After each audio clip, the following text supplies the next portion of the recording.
Hello everyone. Welcome to our class of Python for learning app development. This is a beginner level class, so if you're planning to learn Python for app development, then you are in the right place. Because in this class, we will cover everything to get you started with Python.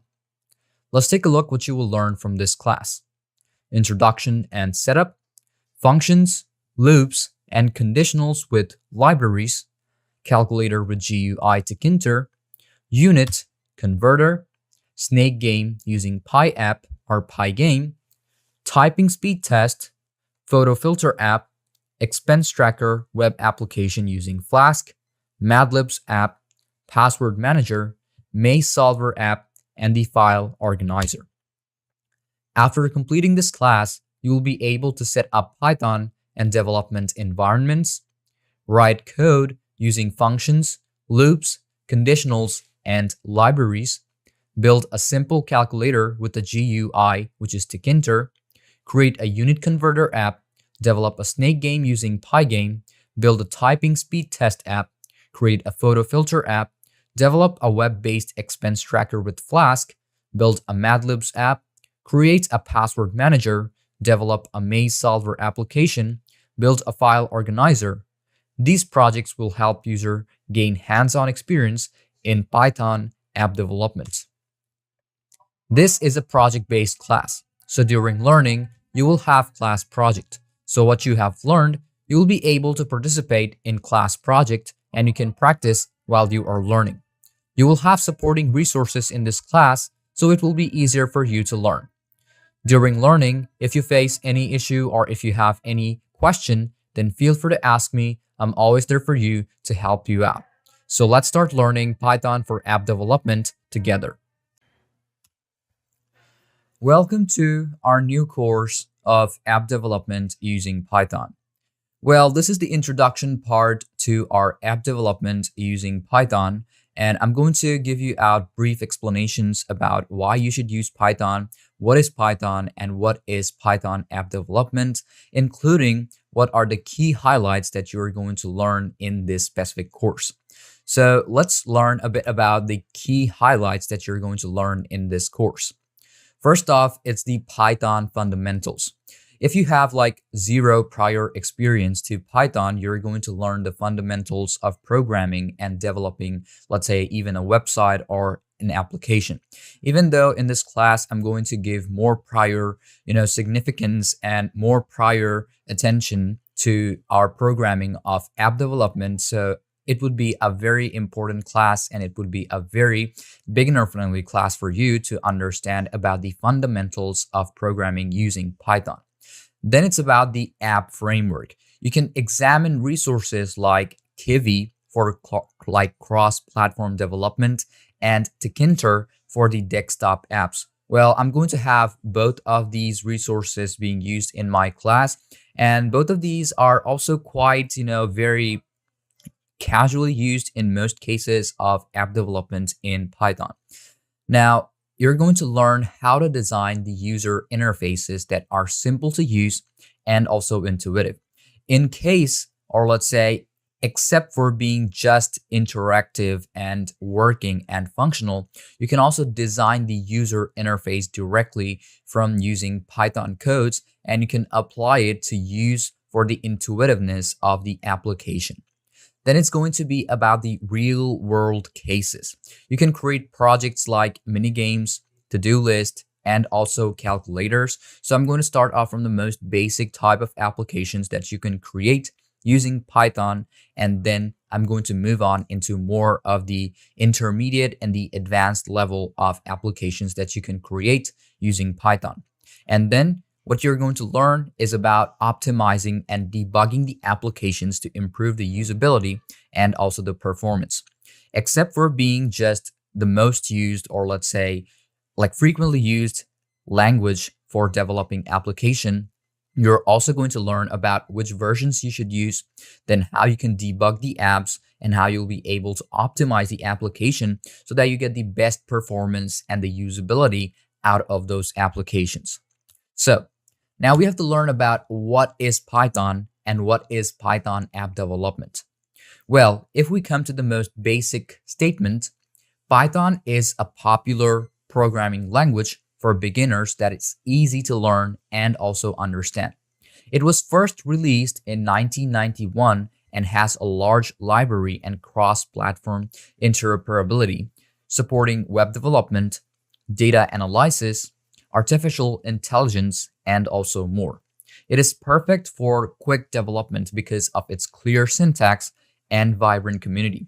Now, one of the most important thing about most of these cases are these beginner-friendly programming languages is that they are very case sensitive. So you just basically have to give more attention to what you're programming and what you're typing in while you are creating the framework of any application or data analysis or even website development. Well, the process of creating software application with Python, which is renowned for its ease of use and adaptability, is known as Python app development. So it is basically perfect for both rapid prototyping and full-scale development because it uses frameworks like Tkinter, Kivy, Flask, and Django. Now, Tkinter and Kivy is mostly used for applications which you're going to create using Python, and the frameworks like Tkinter and Kivy are mostly used for app development, okay? So it basically helps you to create desktop, web, and also mobile applications at the same time. So you can run all of these things that you create using Python into your different OSs, like even Mac, even PC or Windows, even your iOS or even your Android. It's going to run on basically anything. Okay.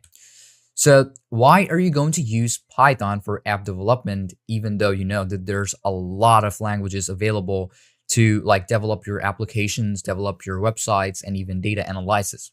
Because there's Java, there's HTML and CSS, which is basically for the front end, and there's more like Ruby, and there's a lot more programming languages that are available right now, which people use to create their website or even their applications to do their daily work. Now, let's get into the points, okay? So the first point about using Python for app development is because its usability and the learning ease. Now, just like I said from the beginning, even if you have zero experience or no prior experience of using Python for app development, it's basically very easy, okay? So Python is beginner friendly due to its straightforward syntax, which is easy to read out and also write. So if you practice Python for a couple of days and check out a couple of videos in case this course, if you give more attention to it, and if you just practice it day by day, improve your skills, then you will be able to see that it is very simple and it is very beginner friendly. Now, this ease of use speeds up development and lowers the possibility of mistakes. Now, if you worked with Java and if you did work with Oracle or any of those SQLs or databases, well, you will understand that you might face a lot of errors and a lot of complexities. But in case of Python, due to its readability being really easy and really easy to type in with the framework, it's kind of very easy, which lowers the possibility of mistakes and error that you might face as the outcome. Now let's go to number 2, which is libraries and the rich ecosystem. Well, Python offers a wide range of frameworks and libraries to facilitate the creation of apps, including Kivy, Beware, Flask, Django, and there's so more. So I'm going to show you or let's say, I'm going to tell you why are they basically used for. So when you're using Kivy, it's for creating apps that run on several platforms. So in that case, Windows, macOS, Android, iOS. So you can basically run that thing on almost all of these OSs and all of these platforms, even on your mobile, even on your desktop, your TV, and wherever you can just type in your Python codes. Then it's about the Beware. So why is Beware used? It is used for creating native desktop and mobile applications. So except for those, you will not be able to play it or run the application anywhere else. Then comes the Flask and the Django. Well, these two libraries, or let's say these two facilities of creation of application, gives you out the function or functionality for creating functional web applications, backend development, and also use the APIs in between them. Now, if you have seen my course about the website development using Python, well, in most of the classes there in that course, I've used Flask, okay? Because that's like one of the most simple and the easiest, library which you can use to create and develop your website. Now, let's move on to number 3, which is development across platforms. With the help of Python framework like Kivy and Beware, applications that operate on Windows, Mac OS, Android, iOS, and even Linux may be created with little code modification. Now, if you try to create the same thing, or let's say if you try to create the same framework in Java, if you compare both of these codes side by side, you will see that Java is like very complex. But in case of that, Python does the work for you in like very simple way and also in very simple triggering methods and also variables. Now let's move on to number 4, which is the quick prototyping. Well, Python is perfect for rapidly prototyping apps because of its dynamic nature and its simplicity. Now, just like I said from the beginning, it's like very easy to use, and it's the prototyping in Python is like very easy. It just creates you a viewport from where you'll be able to check the the virtual environment and where the application is running. So it just helps you to run the application or even the website. You can test run it, and you can also like air it whenever you want to. This enables developers to quickly test and iterate concepts prior to the final implementation. So just like I said, you will be able to run your application on a virtual environment, even though it's going to run on a specific viewport or even a website or even, let's say, as an application, but you will be able to check what are the limitations and what are the pros and cons. Number 5, which is community support. There is a sizable and vibrant Python community for you so that you can just get into the community. You can get help if you want to. You can like gather more resources if you want to. And there's like a vast amount of people using Python in this year, or let's say in 2025 right now, there's still a lot of people using Python to get into the most simple, the most readable, and the most easily writable code. Okay, so developers can turn to forums, okay, which is going to help you with documentation and open source contribution for assistance if they run into problems. So in number 6, okay, so before number 6, like there's an open source contribution for assistance if they run into problems, is that you have like 24/7, service. It's not like even a service. It's just the other developers, which is going to, or like who are going to help you and assist you with numerical problems, or even if you face any issues, you'll be able to get help from them anytime you want to. And I'm going to show it to you like where you're going to get the help from. Okay, so let's move on to number 6, which is the capabilities for integration. Well, Python can be readily integrated with other languages and technologies such as Java and C, or maybe even C++. So you can see that there's like a vast amount of libraries also available for Python. So it also allows you to use like different languages, HTML, CSS, C++, Java, everything. You can use basically anything to like intertwine them together and use them to make your application or website a lot more functional. Well, it is also appropriate for complicated app capabilities because it supports databases and also the APIs. So obviously in my previous course of 8 websites using Python, where I've shown you that I've also used like a couple of APIs like, JSON, JSONify, and then a couple of other ones for calculator or maybe even like web. Okay, so all of those APIs also is supported in Python. Okay, so it's just going to increase the functionality of your coding and your experience using Python. Then number 7 is the numerous use cases. Python can be used to create a variety of applications, including GUI application. Now, if you still don't know what GUI application is, I'm going to have specific classes for you to understand about the GUI applications in Python and how you're going to basically develop them. Then you also have the web-based programs, which you can create only for your websites, such as website development and so on. Then there's apps that are data driven, such as your own data, which you want to use inside your application or your firmware. You can also develop, or let's say create, data science type of applications using Python. Then there's application based on machine learning. Machine learning is like very complicated, but also very simple to run on Python.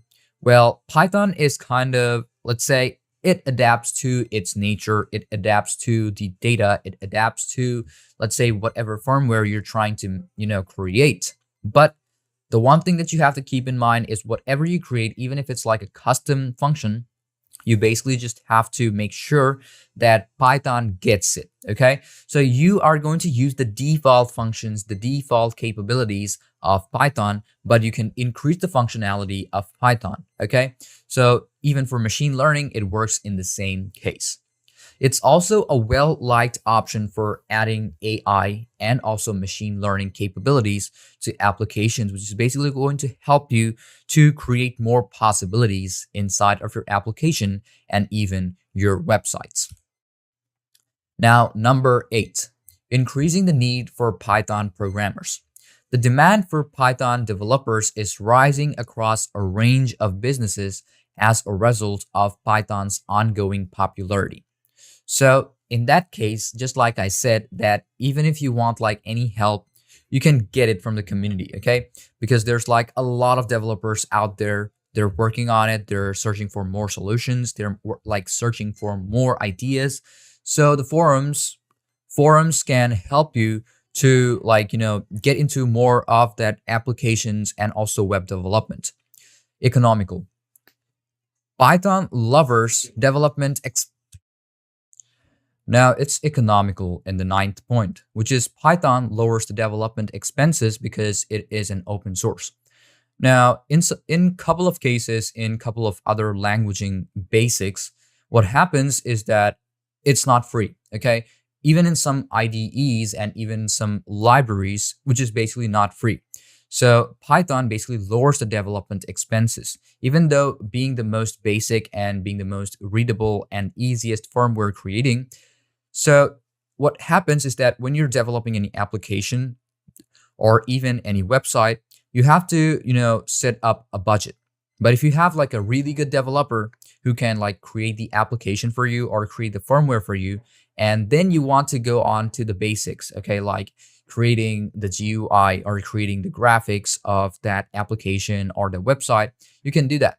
But creating the functionality just using Python is kind of like, a really big thing, okay? Like it's a really big deal because in most cases, what happens in development and also website development is that, you have to get into Java, you have to get into CSS, you have to get into the front end using like HTML or CSS and then C++ or C, whatever it is.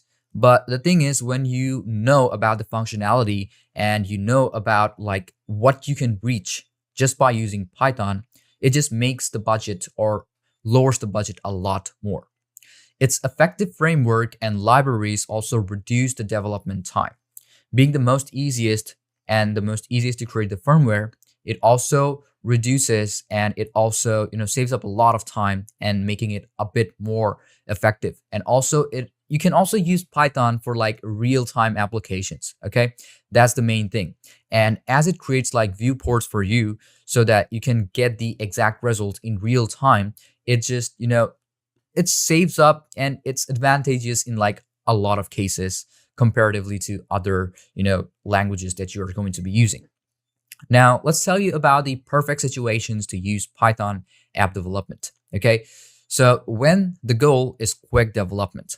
Now, obviously, I'm not going to say that Python is the best or Python is the most easiest and Python is like, it's going to lower up your project money or the budget in all cases. Okay, I'm not saying that.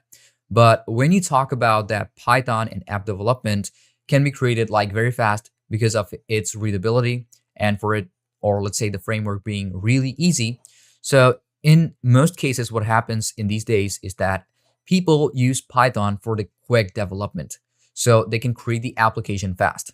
So in the same way, I'm obviously going to be creating the quickest ways and the easiest methods and the easiest applications that you can create, and then also move into the intermediate ones, even though it's going to take a bit of time. But obviously you can create the framework in like, a couple of hours, couple of minutes, 30 minutes, 20 minutes, 10 minutes. That's all that you need. Then for applications that need to integrate data analytics or AI and then machine learning. Now, obviously there's like a lot of tools available on the platform or online that take or use AI and machine learning. Now, for applications that need to integrate data analytics, such as, history of data, then history of, let's say, a lot of data, XML files, Excel files, all of those data, if you want to use that in CSS or like whatever it is, if you want to just get into data analytics and that can be integrated with your application, I would suggest you that Python is going to do the work for you in the most perfect way possible. Then it's for desktop or mobile programs that are cross-platform. Now, obviously, as Python offers you the cross-platform functionality, it's the best, okay? It's basically the best for you to use for mobile programs, and it's also going to support cross-platform. Now, for online and hybrid application backend services. Now, obviously, when you're using Python, it's going to create the backend of any, let's say, the website or even the application. But for the front end, you obviously have to use HTML or CSS. But you can also use HTML, CSS inside of Python so that you can make the application or the website a bit more functional. So it's also very simple and very easy to use. So what is the outcome? You will get the ability to create useful Python applications by finishing a Python app development course. You will gain knowledge on how to design intuitive user interfaces, work with well-known frameworks like Tkinter and Kivy, and create practical projects like desktop and web application. You will also get an understanding of debugging methods, performance optimization, and app design ideas, which will provide you with a strong basis for creating own Python-based apps and delving deeper into more complex app development subjects. Now that we know everything, or let's say most of the briefs about Python, why you're going to use Python, and then why it is important to use, and also like what is the best methods, or let's say the best, options for using Python in cases. So now let's get into like how are you going to use Python and which IDE should you be using. So first things first that you want to do is that open up any web browser that you have on your device and then search what I am searching right now. So as you can see from my screen, I'm on my browser. Now, if you have like any IDE or if you have like prior experience to the IDEs, which is, the development environments, is that you can use like VS Code if you want to. Let's say I'm going to click on this, VS Code, hit on enter. You can see this is also an IDE. You can use VS Code if you want to. There's also Node.js, there's Git. Okay, there's a lot more of these applications where you can use them. If you want to use VS Code, or if you have like prior experience with VS Code, then I would suggest you use VS Code. But in most cases, when you're using specifically Python, what I prefer using is PyCharm. So download PyCharm on your device. And what you want to do is that you're not going to be using the professional version because that is going to be a paid version. If you use a community version of PyCharm, just click on download PyCharm, the Python IDE. You can see this is for the professional, but we're not going to be using the professional version because we want to use the PyCharm Community Edition. So you can go off to any of these other, sites, which is obviously not the official site, but you can obviously use them. And I'm also using them and haven't faced any issues. So just click on any of these, links where it says PyCharm Community Edition and Ksoftonic, and then click on free download for Windows. Okay.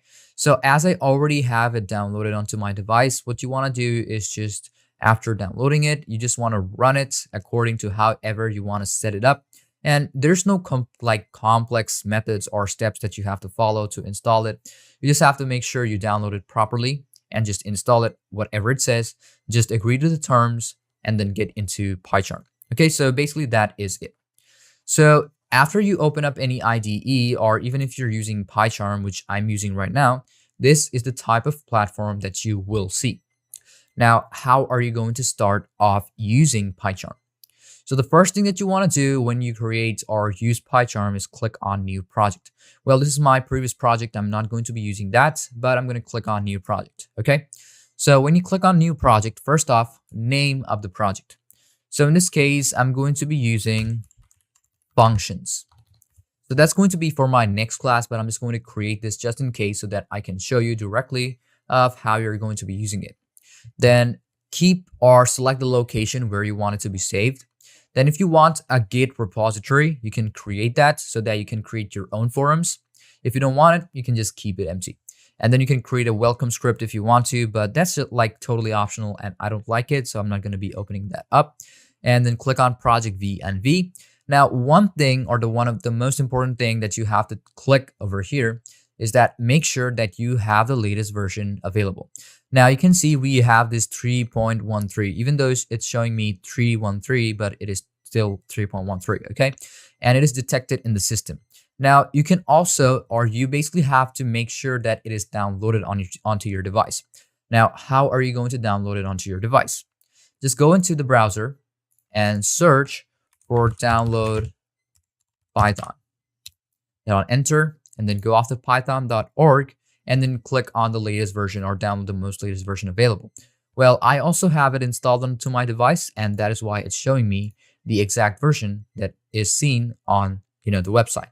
If you want to download an older version, you can just click on it and you can see download and install, and it will take a bit of time and then it will install it onto your device.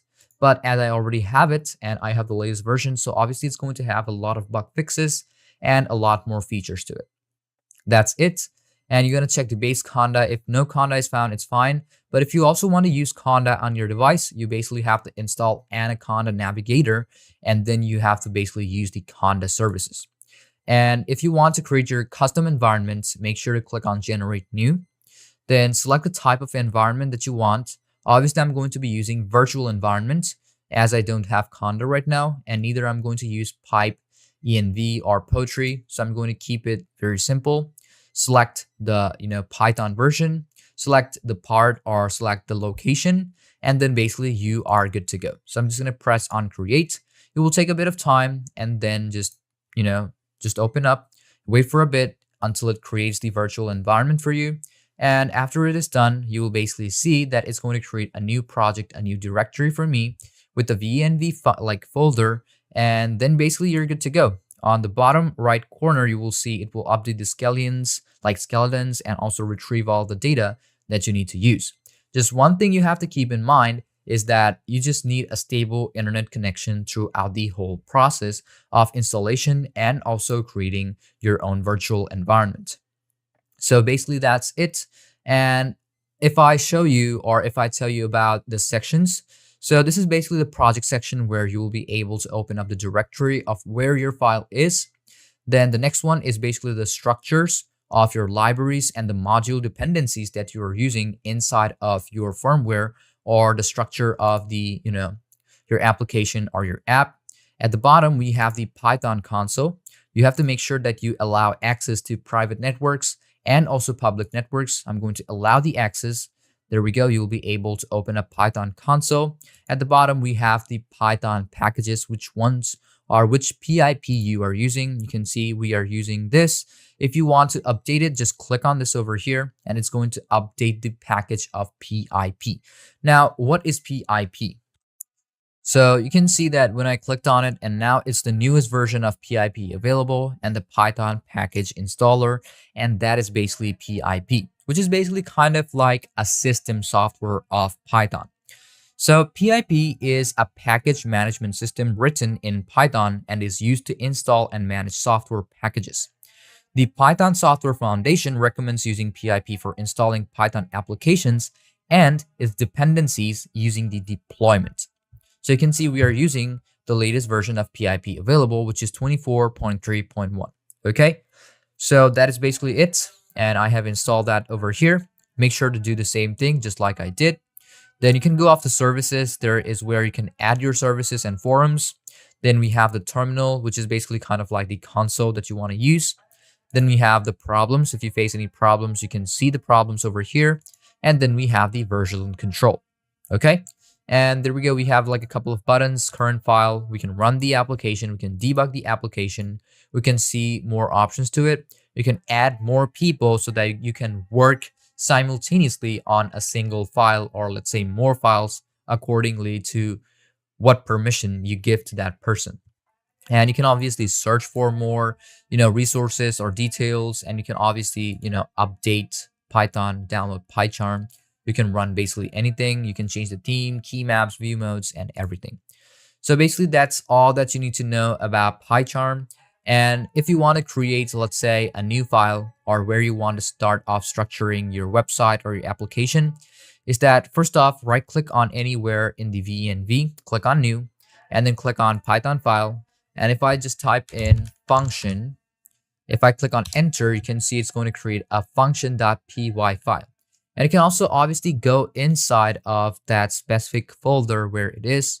And there we go. This is the folder where we have our, functional Python file location. Okay. So that's basically it for this class, and hope you understood about everything. If you still have like any confusion or any question about any part of these lessons, feel free to ask me. I'm always there to help you out. So hope to see you guys in my first class of developing applications using Python.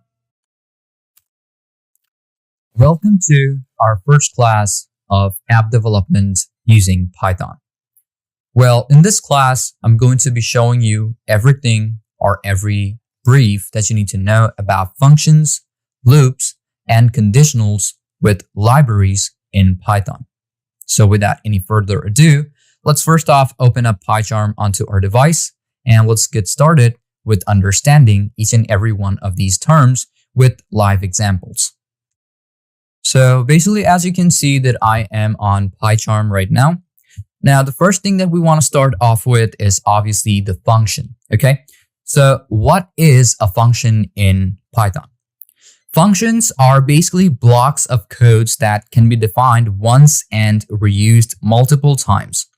They promote modularity and reduce the code redundancy while developing anything, okay? So there are like also two types of functions in Python, which is basically the built-in function and the user-defined function. Now, the built-in functions are the default functions that Python is encoded with or programmed already. And the user-defined functions are basically custom functions which you can create. So what it says is that you can use the basic ones, and if you want to increase the functionality, you can also create your own custom functions by programmers. So let's start off understanding what are the built-in functions. So the predefined functions in Python are basically like the print function, which is basically used to define and represent the data inside of your web page or your application using Python. And then we also have the len function, and there's like so more, and it's just etc. Let's just say etc. Okay. And number two, which is basically the user-defined function, is the custom functions created by the programmers, in this case, you and me. Now, I'm going to show you an example, and then I'm also going to show you the outcome and also the use cases of functions in Python.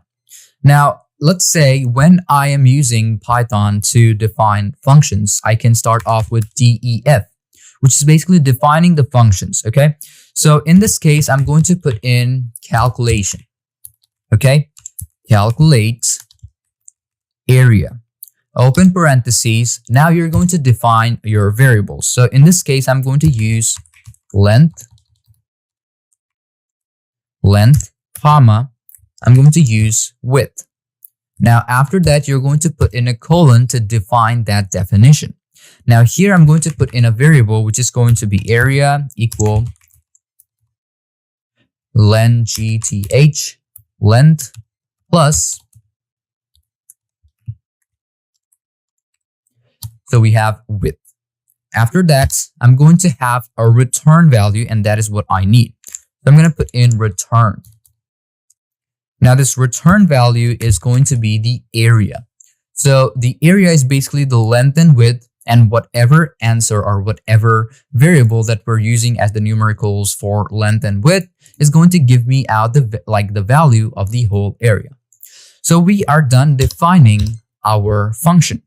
Now, how are you going to basically get the answer back? So if you put in result, obviously you have to define your result. The result is equal to calculate area. Now, when you put in calculate area, it's already going to analyze that what you want back. So you have to put in the variables, or you have to put in the value of the length and the width. So the length that I'm going to use is 5, comma, and the width that I'm going to use is also 5. So in this case, you can see when we hit on enter, it's already going to understand that we want the length and we want the width. Now, what you want to do if you want to represent your data is you have to use the function called print. Now, open up the parentheses. Inside, you are going to define function, double quotation, and you have to put in the, let's say this is going to be a keyword, the area is. Now, what you want to do is you want to use the third bracket to define the function. So here, the answer that I want is the result. So now, after that I'm done, if I just run this whole thing, you can see the process or the whole thing has been done. The process has been finished. And if you see over here on the console, is that the area is 10.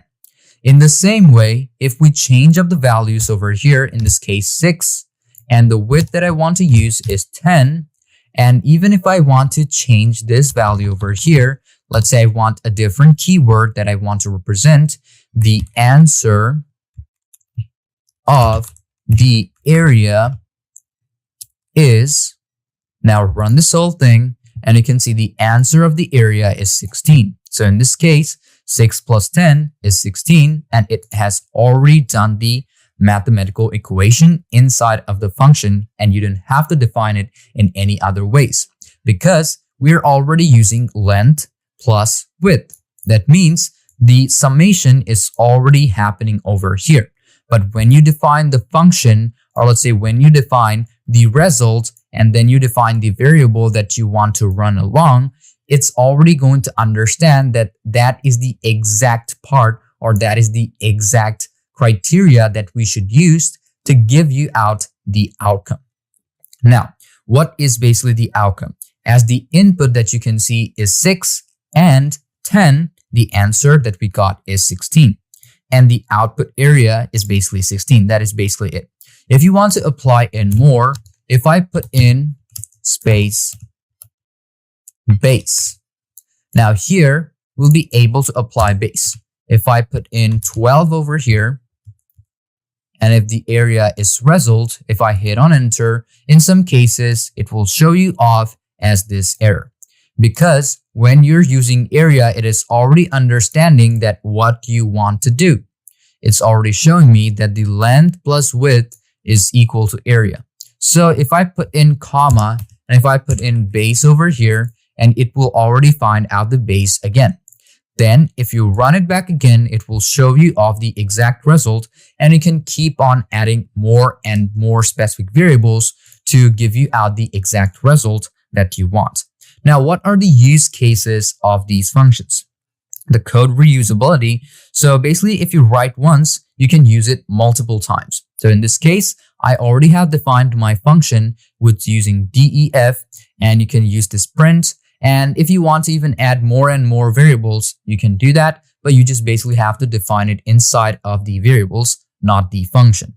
Now, the next case is break complex problems into smaller parts. It helps you to break complex methods and also complex firmwares into smaller and also segmented parts. So that is basically the functions, or that is basically the use of functions in Python. Now let's learn about what are loops in Python. Loops are basically used to execute a block of code repeatedly based on a specific condition. Just like in my previous part of functions, I've used specific conditions such as the width, the height, the base, and I used it for such as the trigger word which I was using is the calculate area. So that is the basic the condition, okay, which I was using. Now, in this case of loops too, there are two types of loops, which is for loops and while loop. So for loop basically iterates over a sequence like list, range, or a specific string, while the while loop runs as long as a condition is true. So in this cases, what you basically have to keep in mind, if the condition is false, it will not work. Okay, so let's get into the examples. Okay, so in this case, what I want to do is I want to work off with numbers. So I'm going to type in number. Okay, so number is, or let's say I'm going to put in numbers is equal. Now, when you are defining numericals, you want to try using the secondary bracket. It defines the numerical values a bit more better. 1, 2, 3, 4, 5. That's all that I want to put in. Now, the next thing that I want to do is that I'm going to use the loop. So I'm going to type in for numericals in numbers. Okay. I'm going to put in numerical in numbers with the semicolon or a colon at the end. And then you want to define, or you want to print out the numbers. In this case, what you want to do is open up parentheses and type in NUM. If you run this whole thing, you will get the exact data pasted over here in the console. But you can see this is how it will show you. 1, 2, 3, 4, 5. Even if you apply more data over here, 8, if I run it, it will show me 8 at the ending. Now, in this case, if I put an apple over here, if I run it, you can see that this is an error. In this case, you can try using a double quotation, but in the same way, it might show you apple. But in some cases, if you're using an older PIP, older Python version, it might still not be available, because in some older versions of Python, it does not add in alphabetical values. Okay, so that is what you need to know about how you can use this for loop in Python.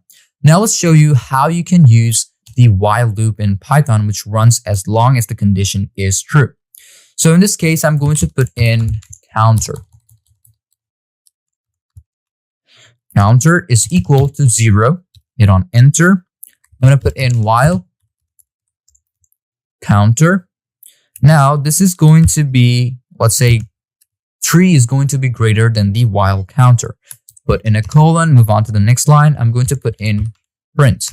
Open up the parentheses, define the function with F, and define the keyword or the sentence first. Counter is, now in the same way, I'm going to open up the third bracket. I'm going to type in counter over here. There we go. As we have the counter, now I'm going to move on to the next line, and then I'm going to define the counter value. So the counter value is going to be plus or equal to numerical value 1. If I now hit on enter or run it, you can see counter is 0, 1, 2, but it doesn't reach up to 3. If I put in it is counter plus or equal to 2, you can see it is 0 and 2. If I type in 3, it's going to show me that it is 0.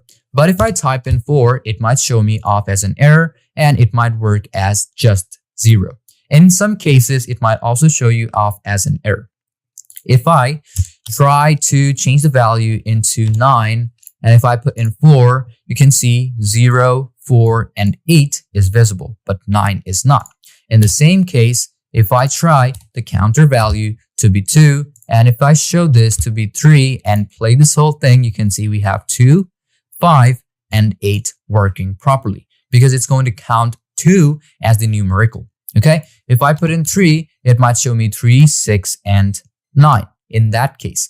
But if I put in equal to 9, it will show me 9, which is basically equal. Okay, so in this case, it might not work. Okay, so you have to put in greater or equal. Okay, greater or equal than 9 or whatever value you are using. Now, what is the outcome? The outcome you can see is basically 3, 6, and so on. If you put an equal, it will work the same way how you want it to be. Okay, now what are the use cases of using these loops?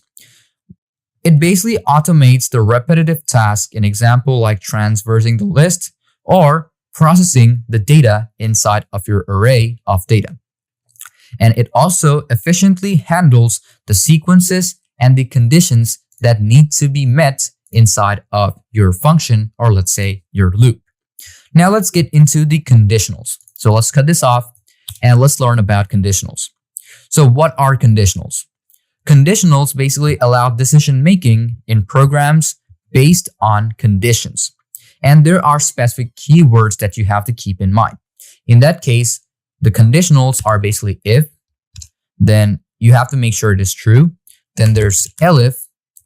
I'm going to put in elif. And the last condition is else. So what are these three used for? So basically, if executes blocks if condition is true. So if you state an argument and it is or the answer is true, then it will run properly. The elif basically executes if the previous condition was false and this one is true. So in this case, if, or let's say this if conditional, if it is false, but the elif is true, it will run properly. And then what happens is the else function. It executes if all conditions are false. So you have to define your conditions first, and then you are going to put in the else function. Okay, now let's show you the example and outcome. Let's say we have a temperature, temp. Temp is going to be equal to, in this case, I'm going to put in 26. Hit on enter, and then I'm going to put in if the temperature, if temp is greater than 30. As you can see, this is already false. If temp is greater than 30, I want to print out a specific value, open parentheses. I'm going to say double quotation, it's hot. Okay. As it is greater than 30, it's hot. Now I'm going to define my next conditional. So this one I'm going to put in elif. So elif, I'm going to type in, let's say 20. So 20 is going to be smaller or equal to a specific value. I'm going to put in temp. Temp, I'm going to put in smaller or equal to, let's say 30 in this case. I'm going to put in a colon. I want to print it out. It's warm. That's it. Okay. Print, open parentheses. I'm going to put in double quotation. It's warm. Same way, I'm going to define my third conditional, which is else, if none of these conditionals are true. So the else that I want to do over here is just basically print it out. When you're using else, you don't have to define any conditional. Else, double quotation, it's cold. So why is the else, or why does else have no conditional? It's because the conditionals that you're using is already defined in the if and the else. So if the temperature is greater than 30, it should show me it's hot. If the temperature is lower or equal, or let's say in between 30 and 20, it should say it is warm. But if none of these conditions are met, it will show me that it is cold. So if I run this, you can see it is warm. Now, I'm going to put in, let's say 16, and you can see in my conditionals, there is nothing related to 16. But one thing that you have to keep in mind, none of the conditionals or none of the criteria or conditions are true. So what happens is that if any condition doesn't meet up to any of these conditions, let's say 16 in this case, I have not defined any 16 or any 10 in any one of these conditions. That means if it exceeds or doesn't even get into the array of data, what you're trying to find, according to the condition, it's going to show me the else function or the else conditional. That means it is cold. If I type in, let's say in this case, if I type in 50, and if I hit on enter, it should say it is hot. But you can see it is not greater, or it is none of the conditions are saying lower than 20. Okay, so that is basically how it is. So in the same way, the outcome that we get it's hot, okay? And you can see the temperature is 50. And what are the use cases of these conditionals? It basically implements decision-making in dynamic system, in example, authentication and menu selection. So these are basically how the conditionals work in Python. Now, the last thing that you need to learn about in Python or get started with using Python is about the libraries. Okay, so libraries provide pre-written codes to perform complex tasks without reinventing the wheel, or let's say the cycle. So there are also two types of libraries in Python, which is standard library and third-party library. So let's understand the standard libraries in Python. The built-in standard library of Python are the math and the date time. So in most cases, what you will see online is that when you're trying to create applications or website, it mostly shows you off mathematical sites or mathematical application. So as you can understand is that Python is designed in such a way so that it already has the default functions and default programmings of having math and the date time functions. And what are the third-party libraries? So the third-party libraries that you can use in Python is by installing pip in examples like NumPy, request, render template, and there's so more like Flask and so more, okay? So you'll be able to use basically anything or any libraries that you want to use in Python. Now, let's get into the example. Now, I'm going to create a math library. So whenever I try to create, or let's say I want to create a math library, I have to basically type in import equal, or let's say import math. So when I type in math, you can see it is already detectable. It is detectable because you can see that Python already has that library. But if I try to use any different one, let's say the Django, you can see it is not visible because it is a third-party library that I basically have to install it first onto my platform and then I have to work with it. But in cases of math and date time, it's not going to require anything. So we have math over here, and then I want a specific result, okay? So the result is equal to math over here, and I want a factorial data. So the factorial data that I want over here is in case 5. So if I put in 5, I'm going to get my result first, but I'm going to type in print. Open up the parentheses, F double quotation, the factorial data of the number is, open up the third bracket and type in result. That is exactly what I want. So if I run it, it will show me 120 is the exact answer. If I type in 6 over here, and if I run the application, you can see 720 is the factorial data. So this is basically how you're going to use these functions or use the libraries in Python. You can see the outcome is basically, 720, and the input value that we are using is 6. Now let's get into the third-party library, okay? Let's remove this. Now, when you are using third-party, in this case, I want import request. Okay, so this is basically what you want to type in, requests. Now I'm going to type in response.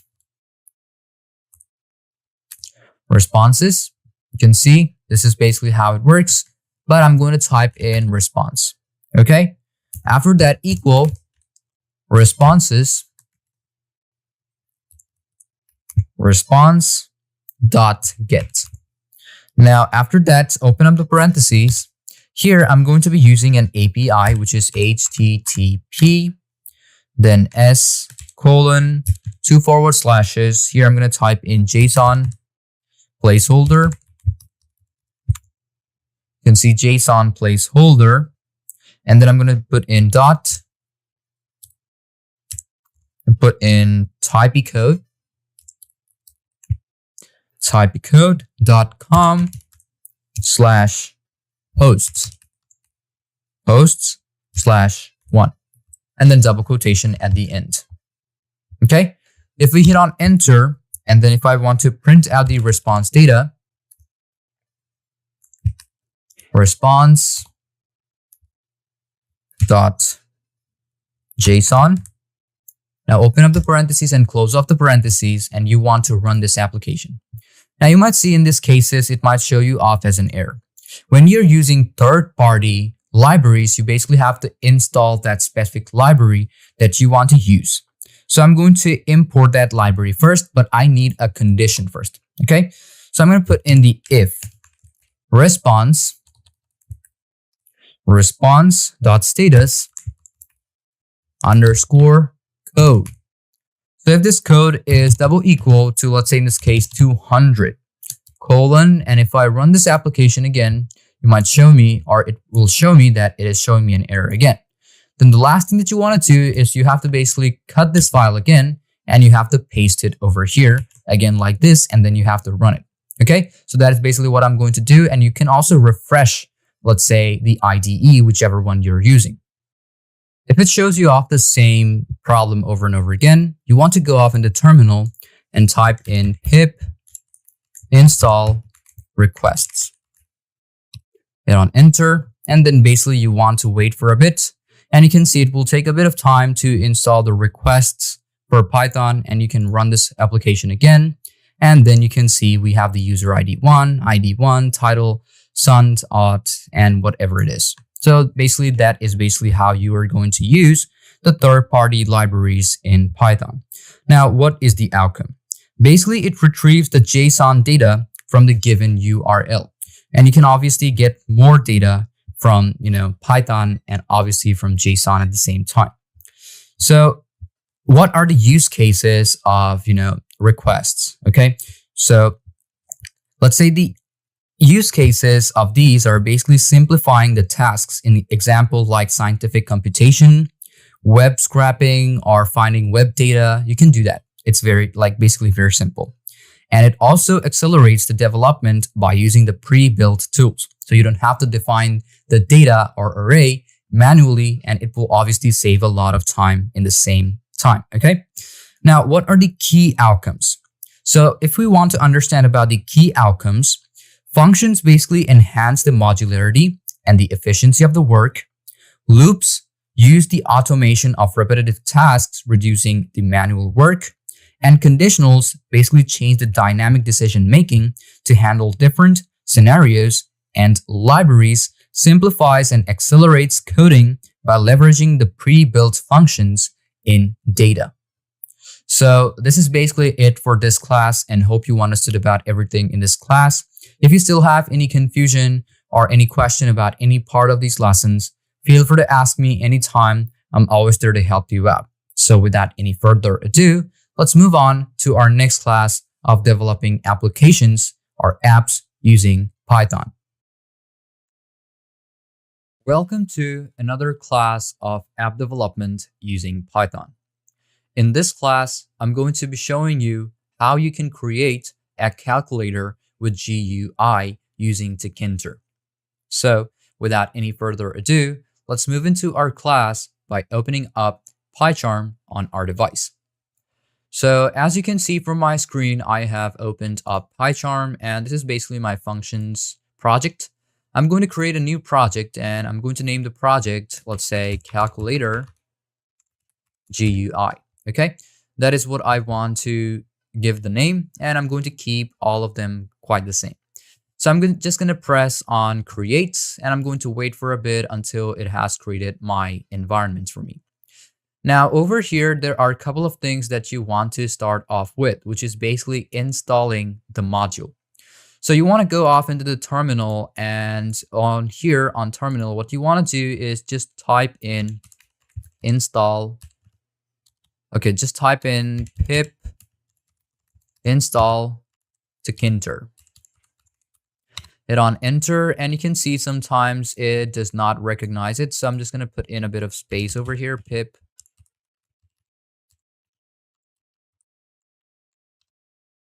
There we go. If it shows you off an error a couple of times, that means it might already be running.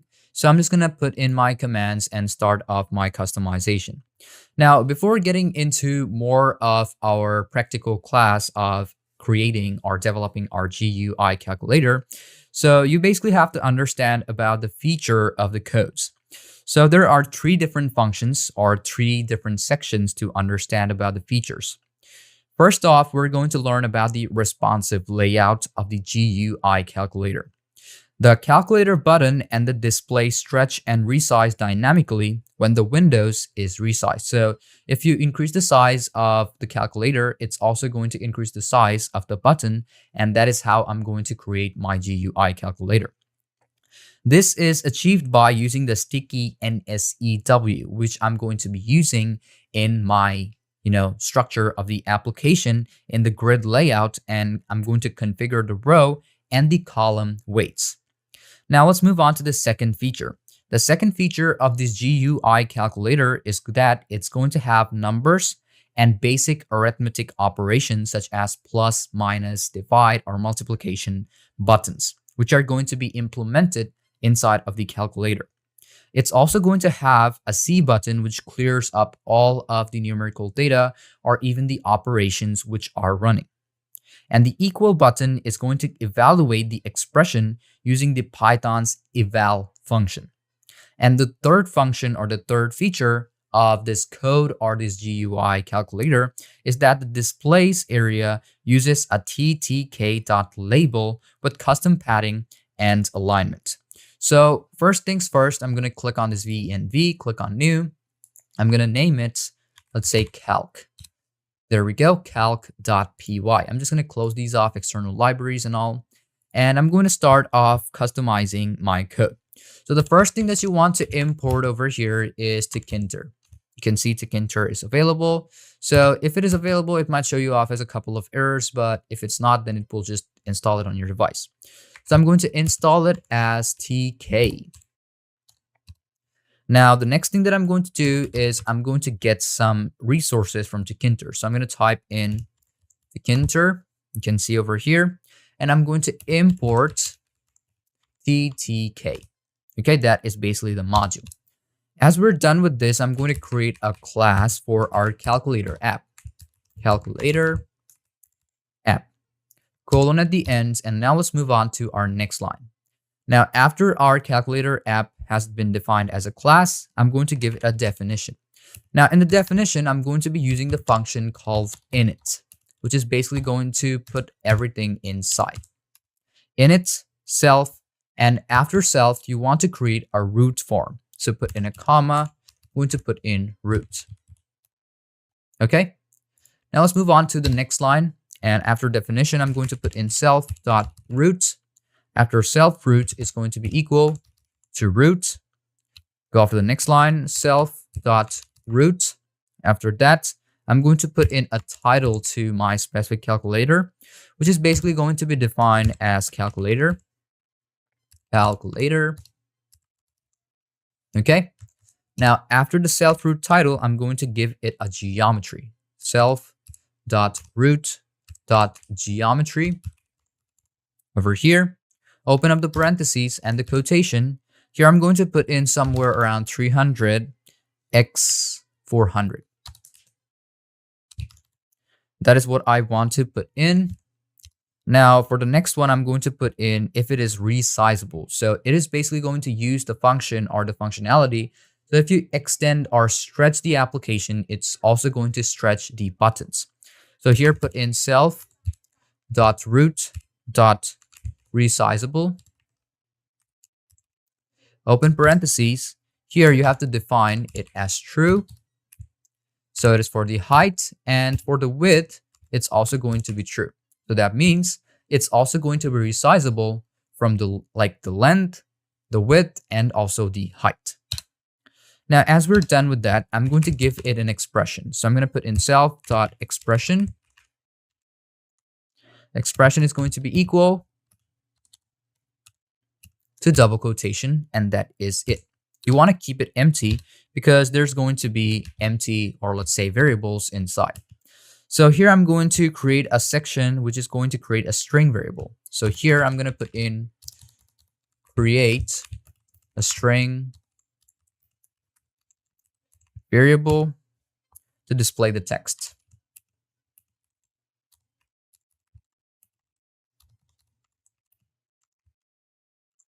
Okay. Now here, I'm going to put in a self display text. So I'm going to put in self.display underscore text. So it's going to say, or it's going to be equal to tk string var. tk dot string var, open and close off the parentheses and keep it empty. I'm going to create another section. I'm going to put in create the display frame. Here, I'm going to give it a display frame and a display frame pack. Okay. Display underscore frame. After display underscore frame, it's going to be equal to ttk. After ttk, I'm going to put in a frame. And inside of the parentheses, I'm going to put in the self.root. Self.root. Now, after that, I'm going to put in a display frame pack. Display underscore frame. Then after it, I'm going to put in dot pack.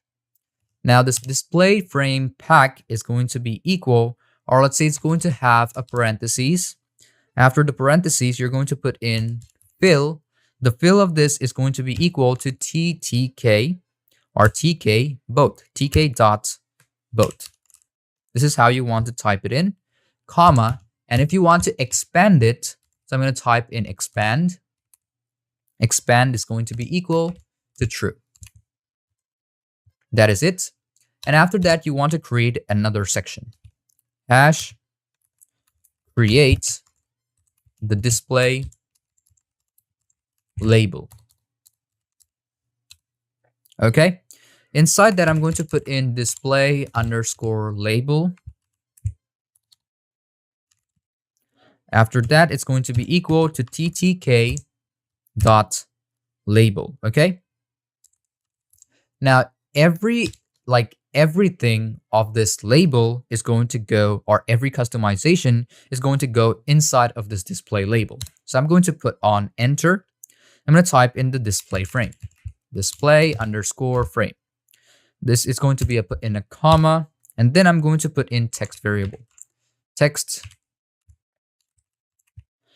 variable is going to be equal to self.displayText. There we go. Put in a comma, and I'm going to define a specific font for each and every one of these. Open up the parentheses. Here, let's say I'm going to put in Arial. Arial. After that, you are going to define the size of this text. In this case, I'm going to use 26. Now, after font, I'm going to put in an anchor. Anchor is going to be equal to, in this case, E. After that, you want to put in another comma. Let's put in a comma over here. Let's put in a comma over here. After that, we want background and foreground.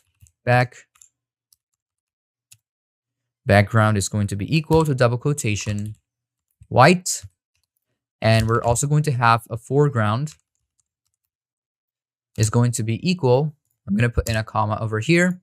And the foreground color that I want to use is black. Now let's move on to the next line and define our padding. So the padding is also going to be equal to, in this case, I'm going to use 6. And after that, you want to close off the parentheses. Now, after you have closed off the parentheses, let's define another section where I'm going to define the display pack. So I'm going to put in display underscore label dot pack. After that, open up the parentheses. I'm going to define in fill is equal. I'm going to put in a Control Z. Fill is going to be equal to tk dot both. Now, after that, I'm going to put in a comma. And here, I'm going to put in, let's say, expand true. Okay. Now, after that, what you want to create is a button frame. So here, put in hash. I'm going to create button frame. Here, I'm going to start off with the button frame. Button underscore frame is going to be equal to ttk dot frame self root. Frame, open parentheses, self dot root. Now after root, I'm going to put in a button frame pack, button frame dot pack. Now this frame pack is also going to have the same things, which is basically going to be the fill, tk, both, and expand true. Okay, so here I'm going to put in fill is equal to tk dot both, comma, and then I'm going to expand it, and it's going to be true. Okay, that is all that you want to put. And then after that, I'm going to put in self.create. Create underscore button. Now this buttons is going to be open parentheses and button frame. I'm going to put in button underscore frame. So there we go. We have the button frame. And now the last thing that you want to create, or this is the, let's say, another definition of, let's say, the buttons which you want to use, such as the numerical buttons and also the operational buttons. Okay, so let's start off with that. I'm going to type in definition create underscore buttons, open parentheses. I'm going to type in self, comma, frame. After this parentheses, close parentheses, and a colon, I'm going to type in buttons. Okay, is equal to secondary brackets, and then define your functions. Here I'm going to put in single quotation. Let's start off with the 7 button, 7, comma, and then put in 1, comma, 0 as the width. Okay, in the same way, you want to create a lot of them. Okay, so first things first, open up the parentheses. Inside, I'm going to put in single quotation 8, comma, I'm going to put in 1, comma, 1, comma, then put in parentheses again, single quotation 9, comma, 1, comma, 2. Close off the parentheses. And the last button in the first line that I want is a division. Okay, so open parentheses again. And here, what you want to do is single quotation and then slash over here, which is going to define the division, comma, and then I'm going to put in 1, comma, 3. There we go. This is basically how you're going to define each and every one of these. Let's do this, and let's just first off copy this line, copy, paste it. There we go. That's how we should have it. I'm going to paste more of these. And we're going to have like, 3, 4 of these lines.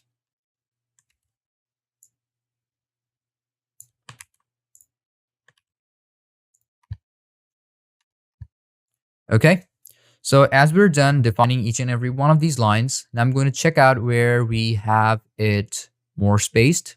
You can see we have slash. We have it on, like, most of them are in the same page, but except for this one. So here, after 7, I'm going to put in 4, 1, 4. This one should be 1. And this one should define the clear button. So I'm going to type in C. And here, in the same way, I'm going to go off from the next line. 1, 2, 3, and then 4. I'm going to put in a bit of space over here. In the same way, we have 0. So I'm going to keep all of these 0 as these are on the 0 page. Now for this next one, I'm also going to do the same thing. 1, 2, and 3, and 4 over here. In the same way, 1, 2, 3, 4, 2, 3, 4, 2, 3, and 4. Okay, so we have all of these. Now I'm going to define my buttons as we have 8 over here, 5, 2, and then 0. In the same way, On this side, we have 9, 6, and 3. 6. We're going to use 3. And this one should show me the equal sign. Okay? Now, in the same way, I'm going to put in the buttons. Let's say this is going to be the multiplication. This one should show me the plus, or let's say a minus. Let's put in a minus over here. And this one should show me a plus.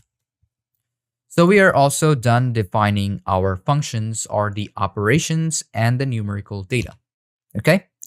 Now, after that, I'm going to put in the loop. For open parentheses, I'm going to put in text, comma. I'm going to put in row, comma, and then column in this case. In buttons, I'm going to put in a colon, and here I'm going to put in button is going to be equal TTK, and then I'm going to put in button. There we go. It's going to work as a button. Open parentheses, I'm going to define my frame, comma, text is going to be equal to text.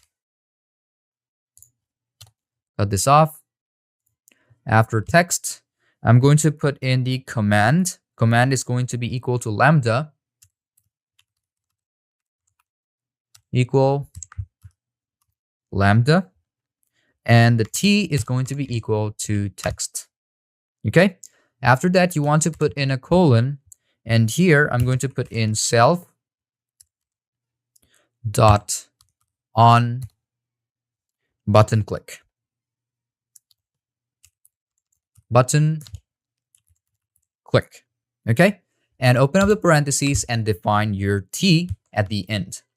Now, after this, what you want to do is you have to put in a button grid. So I'm going to put in button dot grid, open parentheses, row is going to be equal to row. And after that, I'm going to put in column. It's going to be equal column. Then I'm going to put in sticky.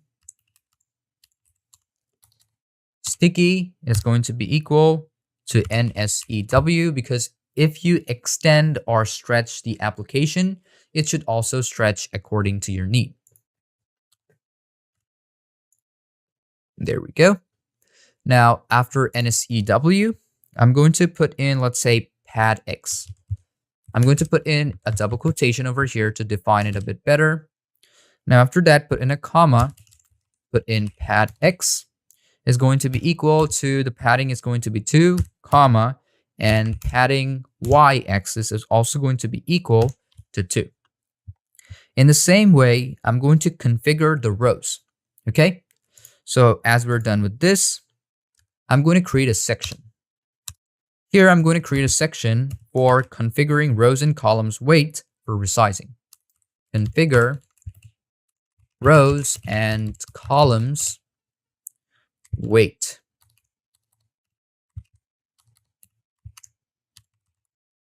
Weight for resizing.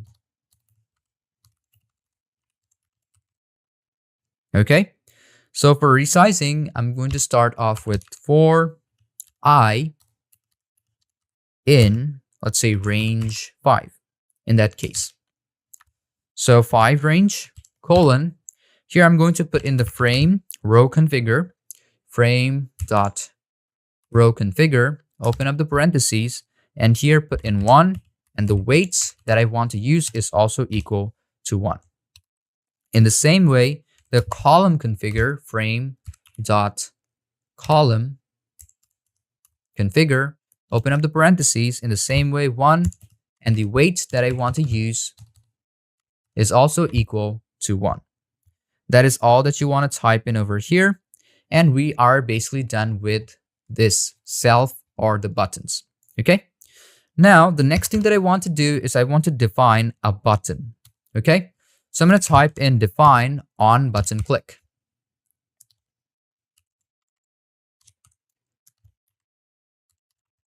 Okay?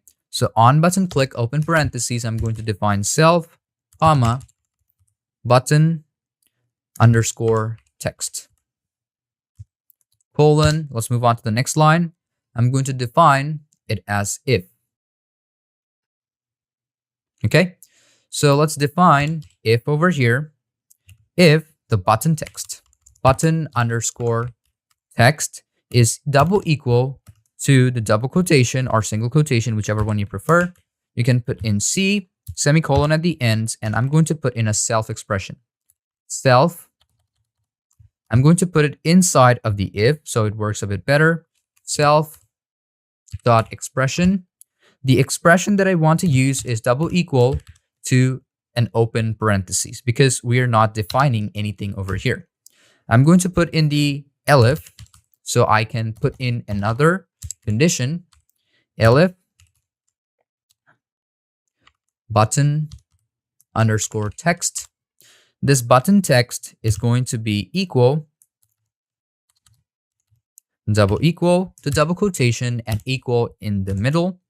Put in a colon at the end, and then I want to put in the try function. It's going to be inside the try. There we go. Try. Now this try double colon or just a colon over here. You can see this is how it is looking like. Elif button underscore text. We're going to check it out if it is perfect. Okay, it is working properly. So here after try, I'm going to put in self.expression. I'm going to check it out. Self expression that I want to use is going to be the string evaluation value. So you have to define it by typing an equal str open parentheses, type in self dot expression. Okay, self expression and close off the parentheses 2 times. Okay, that is how you want to open and close off the parentheses, and your eval self dot expression is going to have an evaluation. So after str, open up the parentheses again and type in eval. Okay, that is what you want to type in. And then the next thing that you want to do over here is I'm going to type in exception. Except colon again, and exception is, let's say I'm going to type in exception as E, because we are using this E right over here. Okay, so it's going to be the specific anchor. So we have that E over here, and after that E, you're going to define the self expression again. Self dot expression. Okay, so self expression is going to be equal to double quotation and type in error. If it doesn't meet up its criteria, it's going to show me off as an error. That is what we have defined over here. Now in the same indentation level of elif, I'm going to type in the else function. The else function, or this one, is going to say the self dot expression is going to be plus or equal to the button text. Equal to button underscore text. Okay. Now after that, you want to create another section on the same indentation as the else. Type in self dot display text. It's going to be dot set open parentheses, and I want the self expression inside. Self dot expression. So basically we are done with this whole customization of our GUI calculator. Now the last thing that you basically have to do is you just debug it. I'm going to type in if name is double equal to double quotation. I'm going to type in main, double quotation over here. And after that, put in a colon. I'm going to define my root value, which is tk, starting off with the small letter 1 and dot, the capital letter 1, tk. Open and close off the parentheses because we still do not have any value. And the application that we want to run is the calculator app, which is running as the root. Calculator app, open parentheses, define the root. Now after that, you want to loop out the root. So I'm going to put in root dot main loop and then self.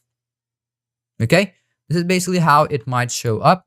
But if you don't want it like that, you can type in root dot main, type in loop, and open up the parentheses and close off the parentheses, and that is it. Now, if you run this whole application, it might show you off as an error in some cases. So we're going to go off into line 40 and check it out. Line 40, we have this over here. So I'm going to close this off over here. Obviously, we don't need parentheses inside. Let's run this application this time and check it out if it is working. You can see we have the syntax. It is on line 56. I'm going to check it out. Put in colon. I'm going to check out more of these. Let's say we have it in line 8 and line 70. Let's go off to line 70 first. App calculator, calculator app root. That is perfect. And the problem that we have is in line 8. So I'm going to go off on line 8, root geometry, and we have 300 x 400. So if it is not working properly, what you want to do is you can try replacing it with a small letter x and then try playing it. And we can see we have Tkinter running 70 and 21. So I'm going to go off on 21. Display label. You can see on the display label, we have equal to ttk.label. If it is like showing you errors over and over again, what you want to do is copy the whole thing, cut it out, and you want to paste it back again. And now if I run this thing back again, it might show me off that this is working. Okay, so if I extend it just like I've done it, NSEW, you can see the buttons are also extending. You can see if I reduce it, the buttons will also, reduce. But if you are not using GUI, or if you're not using, let's say, the NSEW, the buttons will basically just hide itself. Now, the main part is if the calculator works, right? So let's try it 9. Then we have plus. Let's say I'm going to do 1. It should show me off 10 as an answer, right? There we go. It is working. If I press on C, it should give me out that it's going to clear out the data. If I type in 7 divided by 7, it should show me off as 1. There we go. Clear. I'm going to do is 81 divided by 9 should be answer 9. There we go.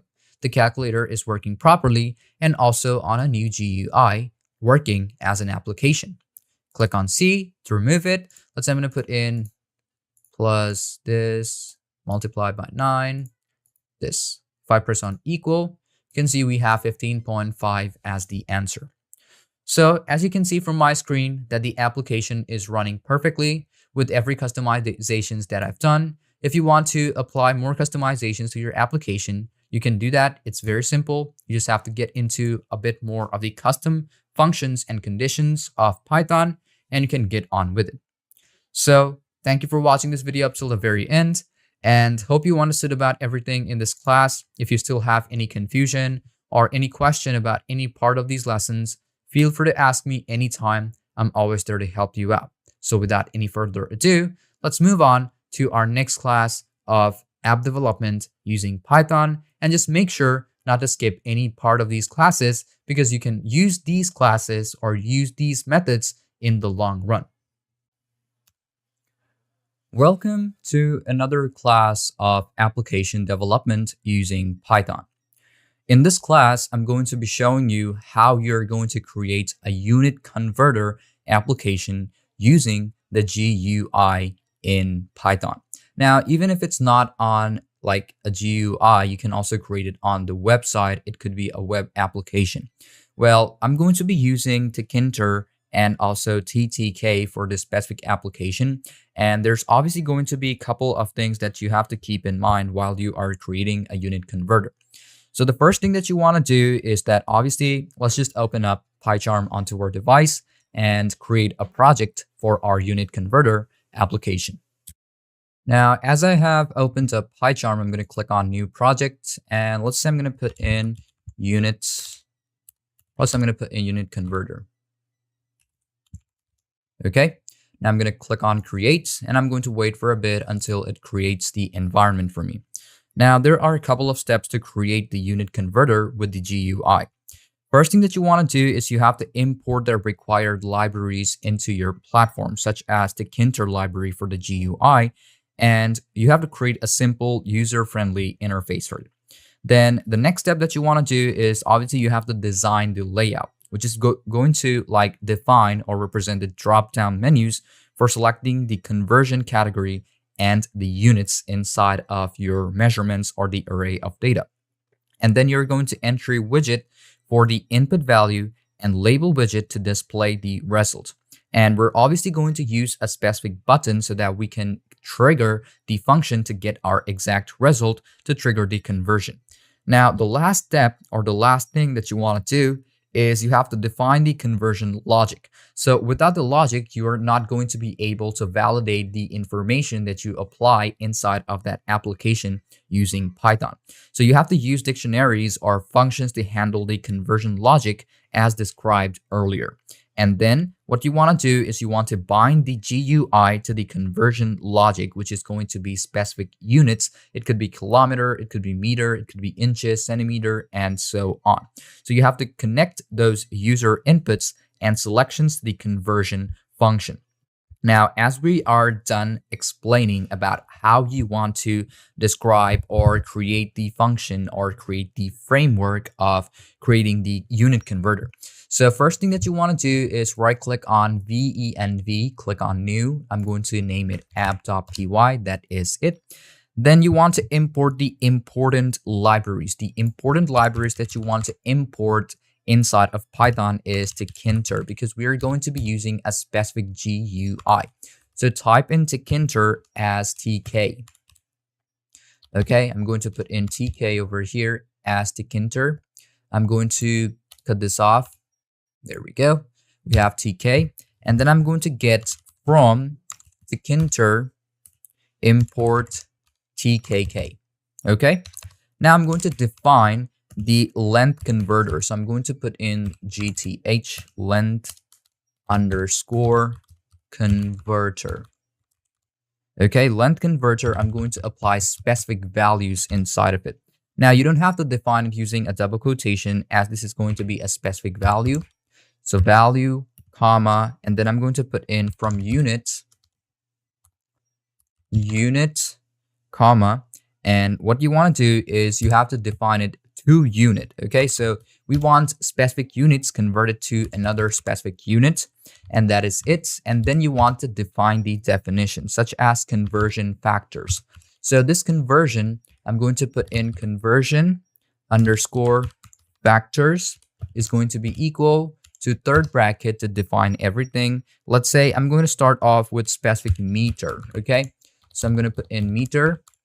Meter is going to be colon. The meter in this case, let's just use 1 meter. Okay, and the second one that I want to define is obviously a kilometer. So kilometer is obviously going to be 0.001. Okay, that is going to be the exact meter or the kilometer. And then I have to define the inches, because I want to define my inches too. And the inches that I want to use is going to be 39.37. I would prefer you to use the same inversion or these type of, values over here, because it's going to basically help you to put in the default inches or the default measurements of Python, and it's going to understand it better when you put in these values. So try putting the same values that I'm using right now. So the feet that you want to apply over here is going to be 3.28084. Okay, 28084.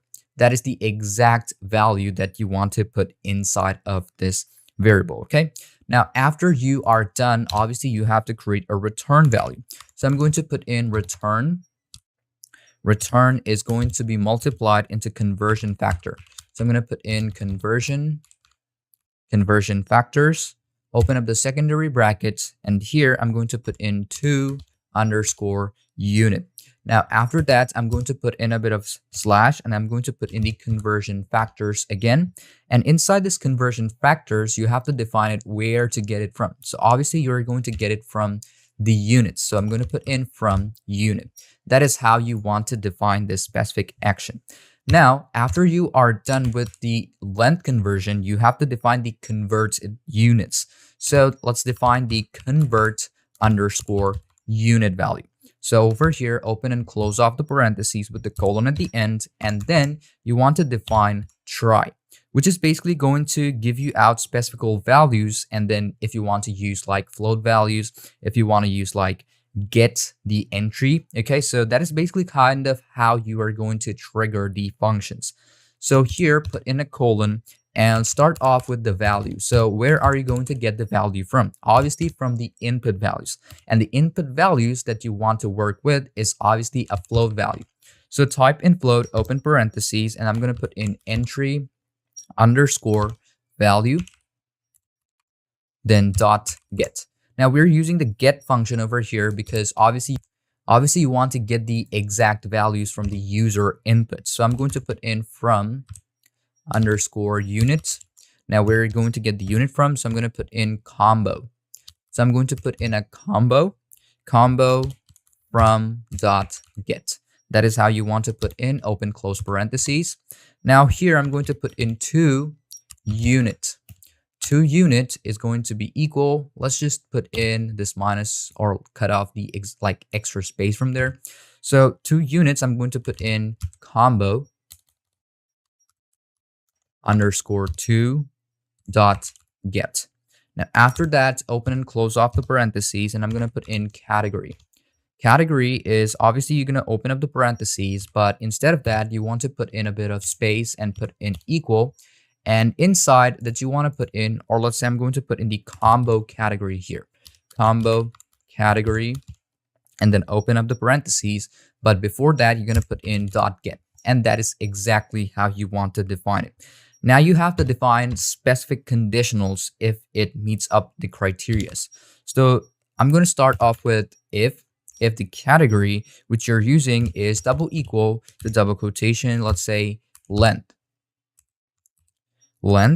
it's going to be colon, and here I'm going to put in the result. Okay, so the result, the exact result that I want to use over here is the length converter. So the length converter is going to have specific values. So I'm going to put in value over here, and from unit to unit. That is exactly how you want to put it. Now, after you are done with the if, you have to define the else function. We're not going to be using elif because we're not getting like all of the conditionals, or we do not need like a lot of conditionals. Okay, so if it doesn't meet up to any of these criteria, it's going to say give it out a result. The result is going to be equal to double quotation, type in unsupported category. Okay, so unsupported category. Now you have to define another specific label. So type in label underscore result dot config. Okay, so this config, open up the parentheses, define in the text, because we're going to be using text, but obviously it's going to be in a specific function of the result. So after the result that you are defining, I'm going to type in result properly. There we go. After result, put in a colon, and here open up the third bracket, type in result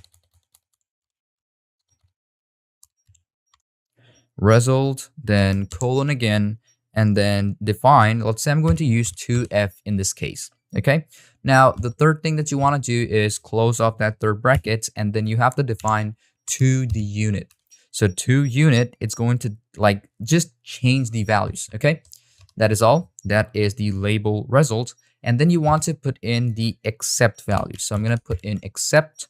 Except is going to be equal to the value error. Value, and type in error. Okay, that's all. Put in a colon, and after that you want to define the label result again. So type in label, then underscore result dot config.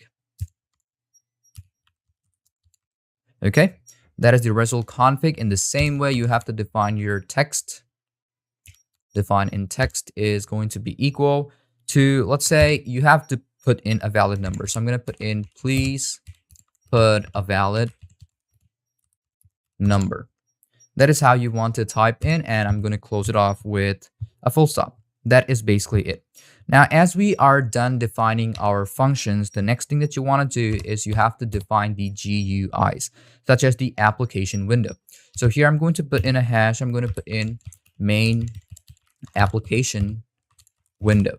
Okay, so here I'm going to type in Windows. I'm going to close this off. There we go. This is how you want to keep it, okay? So after this main application window, you have to define in specific root values.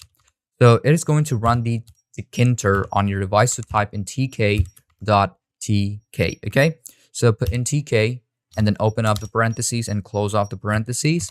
And then you have to have a title for your root. So I'm going to put in root title is going to be open parentheses and then define it inside of a double quotation. This is called the unit converter application, okay? So we have the unit converter right over here. And after the title of the root is done, you have to put in the root geometry. So root.geometry, okay? That is how you want to put in, open up the parentheses, double quotation. It's going to be 400 x 300. That is exactly how you want to put it in, okay? It's going to create a basic structure, or let's say a basic size of your application and how your GUI is going to work with. Now I'm going to create another section for our drop-down category. So I'm going to type in drop-down category. So here, I'm going to define the label category. Then I'm going to define the label category packs. And then I'm going to put in the combo categories, the current packs, and all of those, okay? And we're going to copy that up, and we're going to be using that almost like 3 times, okay? So you have to keep things in mind. Now, for each and every one of those values, it's going to be different units. So it's going to be like a selection category where it's going to show us off the length and the read-only values. Then we're going to have like meters, kilometers, inches, feet as the units. And the last thing that we want to do is we have to define like how we want the unit to be visible inside of our application or wherever it is, okay? So first things first, what you want to do is I'm going to type in the label category. So type in label underscore category over here is going to be equal to tk. After tk, I'm going to put in dot label. And after dot label, I'm going to put in capital L instead of using just, small letter L. And then I'm going to define the root value, root, comma, text. Text is going to be equal to double quotation, select category. Okay? Now, after that, you're going to put in a colon because we have to select a specific category, right? And here I'm going to put in the label category again. And instead of defining it, I'm going to put in the pack. So this pack is going to have the padding. So I'm going to type in patty is going to be equal to 5 in this case. Now here, as we're done defining our label categories, we have to define the combo category. So type in combo underscore category. Category is going to be equal to tk.combo box. Combo, and then type in box right beside it. You don't have to put in any underscore or dot. So after that, you have to define the root values and the values of how you want to get it and which unit you want to get it from. So here, define in the root, comma, and then type in the values. I'm going to type in values. Now the values that I want to use over here is going to be equal, secondary bracket, put in double quotation, and then define the length. Okay, that is the exact length that I want to use. Put in a comma. I'm going to put in state is going to be equal, double quotation, read only.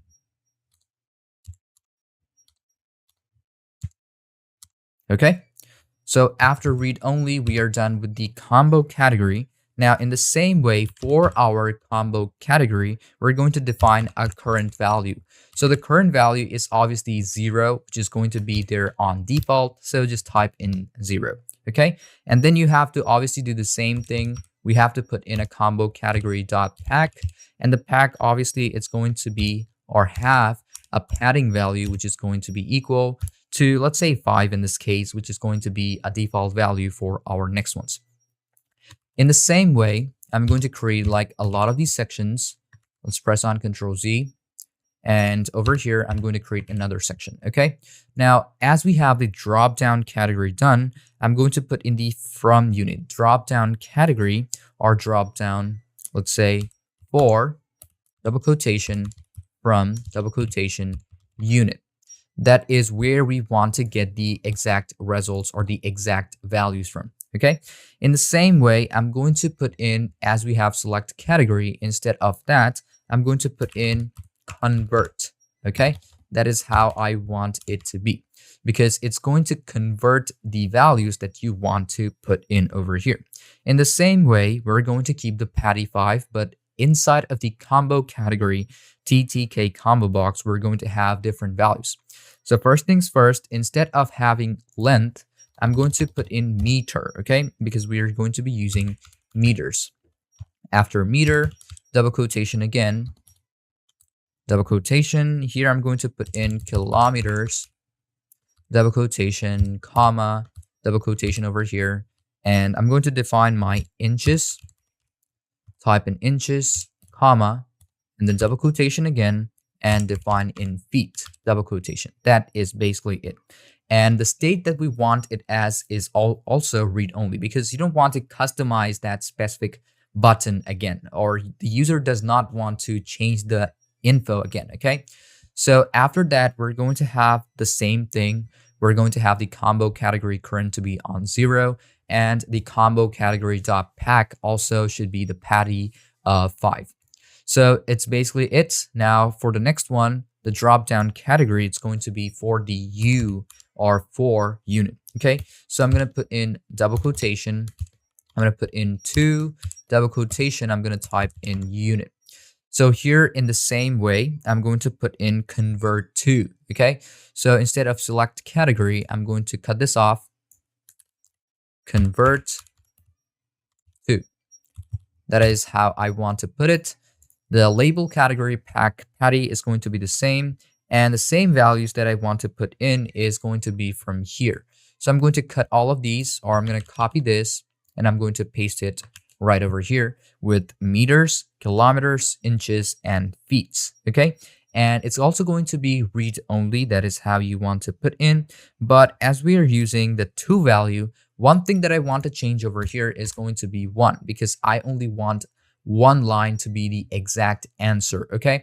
So that is basically it for how you want the exact values to be. Now, in the same way, I'm going to create another section, and in this section, it's going to be the entry for the value input. So I'm going to type in entry for value, type in value input. Now here, I'm going to put in the label underscore value.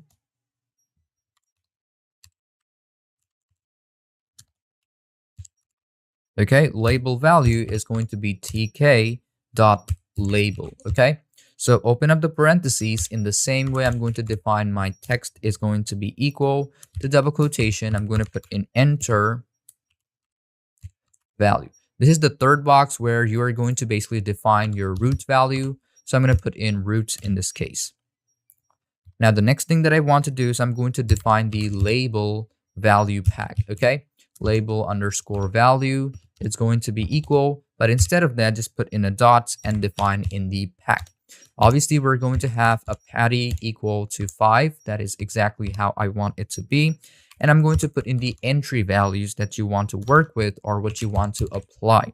So the entry value is going to be equal to tk dot entry. Okay, I'm going to put in tk dot entry. There we go.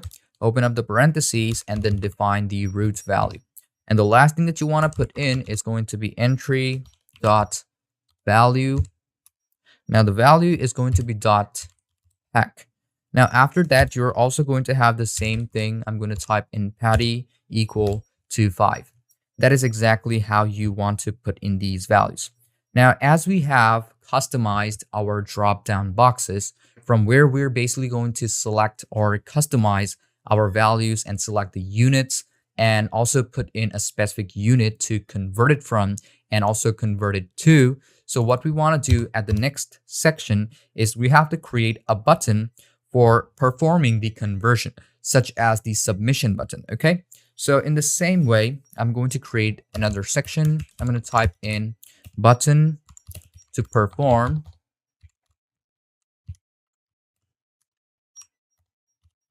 conversion, okay? Now after that, I'm going to define in button is going to be underscore convert. Convert is equal to tk dot button. Now after button, open up the parentheses. Here I'm going to define in root. Now after root, put in a comma, and then I'm going to define in the text. Text is going to be equal to convert. Now after convert, put in a comma, and then I'm going to put in command. Command is going to be equal to, let's say, the convert units. Convert units, and basically that is all that you want to put in over here. Now the next thing that you want to do is obviously we need a pack for it. So I'm going to put in the same thing. I'm going to put in button convert dot pack.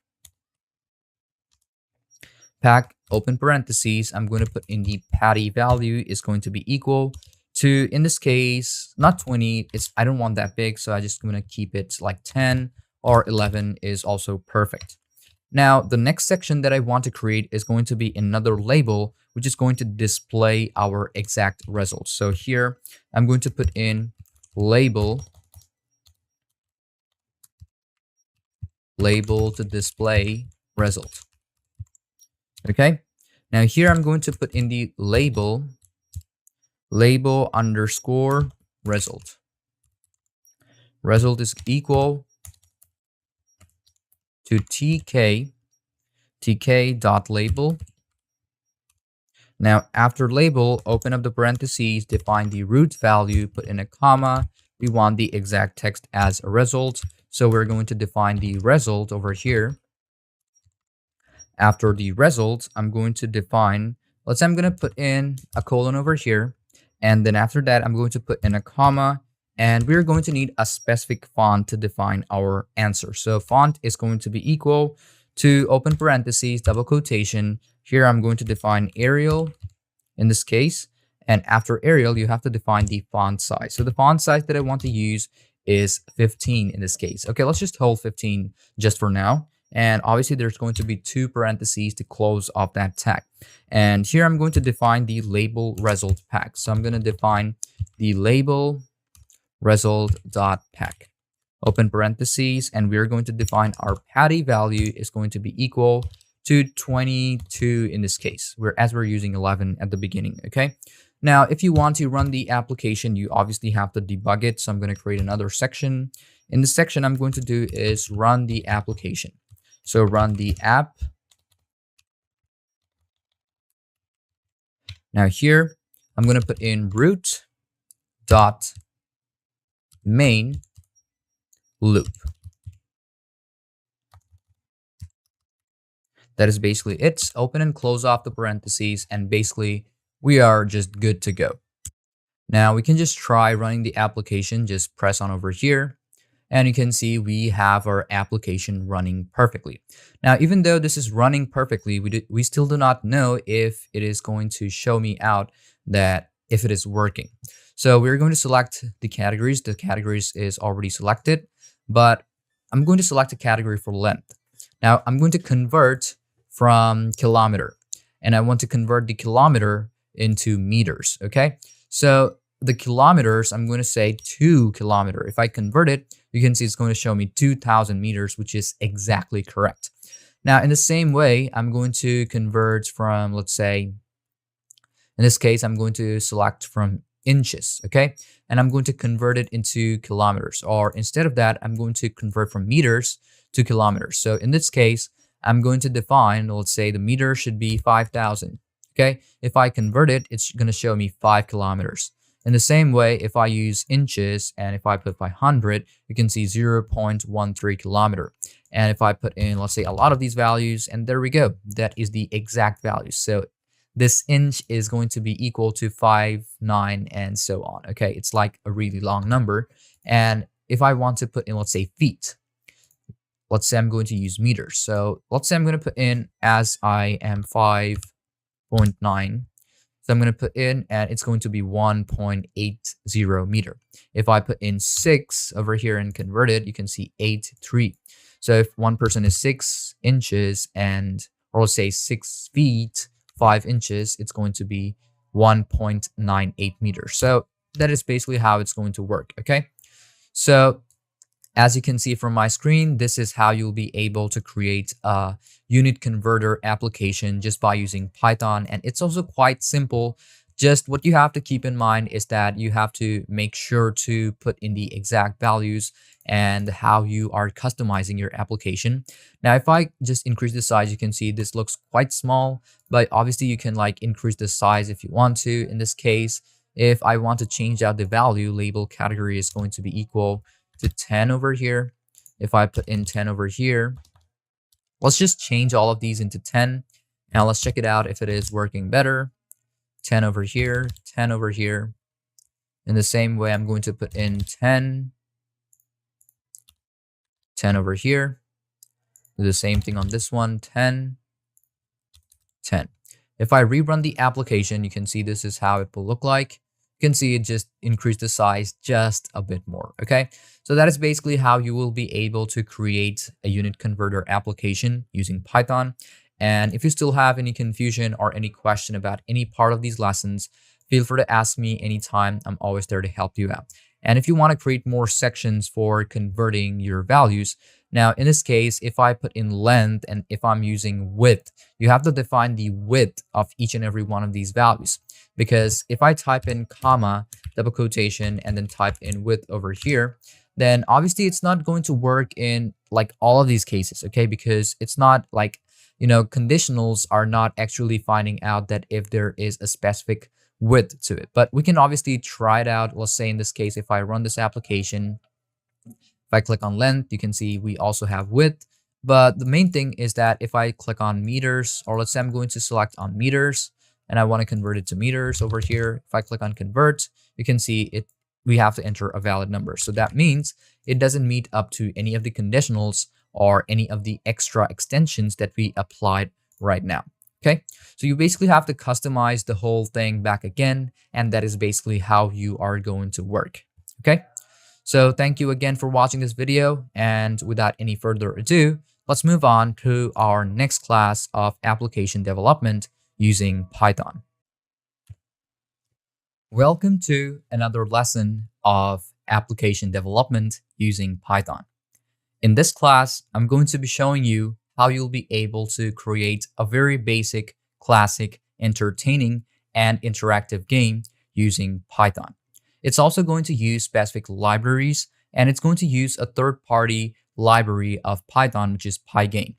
So we're going to create a snake game using just Python, okay? So without any further ado, let's move into our class by opening up Python or PyCharm into our device. If you're using any other IDE, it's also totally okay. So let's just open it up on our device, and let's get into some of the description first and then move into the practical part. Now, in some cases, you might think like it's going to be like very, complex or very hard, but it actually is not, because when you're using those third-party application or third-party libraries of Python, it is going to be mostly the GUI and how you are structurizing and how you are implementing the graphical resources into the firmware or the framework. So the first thing that we want to do is we want to create a new project. Let's say I'm going to put in snake game. And I'm going to click on create. And I'm going to wait for a bit until it has created the virtual environment for me. And over on VNV, I'm going to create a Python file. I'm going to put in game.py, and that is exactly the name that I want to use. Now, there are a couple of objectives that you have to keep in mind while developing these type of games in Python. Is that first thing, you have to understand the basic principles of the game development. Well, if you still have no prior experience to game development, it's totally fine, because I'm going to show you how you are going to structure the application. And then we're going to learn to use the Pygame library to create the graphical application that is going to make sure that it represents the application on your device and how it actually is going to interact to the, let's say, to how the input or the user input is going to work inside of the application. Then you have to develop a fully functional state game with the features like score tracking, game over mechanism, okay? And you have to apply logical thinking to implement movements, collision detect, and also the growth mechanism.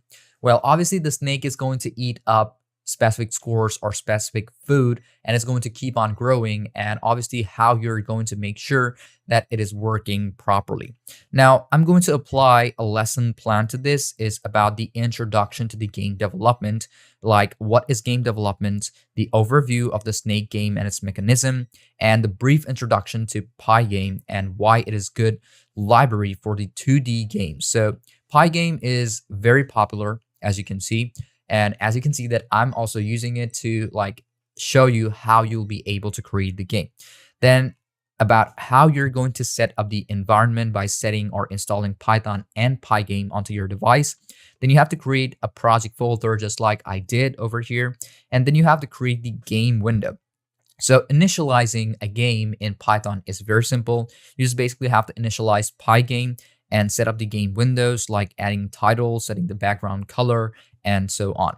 Then the last thing, or let's say the fourth thing that I want to show you is going to be about the snake movement, which is kind of a very important thing, such as drawing the snake using rectangles, which is that I'm going to be using, then using the keyboard to control the snake movement, then implementing continuous movement using a game loop, and adding food, which is going to be randomly placing food on the screen, which is going to help the snake to grow. And then it's going to detect collision between the snake and the food. And then it's going to be the snake growth, such as the growing of the snake when it eats the food and maintaining the snake's body with its movement. And then it's going to be collision detection, such as detecting collision with the walls, detecting collision with the snake's own body. Because obviously you want the snake's you don't want the snake to eat its own self, right? So it's going to be how it is going to work, okay? Then it's going to be the scoring system about how you will be able to keep the track of the scores, displaying the score on the screen. Then it's going to be the game over logic, such as implementing the game over conditions, then restarting the game or exiting on game over. Then it's going to be enhancements such as adding sound effect for eating food and then game over, introducing levels or increasing speed as the game progresses, and customizing the snake food and background with colors and also textures. So the first thing that you want to apply inside or start initializing this game development or the snake game in Python is by installing Pygame on your device. Now, if you want to install Pygame on your device, first thing that you have to do is you have to make sure that the file is active, and then type in pip install Pygame. Hit on enter, and this is how it might show you. You can see install. This is how it will work. But if it shows you some errors like this over and over again, that means that it is already installed on your device. Okay. So that is basically it. And after you will see that it has been run or it has been installed on your device, it will work properly. Okay. So we're going to close this off as I already have Pygame installed on my device. Okay. So the first thing that you want to do after you are done with customizing the Pygame or installing Pygame is that you have to import the libraries, which is going to be very important. So first things first, I'm going to import Pygame. You can see if I type in Pygame, it is still not showing me anything. Okay, so the first thing that you want to do if it is not showing you about importing Pygame, you have to activate the, let's say, activation code of running Pygame on your device. First off, go off to your terminal and type in .venv. That is how I want to type in / type in scripts / activate. Okay, hit on enter, and you can see now it is finding the snake game over here. Then you're going to type in pip install Pygame. Hit on enter. It will take a bit of time. This is how it will show you. Now you can see that install collected packages of Pygame, and it is already installed and downloaded the file. And if it shows you that it has successfully installed Pygame 2.6.1, this is basically how it's going to work, okay? So obviously you want to also upgrade the pip. So I'm going to type in upgrade pip, hit on enter. And if it shows you something like this is how it's going to work. But what I'm going to do over here is I'm just going to copy this, Control C, I'm going to paste it over here. If it still doesn't work, then it's totally fine because Pygame is already running and it will already find it out now. You can see now the Pygame is visible. That means it is working properly. Then I'm going to use the import, let's say random, because we want random places to be selected for the food of the snake.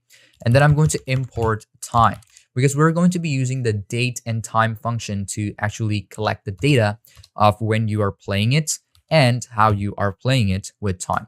So I'm going to put in a section, initialize the Pygame. Initialize Pygame. Now I'm going to put in Pygame dot init. Open and close off the parentheses. And then we're going to create another section for creating the dimension. I'm going to put in screen dimension. After that, I'm going to put in the width. After width, comma, height. So after height, we're not going to be using from Pygame example. We do not need that. So I'm going to define the height. After height, it's going to be equal. Now, in this case, the width that I want is going to be, in this case, 800, comma, and the height that I want is also going to be somewhere around 700.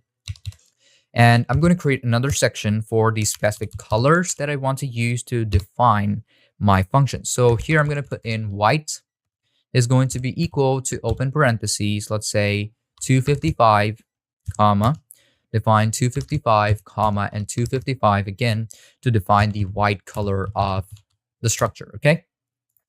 Now, after white, I'm going to define green. Green is going to be equal to open parentheses. Green has 0, comma, 255, comma, and 0 again. That is the color of green. Now, if I want red, red is going to be equal to 255, which is over here, 0, comma, 0, and that is defining our red color. Now, for the next one, we're going to be using the black color to define the shadow. So when you're using black, obviously it's going to be all 0 because it's just black. Okay, so put in comma, 0 again, and that is it. I'm going to close it off over here, and I'm going to create another section for initializing this screen. So I'm going to put in initialize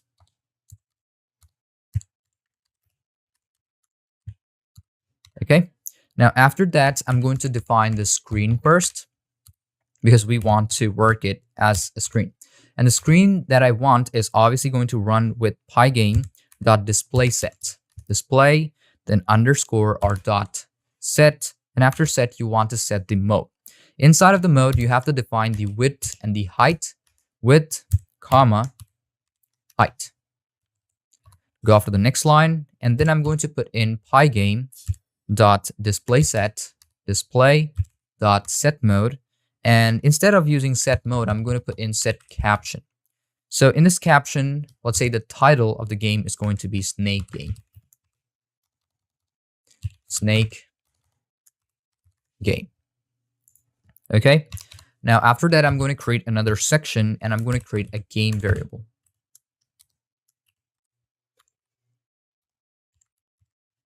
Game variable is going to be snake.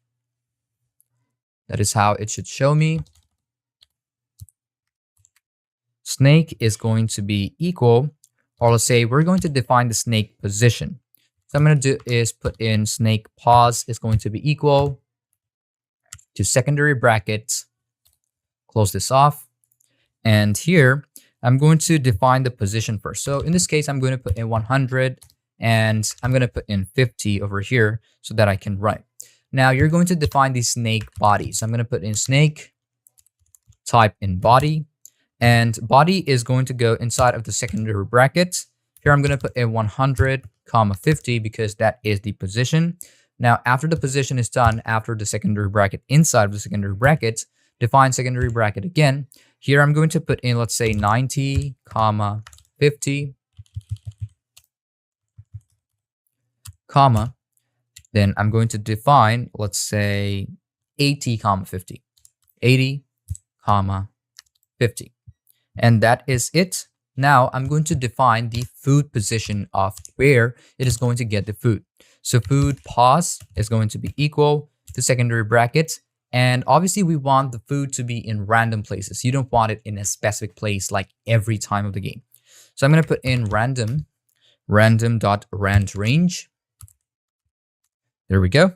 Now here, I'm going to define the statistics. So the starting value should be 1, comma, and then open up the parentheses after that. There we go. Inside of the parentheses, I'm going to define the width. The width is going to be 2 forward slashes and define it with 10. That is it. After 2 of these parentheses being closed, I'm going to put in an asterisk sign and you want to multiply it with 10. So every time the food is eaten or every time the snake eats it, it should increase the size of the snake. So I'm going to put in random range again, 10. After 10, you want to put in a comma and I'm going to put in random.randRange. Here, I'm going to open up the parentheses in the same way, 1. After that, comma, I'm going to open up the parentheses with the specific height that I'm going to use with 2 slashes and 10 at the end. And in the same way, I'm going to multiply it using 10. And that is exactly how you want to define the food position. Now, the next thing that I want to apply or turn on is the food spawn. Okay, so obviously it's going to allow the food to spawn every time you eat the food. So here I'm going to put in food underscore spawn. It's going to be equal to true. Now after true, I'm going to put in a direction.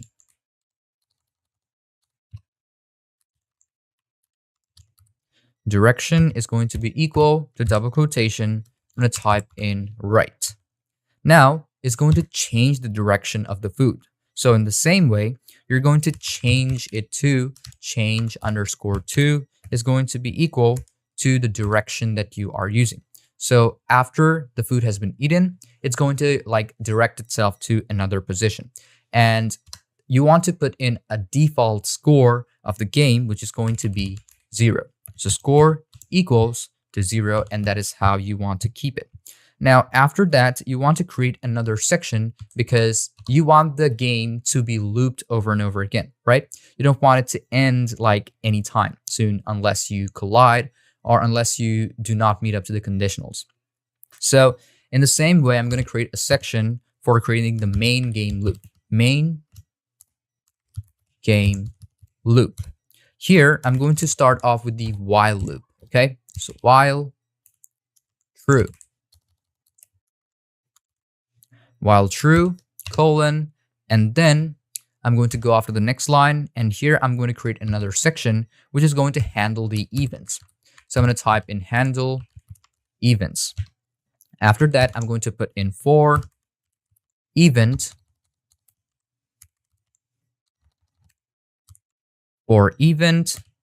in Pygame, Pygame.event, events.get. Okay. After that, open up the parentheses and then put in a colon. And after that, you want to put in the if function. So as we have for event in Pygame.event.get, you want to define a conditional for this, such as the Pygame keydown. So in the same way, I'm going to define my if function, and we are going to define the event type, event.type. So type is going to be double equal to Pygame.keydown. Now after that, put in a colon, go after the next line, and I'm going to create another section so that it updates the direction based on the key press of the user input. So here, I'm going to type in update direction based on key press.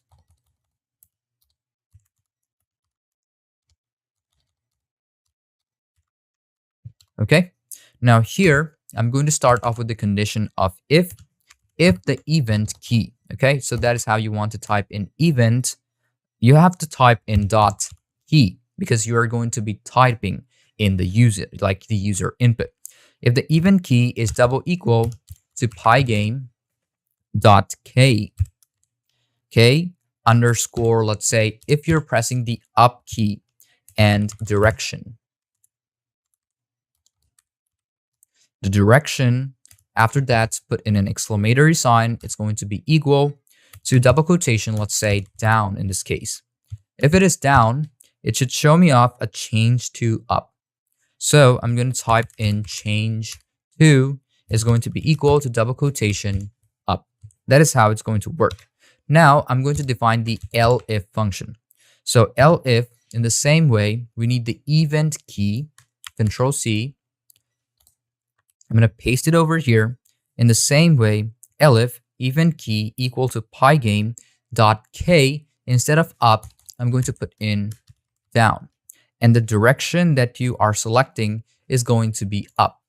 Okay, so I'm going to put in up over here. Up. And the change to is going to be down.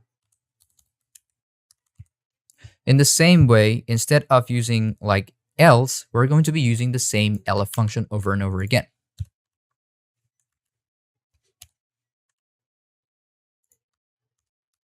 Elif.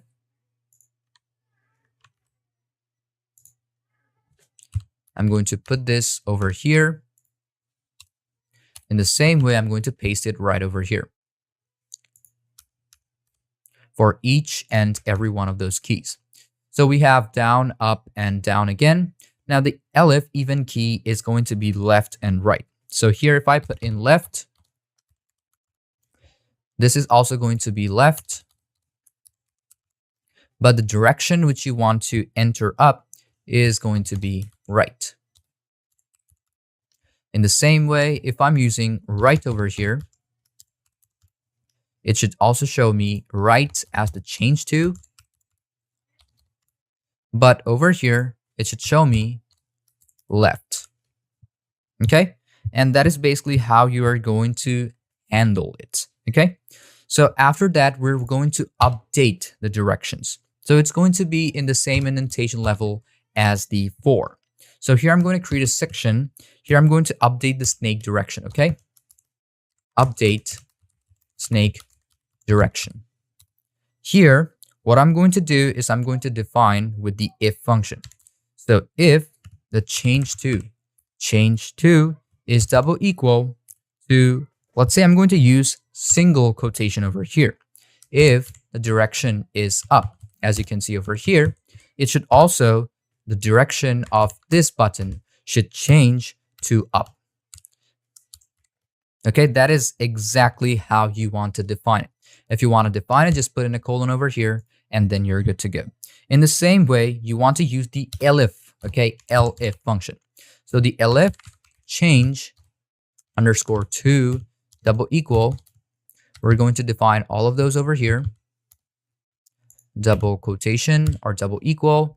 And if it is down over here, colon, the direction that we want to use is also going to be down. Okay.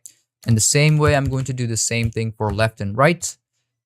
We're going to put in change to double equal to single quotation. Let's say if it is left, colon, it should also change the direction equal to left. Now, if we use the same thing, elif change to, I'm going to cut this off, double equal to right, the direction of the snake is going to be right.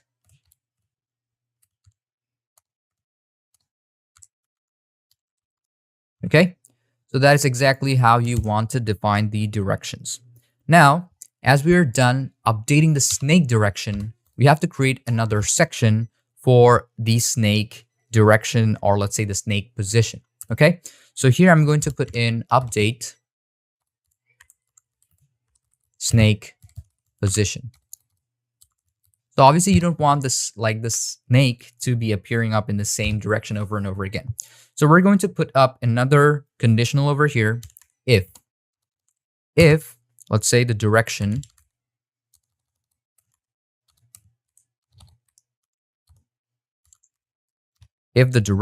is double equal to single quotation up, we want the snake position.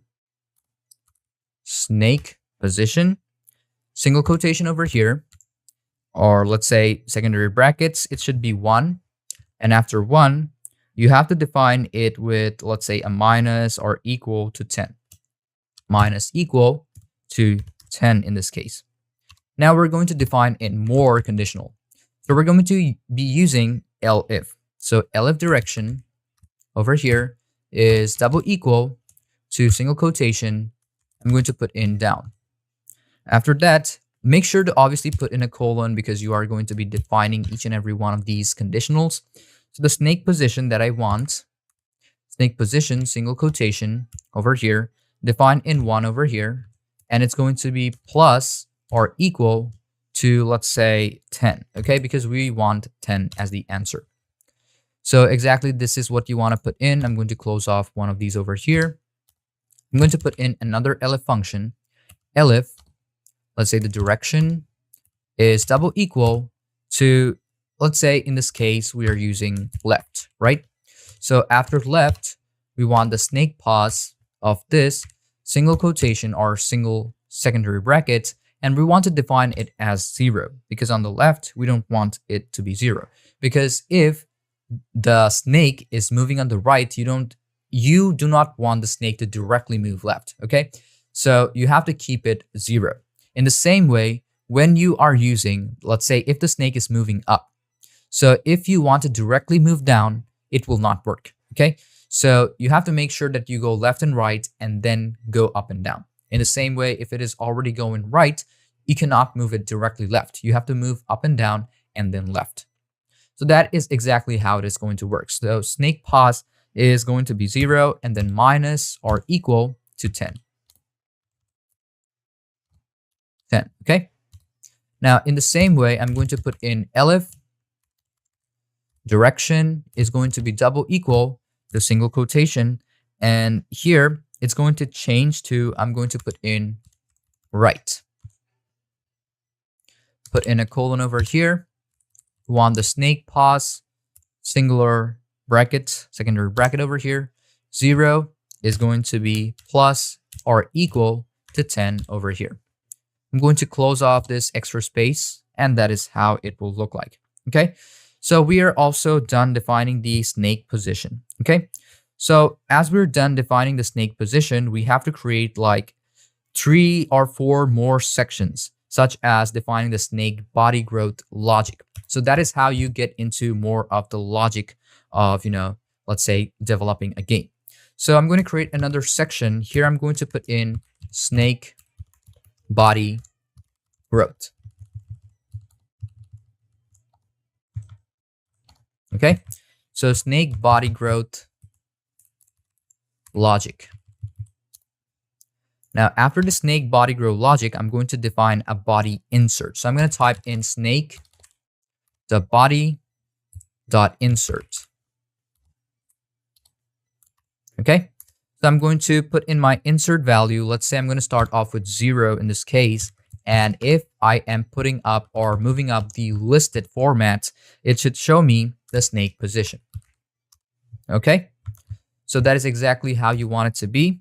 And then I'm going to put in another conditional so that I can move on to the fooding position. So if the snake pause, I'm not going to be using snake body, but I'm going to put in snake pause over here.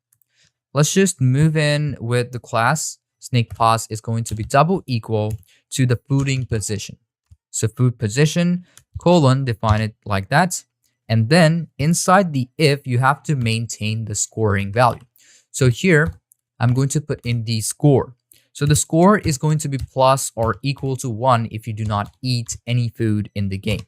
And you want to put in the false value because if you do not eat the first food, or let's say if you do not eat a food another food is not going to appear up. So you have to put in the food spawn. Food spawn, you can see it's going to be equal to false. So what we're defining basically over here is that there's only going to be one food on the screen running like on a loop. Okay, so we have the food spawn is going to be equal to false. And then we want to define another condition with the else function, else, and you have to define it as snake body. Okay, snake body dot pop. Body dot pop. Okay, inside the pop value, we do not want anything because we are still not working or playing the game. Then you have to define another conditional, if not food spawn. If not food spawn, you can see what you want to do is that you have to define this food spawning position. So here I'm going to put in the food pause. It's going to be equal to, let's say, secondary brackets, and I'm going to put in random dot rand range. Inside, I'm going to start off with 1, open parentheses 1, comma, and then inside of this parentheses, I'm going to define the width. Width, double slash. Here I'm going to put in 10 after the brackets. I'm going to put in asterisk, and then the snake is going to basically just increase in size. In the same way, I'm going to put in a random range again, rand.range, open parentheses. Here I'm going to put in 1, comma, open parentheses again. I'm going to define the height, / 10 over here. In the same way, I'm going to multiply it with 10. So that is basically it. That is what you want to put in. And then you want to apply the food positioning again, because after you have eaten the food using the snake, it should spawn another food. So type in food spawn is equal to true. Let's cut this off and let's move on to another section about the game over condition. So let's set up another condition or another section over here. Here I'm going to put in another section. Let's say I'm going to put in game over condition. Okay. Now here I'm going to put in another condition. So obviously I'm going to put in if the snake pause is secondary brackets over here is 0. Now it's going to be, let's say, smaller to 0, or snake pause basically another 0. As you can see over here, I'm going to close this one bracket off, and after that it's going to increase the size. So width is going to be minus to 10. If I type in width, it's going to be minus to 10 in values. And you're going to put in a colon to define the function as game over. So game underscore over. That is it. Open and close off the parentheses. In the same way, we're going to put in another function or another conditional. Here, I'm going to put in the snake pause again. Snake pause, secondary bracket, if it eats a food. Now here in the same way, here I'm going to define 0 or snake pause as 0, 0, or snake pause or snake body, secondary bracket as 0. That is how you want to put in. I'm going to close the extra space over here. So if it, instead of 0, if it is 1 in this case, so it's going to be greater the height. Let's say I'm going to put in height minus 10. Now you want a result of that specific value. And obviously in this case, it should also show me as game over. Okay, so this is the condition of the game over. And then I'm going to use for. So here I'm going to put in for block value in snake body. In snake body. So in the snake body, open up the secondary bracket and then define 1 and a colon at the end. And at the end, you also want to put in inside another colon, define the if, and put in the snake body. Let's say our snake pause, whichever one you want to work with.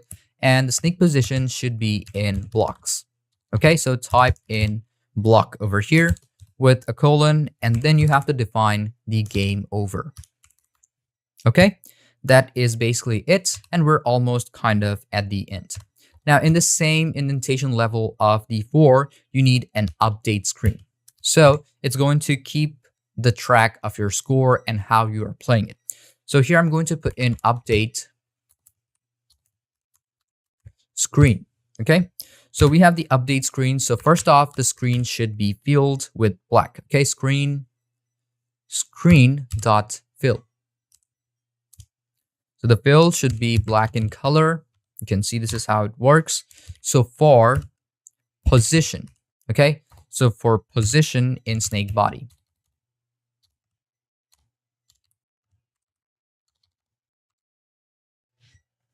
snake body, colon, and then move on to the next line. And I'm going to put in Pygame rect. Draw, put in rectangle, which we're going to use to structure the size of the snake, of how it is going to look like from the beginning. So I'm going to type in screen over here.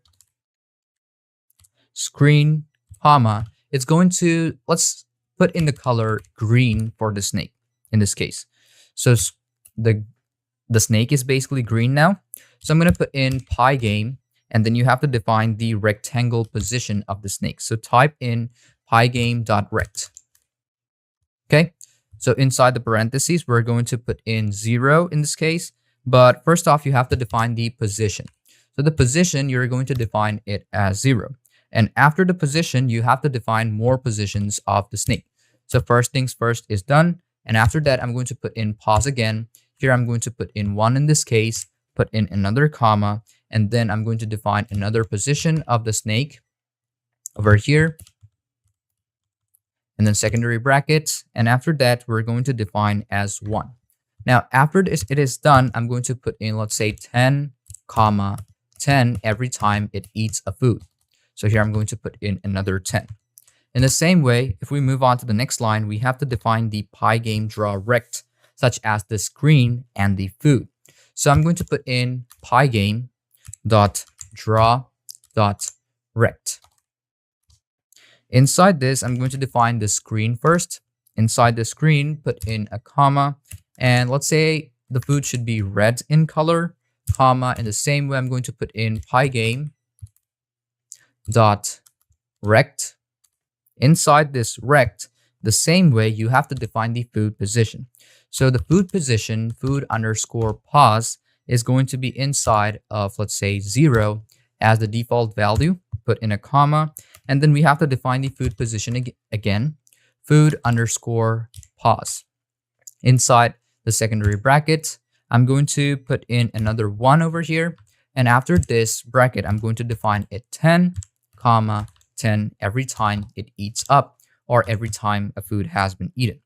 So we're done with all of these sections. Now we're going to update the display. So I'm going to type in update, which is going to keep track of the score, update the display. After that, move on to the next line.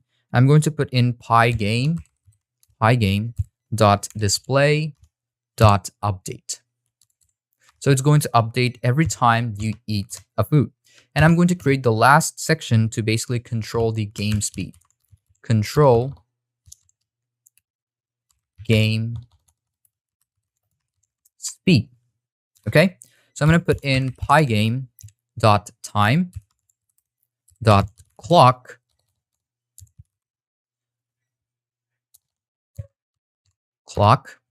Now after clock, open up the parentheses and make sure to put the clock in capital. Open up the parentheses, put in the ticking time, tick, let's say open parentheses, and it should run for 15 seconds. So now, as we are done with the whole customizations of our, the Pygame or our snake game to run in an application. So what you want to do is you want to debug the file and you want to run it. So basically, let's just try running it. You can see this is basically how it works. You can see this is basically how it is going to move. If I click on play again, you can see if I try to eat the food, you can see this is basically how it is going to work. You'll be able to play the game, and you can also see that it is also We're also eating the food, and the snake is basically just growing. You can see this is also like quite fun and entertaining. And another thing is that we put up conditional. So if it hits the wall, then it's game over. That is it. Okay, you can see game over here. So that is basically it on how you'll be able to create an application or a snake game using Python. And it's also quite simple. You just basically have to keep more attention to how you are programming your application and how you are using the libraries.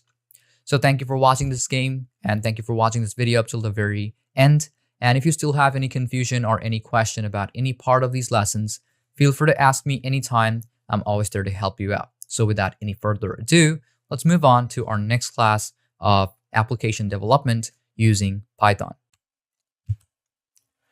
Welcome to another class of application development using Python. In this class, I'm going to be showing you how you can develop a typing speed test app in Python, which is a fun and practical project that can help you or help users assess their typing skills. I'm going to show you a step-by-step approach to building this application. So make sure not to skip any part of these classes, because it's going to be very important for you to structure the application in the right way. So let's open up PyCharm on our device, and let's get into the description first, and then move into the practical part where we're going to be using the codes to structure our application. As you can see from my screen, I have opened up PyCharm in my device. Now, there are going to be specific features of this application. There's going to be 6 functionality of this application that we're going to be creating. So the first feature of this app is going to be the input area. This application is going to have a specific text area, or the input area, where the user can type in their text inside. And it's going to allow Python or the application to analyze if you are typing in the data. Then it's going to have a sample text, which is a predefined text that the users need to replicate, and then Python will analyze that if you are accurate typing in the text. Okay, then it's going to have a specific timer in the application, which is going to start when the user begins typing, and then it stops when the user is done typing in. Then it's going to have a speed calculator, which basically displays words per minute, or WPM. So according to how many words you can type, it's going to use specific libraries of Python to analyze that structure or analyze your skills and how much you can type. And then it's going to have the accuracy measurement. It compares the user's input with the sample text to calculate the accuracy of the user input and how good the user is by typing it in. And then it's going to have a reset functionality, which allows the users to restart the test whenever they are done. Obviously, you don't want to type in the same text over and over again.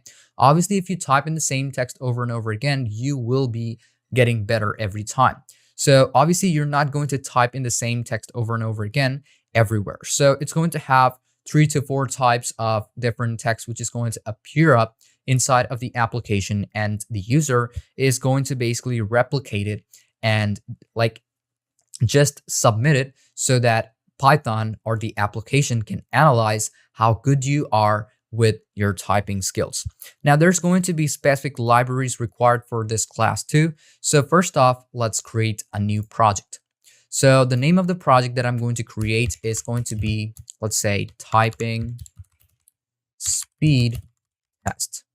I'm going to hit on create, and I'm going to wait. I'm going to create from existing source, open this up, and there we go. It is just, you just basically have to wait for a bit until it creates that virtual environment for you in the screen. Now, then you're going to create an application, or let's say a Python file, which you're going to use to structurize the firmware. Okay. Now, another thing that I want to do in this class is that I'm going to create a couple of sections, which is basically going to help you to, let's say, understand the codes a bit better and where you want to put in the codes. Okay. So these are the 4 sections. It's basically going to have like 5 sections. First is going to be the importing of the libraries inside of the frame. And then it's going to be the sample text list, what you want to put in, what the user has to input according to it. Then you are going to customize the UI elements inside of the application, as we're going to be using GUI to make the application look a bit better. Then it's going to have a section which is basically going to calculate the accuracy of the user input, or how good the user is in typing. And then we're going to run the app by debugging all of the framework that we are using inside of this application of Python. Now, let's get into terminal first. Now, inside of the terminal, if you still did not import or install Tkinter, time, and random inside of Python, or let's say on your device, it's going to show you off as an error at the end. So you want to install pip install, and you want to type in Tkinter. That is what you want to type in. Now, if I hit on enter, it might show me off as an error. You can see command not found exception. It's because I already have it installed from my previous classes, and Python time, or the library time, is already installed onto my device because it already comes with the latest version, or when you install Python in your device. And if you still did not install Python on your device, then I would suggest you go check out my first video of this course and then install it on your device. And then you will have a lot of existing or default libraries available on your device. Okay.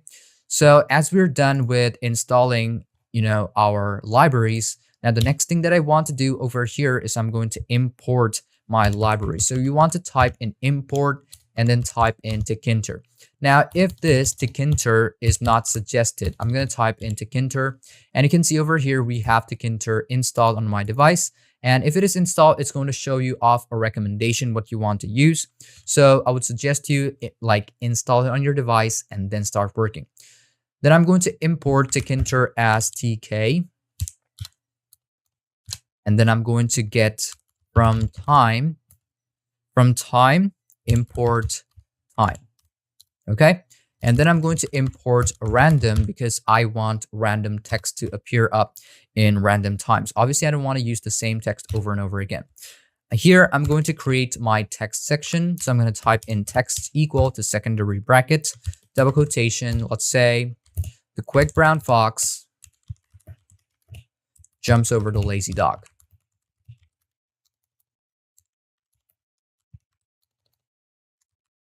Okay. After you are done applying one sentence, you want to put in a comma if you want to apply in more. Let's say Python is a versatile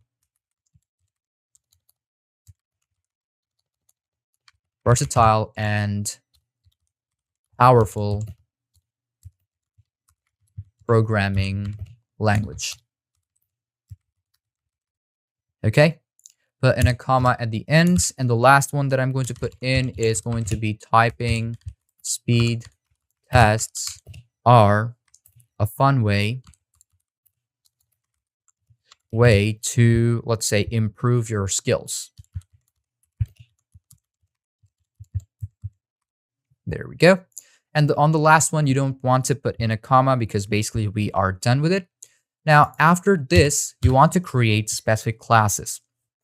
In the specific class, you want to define the root, which is basically going to run the whole thing in a loop.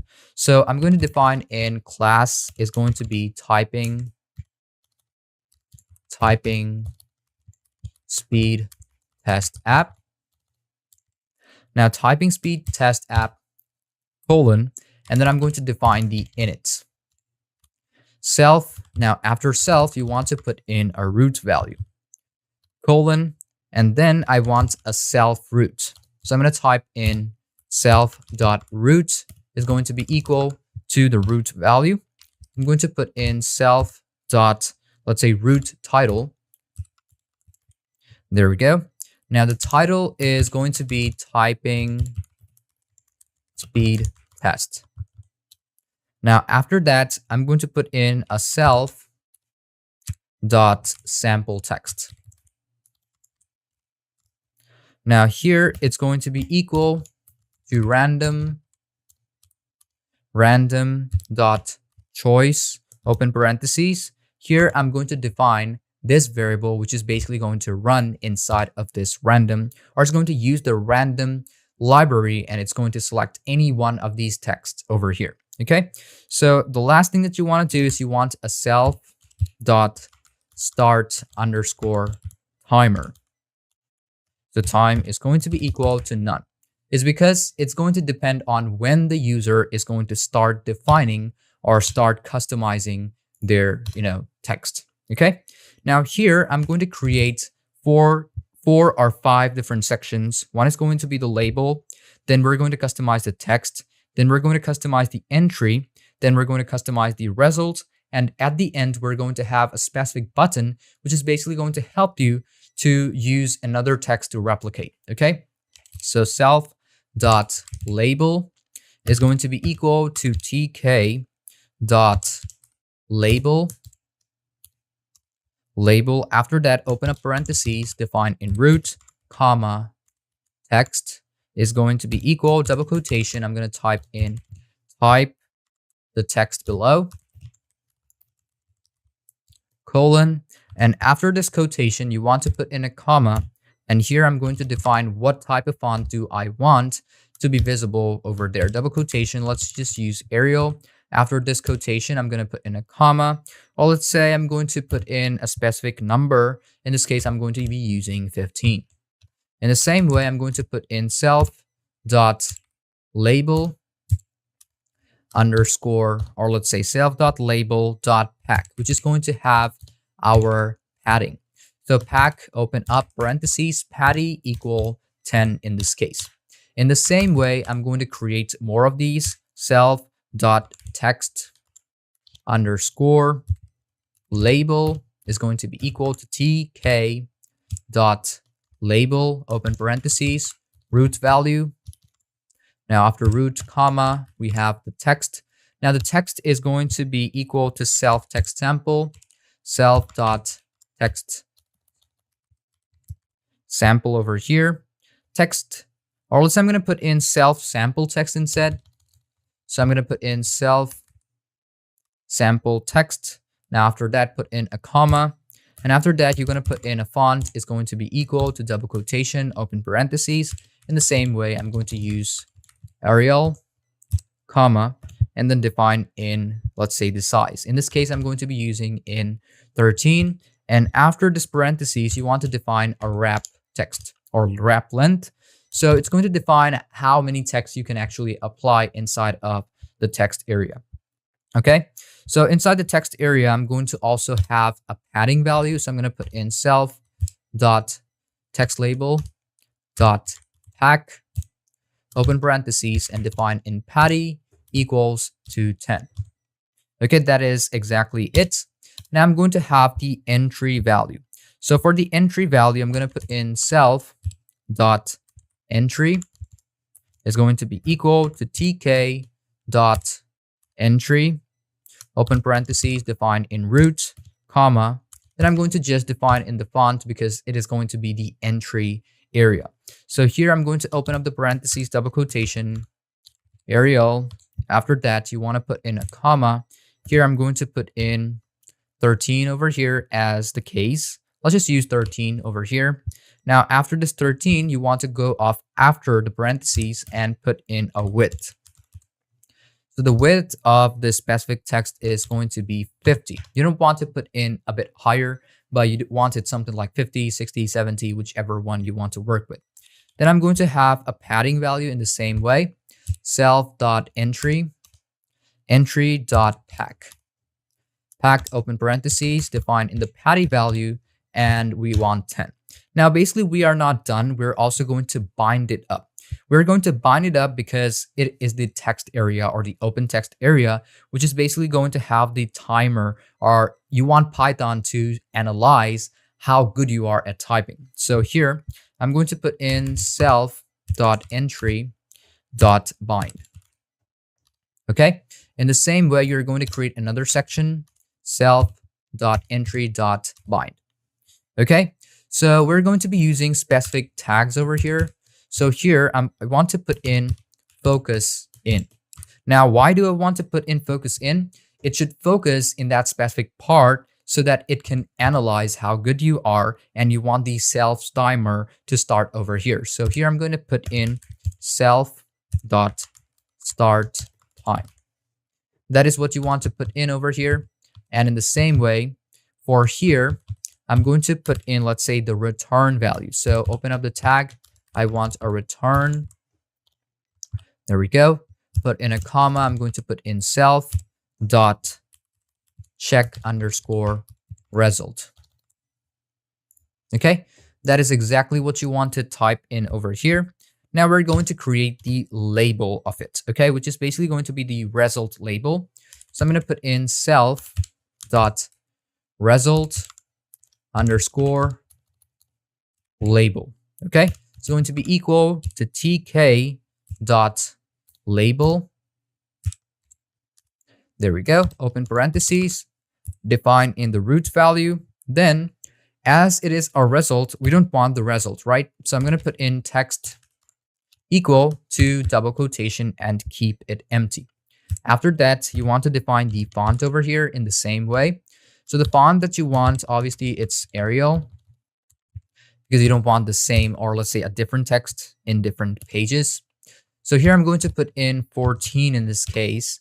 And then what I want is a pack. Okay, so I'm going to put in self dot result label dot pack, open parentheses, and we have to define our patty value as 10. And in the same way, we want the last section for the reset button. So I'm going to put in self dot reset underscore button is going to be equal to tk dot label, open parentheses, we want to define in the root value. And the text is going to be equal to reset. There we go. And then as we have the result, or let's say the reset button, it should have a self reset button over here. So we want to define a command over here. Command is going to be equal to self dot reset. Okay, that is it. In the same way, we're going to define our padding. Self dot reset label, or let's say reset button, is going to be dot. I'm going to put in reset dot pack, open parentheses, define in your patty value.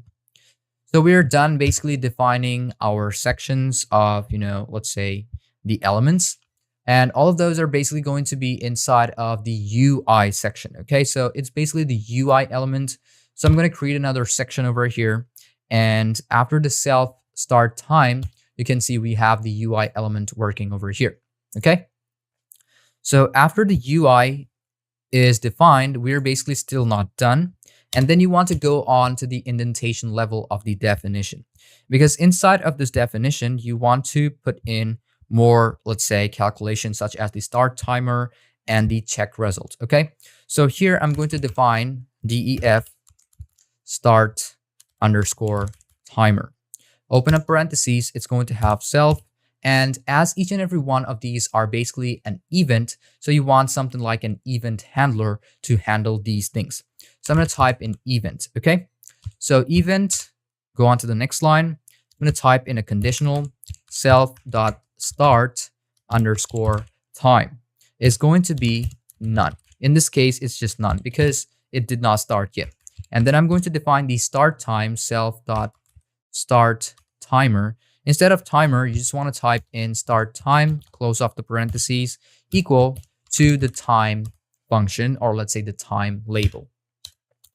In the same way, we're going to define our WPM of how it's going to analyze how good you are. So define the def over here, and you want to check result. Check result, open parentheses, self, comma, event, as this is also an event handler. In the same way, instead of putting in conditionals, I want to define in what labels it should use. So I'm going to put in the end time. End time is going to be equal to time, open parentheses. That is it. I'm going to have a typed text is going to be equal to self.entry. And after that, I'm going to put in the get function so that it just gets out the data. After that, I'm going to have the time taken.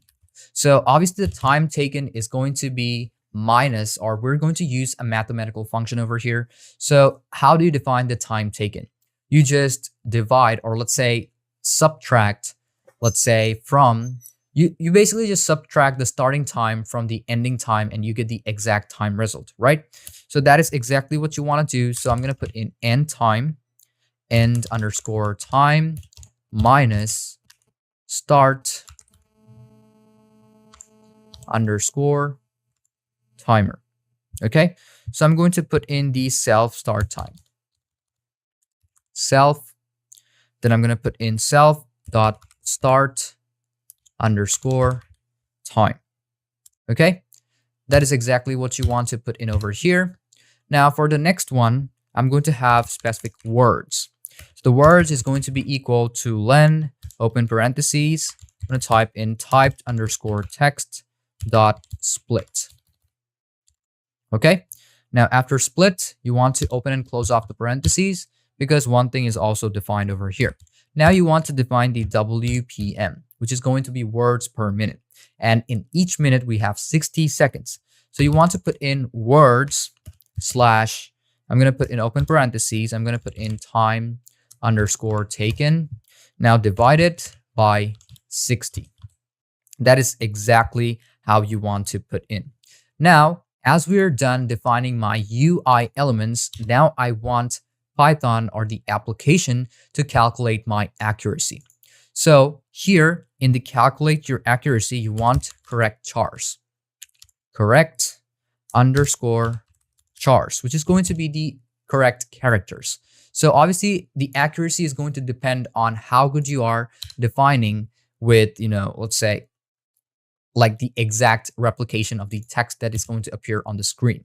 So here I'm going to put in sum, open parentheses, I'm going to put in 1 for A, comma, I'm going to put in B in zip. You're going to put in zip over here, open parentheses, I'm going to put in type text, comma, self.sample text, close off the parentheses one time, if A is double equal to B. So let's say A is basically these texts, okay? And B is going to be the input value. So if all of these match up, it's going to give you out the exact value as the accuracy. So in the same way, we're going to define the accuracy over here. Accuracy is going to be equal to open parentheses. I'm going to put in correct characters defined by divided. Len, open parentheses, is going to be self.sample text. Now close up the parentheses, and here you want to implement it by 100. Now, as we're done with this, we want a self result. So I'm going to put in self.result. Now I'm going to put in self result label. You can see self result label, and you want to apply in a config. So it's going to have a specific config inside of this function. So in this case, I'm going to put in text because we are going to be defining in text. F double quotation, let's say WPM. And after that, I'm going to put in colon and third bracket to define in the function, such as WPM colon, I'm going to put in .2f. That is what you want to put in. Close off the parentheses. Now put in a backward slash, or let's say a backward oblique. And here you want to put in n accuracy. After the accuracy, you will want to define it again with the accuracy in function. I'm going to put in accuracy. Accuracy, as you can see,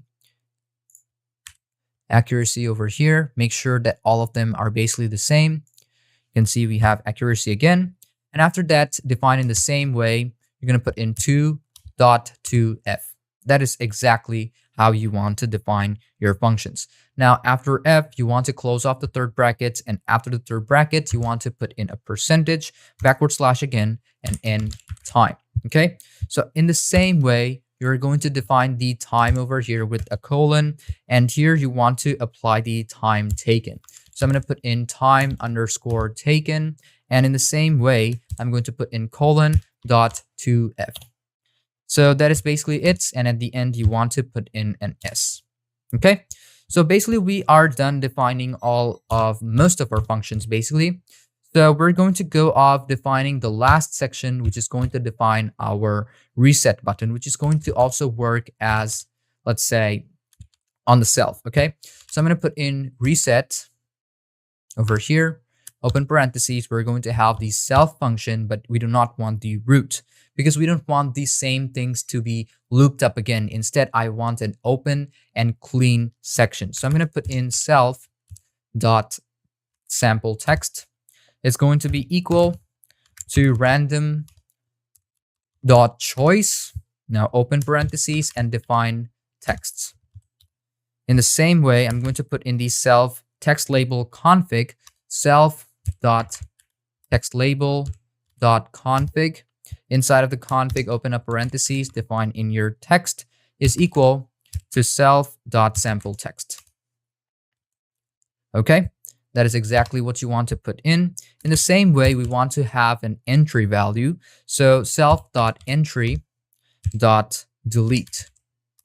Inside, you want to put in 0, comma, tk, and after tk, you want to put in an int. Okay, exactly what you want to put in, and then you want a specific result, right? Self dot result. There we go, result label dot config. You can see open parentheses, and the text is going to be equal to just double quotation and keep it empty.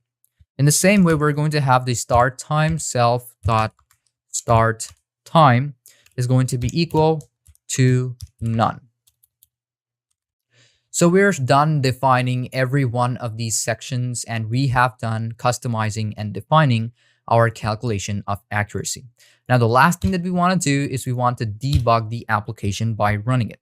Now, when you want to run it, we have one thing, and which I told you from the beginning, that the root is basically going to help you to run the whole thing, and it's going to help you to loop the same functions over and over again. So in the same way, define in root equal tk dot tk. Okay, open and close parentheses, move on to the next line. App is going to be equal to typing speed test app, open parentheses, and define in the root again. In the same way, on the last one, I'm going to put in root dot main and define in loop. That is basically it, and we are done customizing the whole application. Okay, now the last thing that you want to do is you want to run the application, and if it shows you off as an error in some lines, so I'm going to go off. Let's say I'm going to go off to line 17. So I'm going to check on line 17 where it is. We can see I have to put in self over here. There we go, working properly. Now I'm going to go off to, let's say, init, which is line 17 is init, self timer none. And in 65, we have a specific module. So I'm going to go off to line 65, app typing speed test app, open parentheses and root. If you run the application again, you might see there's going to be a couple of errors in some of the widgets. So I'm going to go off and check in on init. You can see the init is working properly. And if it shows you off an error over and over again, you want to first off debug the application. So first off, debug the application. And then what you want to do is you want to select the whole thing and cut it off. After the application has been debugged, then you want to paste in the commands again. Now, after you paste in the commands, you want to rerun the application, and then you can see we have our application over here. Now, I'm going to increase the size of this. Now, what I want to do is I'm going to start typing in. So I'm going to put in typing speed tests are a fun way to improve your skills. If I hit on enter, and you can see words per minute is 36.81, accuracy is 98.21%, and the time taken is 17.93 seconds. If I click on reset, you can see there is another text. I'm going to put in the quick brown fox jumps over lazy. I'm gonna type in fast. There we go. If I hit on enter, you can see this is basically how it is going to work. So you can see after I have done, it's showing me the words per minute is 37.43, accuracy is 97.73%, and time taken was 11.38 seconds. So basically this is how you'll be able to create, or this is basically how you're going to create this, text speed application, or let's say typing speed application, just by using Python. So if you still have any confusion or any question about any part of these lessons, feel free to ask me anytime. I'm always there to help you out. Now, if you face any problems, just like I've shown you, just make sure to debug the application. It's going to create another Python file right beside it, and then you will be able to run the application again. So thank you again for watching this video. And without any further ado, let's move on to our next class of application development using Python. Welcome to a new class of app development using Python. In this class, I'm going to be showing you how you can create a Python photo filter app just by using Python, and it's going to be an exciting project for learning or showcasing your skills. I'm going to show you a step-by-step approach to how you can develop such an app. So let's get into PyCharm first, and then let's show you and get into the description about the key concepts and the tools about these applications. So as you can see from my screen that I have opened up PyCharm, and if you want to use any other IDE such as VS Code or Notepad++, it's totally fine. You just have to make sure that you have Python installed on your device and you are using the latest version of pip available on your device. So let's get into the key concepts and the tool. So the first thing about the key concept of a photo filter app is the image processing library. Use the libraries like Pillow or OpenCV for handling image filters. So the first thing that you basically have to do is you have to make sure that you activate your directory. So I'm going to click on new project and I'm going to make sure that this is exactly it. I'm going to click on create, open up the file. Just wait up until the venv file opens up onto your desktop and just click on a Python app, and I'm going to make sure that to put in app.py. Now open up terminal on your device, and then you want to paste in venv script and then activate, which is basically going to find the directory of the folder where you have started up your Python application or the structure of the application. Now the next thing that you want to do is that you have to make sure that you install Pillow onto your device. So type in pip install Pillow. Hit on enter, and you have to basically wait for a bit until it shows up that it has been installed perfectly. And after this same thing opens up onto your device, that it means that it has installed Python perfectly onto your device. Now you can see that you can also upgrade your pip, and it's also very simple. You just basically have to copy this. I'm going to keep this copied over here. Control C and paste it over here. If it shows you off as an error, you might want to copy the whole thing and paste it over here. If it shows you off a couple of errors like this, then it must be, or let's say it's already installed onto your device and you don't basically have to install anything else. Then it's about the GUI framework. Now you're going to be using Tkinter or PyQt or Kivy for building the user interface of the application, which is going to basically help you to customize and make sure the application looks a bit more better than just keeping it that simple. Okay, as we're not going to be using HTML or CSS to customize our application, so we basically have to use the GUI to make sure that it looks a bit better and it also works perfectly. Then it's about the filters. Now you have to plan various filters such as grayscale, sepia, blur, sharpen, or custom artistic filters to make sure that the application is working functional. And the additional feature that I'm going to apply is going to apply the features like undo, redo, save, and upload or download the image. Now, I'm not going to be making the application very complex. I want to make sure that it is the most basic as possible, but the most functional as possible, even though it's going to be very simple. Now, let's move on to the functional features of this application. So the first functional feature of this application is going to be image loading, which is going to allow the user to upload an image on their device. Okay, so it's just going to basically help you to upload and import your device so that you can start editing your image. Okay, so that is how simple it is going to be. Then it's going to be the filter application. You can apply predefined filter with a single click. So whenever you click on any of those functional buttons, it will help you to customize your application or customize your photo inside of the application. Then it's going to have a preview section, which is going to show a real-time preview of the image with the applied filter. Okay, you have to make sure that it is also fully functional. Then we're going to have a save option, which is going to enable saving the filtered image into your desktop. Even though it's like totally optional, if you want to make sure the application is functional, we can skip out that part. But if you want to make sure that you are going to make the photo to export or import onto your device, you can also do that. Now, in number 5, we're going to have the additional effect, which is going to be totally optional, just like the save option, which is going to add text, overlays, brightness, contrast, adjustment, or cropping the tools. Now, there's going to be a step-by-step method or a guide, which I'm going to show you. So first things first, as you can see that we have already installed Pillow. So make sure you already install Pillow on your device or else it is not going to work. It's basically most important for these type of photo filter or photo type of application which you're doing in Python.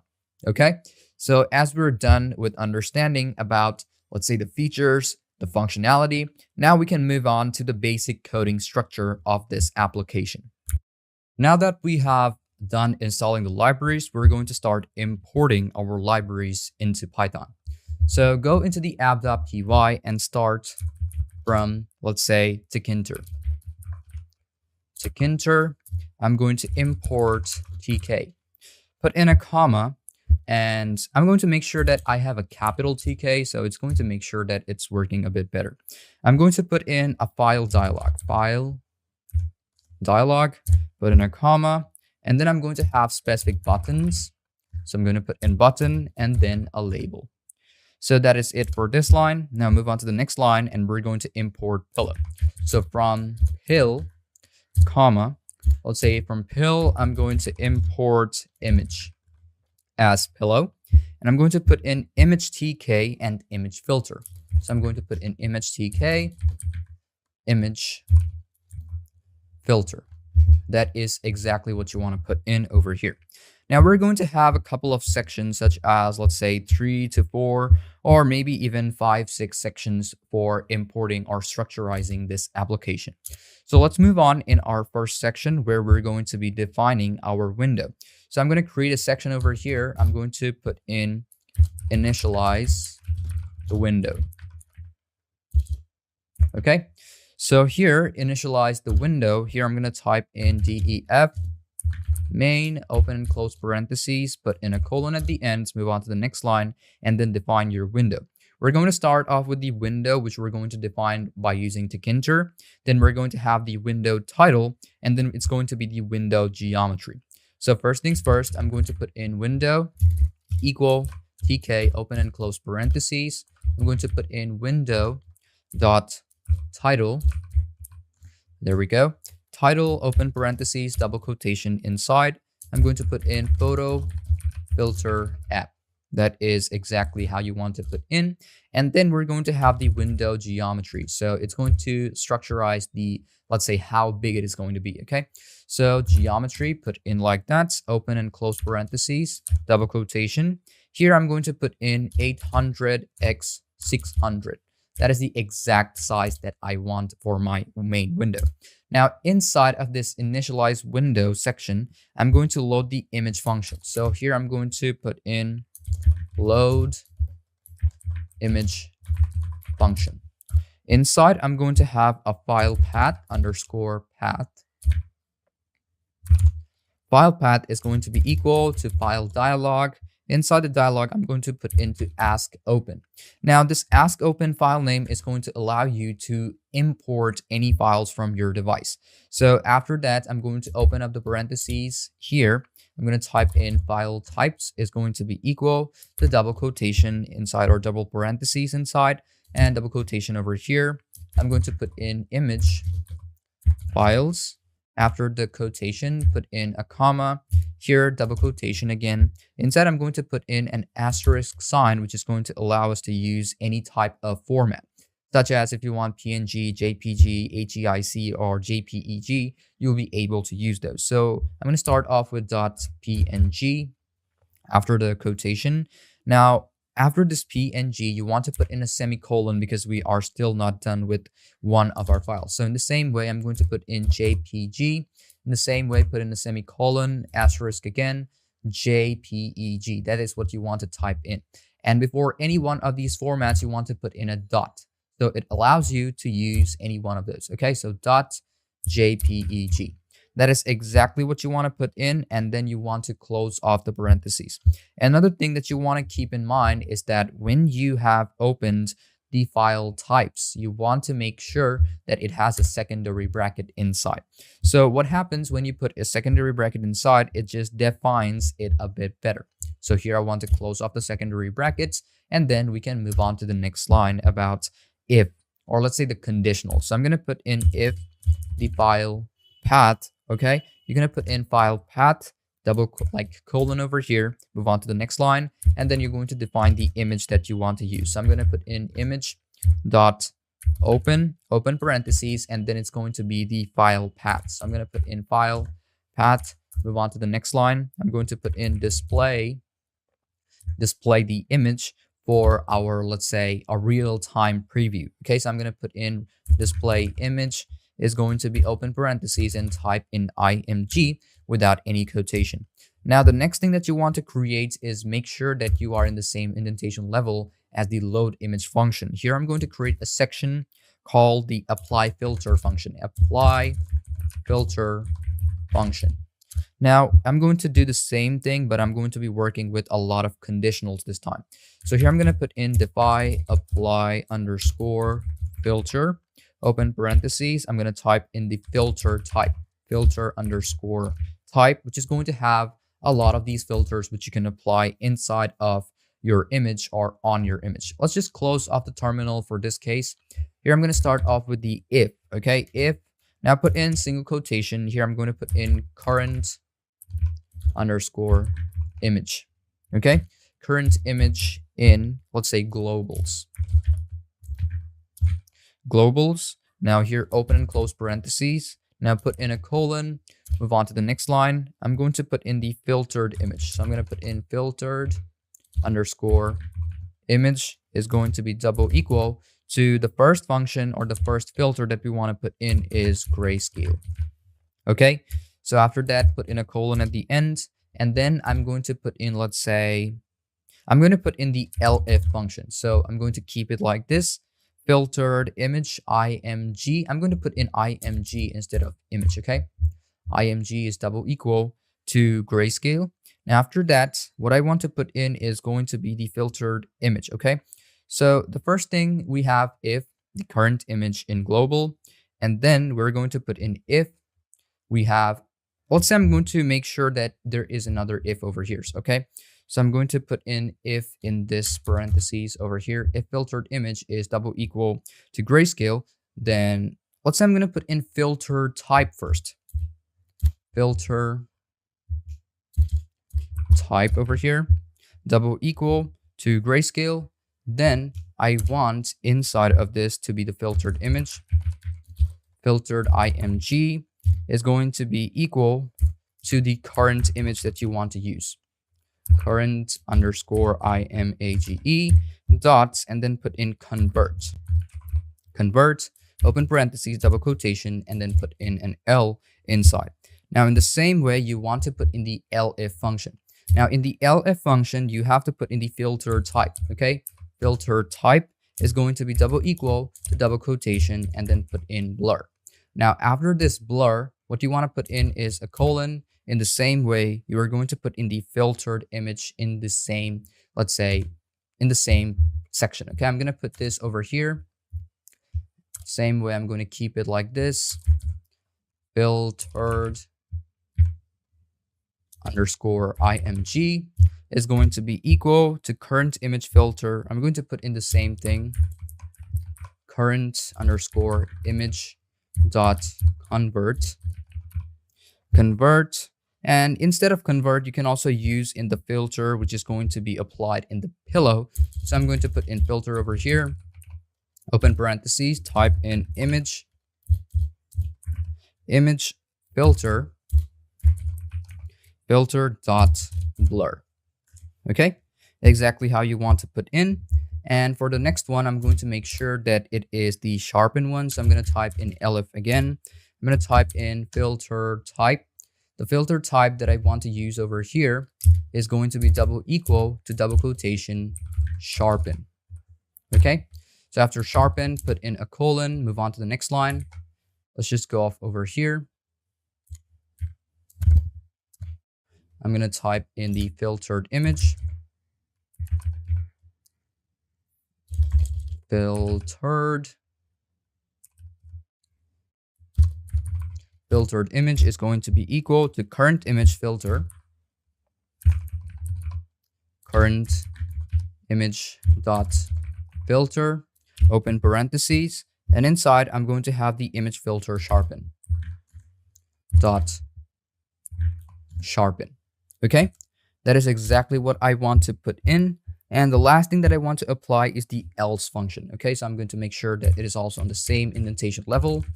Else colon, and I want a return value that is going to be the real-time display. So I'm going to put in display underscore image is going to be equal our parentheses inside, and I'm going to put in filtered underscore image. Okay, you can put in img if you want to. It's going to make sure that it is showing the real-time changes. Now, in the same way, in the same indentation level of the apply filter, I'm going to make sure to create another section. So in this section, I'm going to put in display filter, or let's say display image. Move on to the next line. I'm going to define my display image, display underscore image, open parentheses, img, exactly how you want to put in. So let's have the global value, which is going to work with the current image. And the next one that I want to put in is going to be the current image that I want to use is going to be equal to img. That is going to work as, let's say, a trigger value. And then I'm going to put in tk underscore image is going to be equal to image tk image. There we go. Image tk dot photo image. There we go. And open parentheses, and we're going to have an image size. So image resize, open parentheses again, make sure to put in 2 like parentheses, and here we're going to have 400, 400, and that is exactly where you want to close off the customization. In the same way, we're going to have the config of the image label. So I'm going to put in image underscore label dot config. So the config value is going to be the image equal tk image. Image equal tk image. In the same way, we're going to have the image. Okay, so I'm going to type in image, then underscore label dot image. It's going to be equal to tk underscore image. That is exactly what you want to put in. Now we're going to be customizing the GUI components. So make sure to go into the same indentation level as the display image. So I'm going to put in GUI components as the section.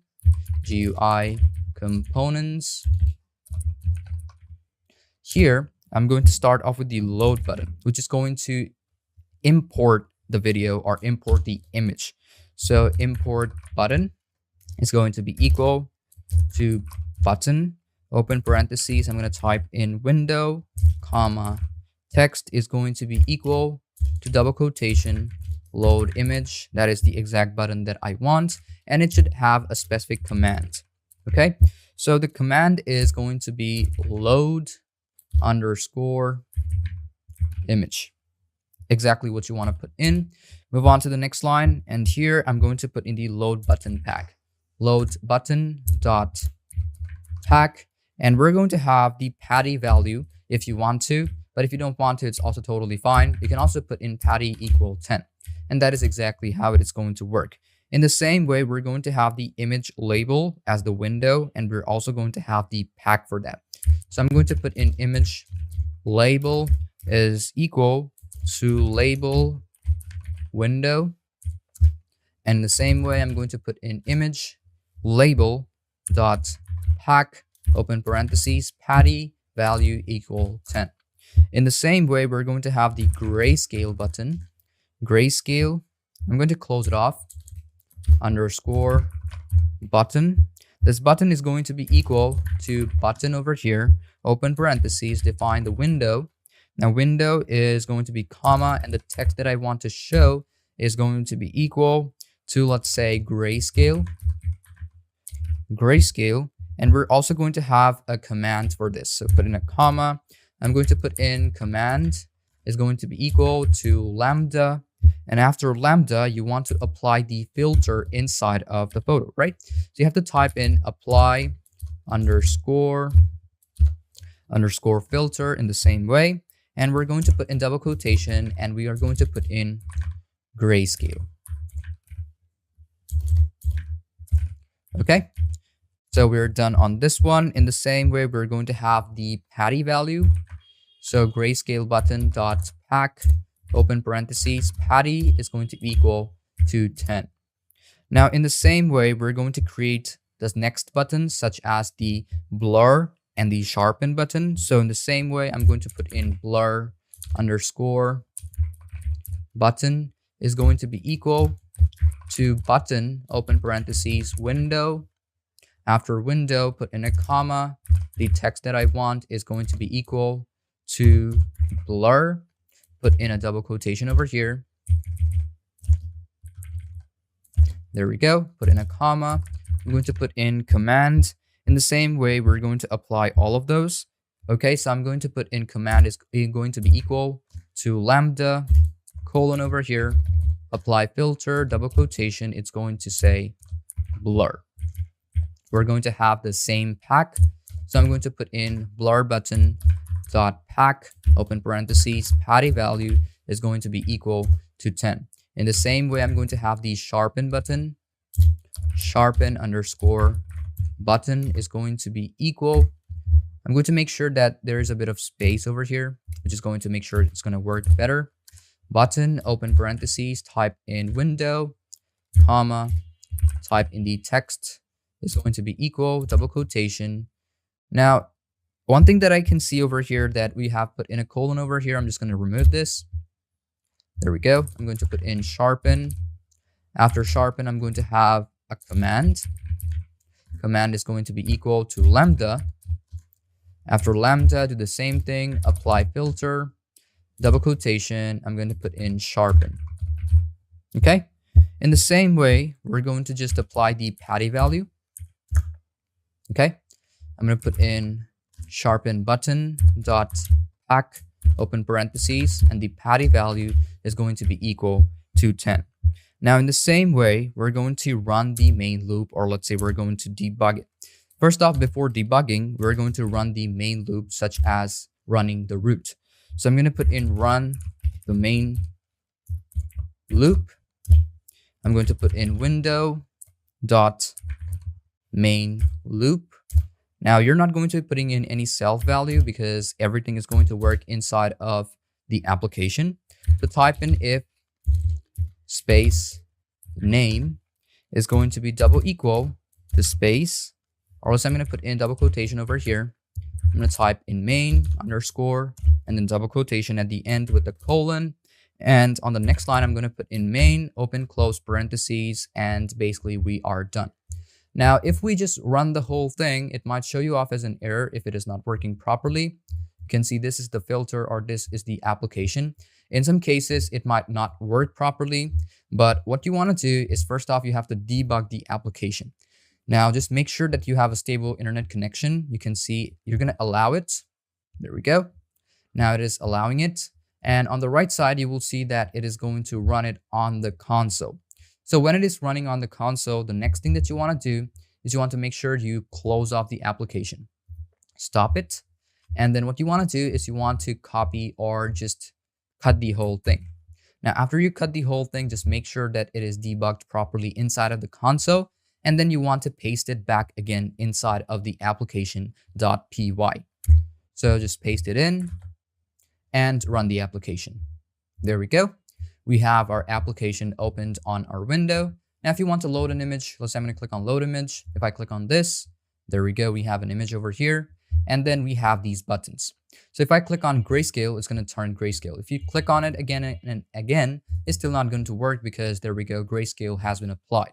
If you want to sharpen the image, click on sharpen and it will sharpen the image and make it look way better. It's going to have a lot more details and a lot more contrast to it. But if you want to blur it up, there we go. We have blurred up the image. You can click on sharpen again. It's going to keep on sharpening until it looks like this. Okay. So it's basically going to have a lot of these values over here. So if you're done with it, you can close it off and you want to run the application again. You can run with other images. Let's say I'm going to apply the same image again. If I click on sharpen, you can see it's looking a lot more clearer. If I click on blur, you can see the blur has been applied. If I click on sharpen again, there we go. We have it clear back again. You can also import more images whenever you want to. It will just defaultly apply another image inside of the application. If you want to apply save buttons, you can do the same thing. You just basically have to customize your application or the code a bit more, and then you will see the exact result. Now, there are also a couple of advanced features to consider, such as the dynamic filter adjustment. You have to add sliders for the intensity control inside of the application. As you can see, we did not do that, but if you want to do that, it's also doable. Then we have like custom filters. You can experiment with OpenCV or advanced filters like edge detection or cartoon effect. Then there's like batch processing, which enables user to apply filter to multiple images at once. And there's like the export option, which allows saving in various formats such as JPEG and PNG. And in the same way, there are also kind of integration with Python app development. So this project basically can be a module in the introduction of your Python application too, which is going to help you to teach the image processing basics, which is going to explain the GUI frameworks. And it's also going to implement the app incrementally, and you can add user interface enhancements. So I have kept the class a lot more simple. That is why I did not apply anything else. But if you want to, apply more of these features in the same way, you just have to create more buttons like this. You just have to create the display image as we have already done that. In the same way, you have to apply another elif with, let's say, if you want cartoon effect, you have to define the cartoon effect. You have to define the blur, you have to define the mosaic or whichever filter you want to use. And in the same way, you're going to take the exact keyword and you're going to define it inside of, let's say, this conditional, and also create the GUI component. So in the same way, if you want to do this, if I copy this and if I go off the next line and apply another elif, let's say I'm going to create another one. Instead of sharpen, if I put in, let's say, color maybe. Okay, so we have this sharpen. Instead of sharpen, contour. Let's use contour instead of color over here. Contour, there we go. We have our contour over here. You can see everything has been applied. In the same way, you want to apply another section, Control C. Paste it over here. I'm going to just put in contour. There we go. Instead of sharpen, I'm going to put in contour. Make sure we have the sharpen are defined over here. Let's say we have this contour over here. Okay. There we go. We have the contour. Let's check this out a bit more. Contour, lambda. Instead of sharpen, I'm going to apply contour. There we go. And I'm going to have a patty value if you want to. There we go. And if you run this application again, stop and rerun, and you can see that we still did not apply any one of these buttons. But basically what you have to do is you have to make sure that it is perfectly applied onto your section. There we go. We have the contour section over here. So I'm going to make sure that the contour is working. There we go. Apply filter, contour. Instead of sharpen button, I'm going to put in contour button pack. Rerun the application. There we go. We have contour again applied. Now we can load the image. You can see we have applied another filter inside of our application. So that is basically how simple it is to make a photo filter app just by using Python. So without any further ado, let's move on to our next class of application development using Python, and just make sure not to skip any part of these classes because it's going to be very important for you even in the long run. Even if you want to create more GUI components and make it a bit more better, you can do that. It's very simple. In the same way, we can do is apply in the patty again. Patty equal 10. I'm just going to copy this and paste it on each and every one. Control C, paste, paste, paste, paste, and paste. Rerun the application. There we go. We have some paddings applied. So thank you again. And without any further ado, let's move on to our next class. Welcome to another class of application development using Python. In this class, I'm going to be showing you how you can develop an expense tracking web app in Python, which involves creating a web application that allows users to track their expenses and manage their financial records. I'm going to show you a step-by-step approach of how you can build it. So first off, let's open up Pygame on our device and let's get started with the project setup. So as you can see from my screen, I have opened up Pygame. We're going to create a new project for us so that I can start creating or start, customizing my structure of the application. But before getting into the structure, we have to know about the project setup. First off, you have to ensure that you have Python installed onto your system, because if you do not have Python installed onto your system, it's not going to understand which interpreter it's going to use in Pygame to structurize the application. Then it's about the framework.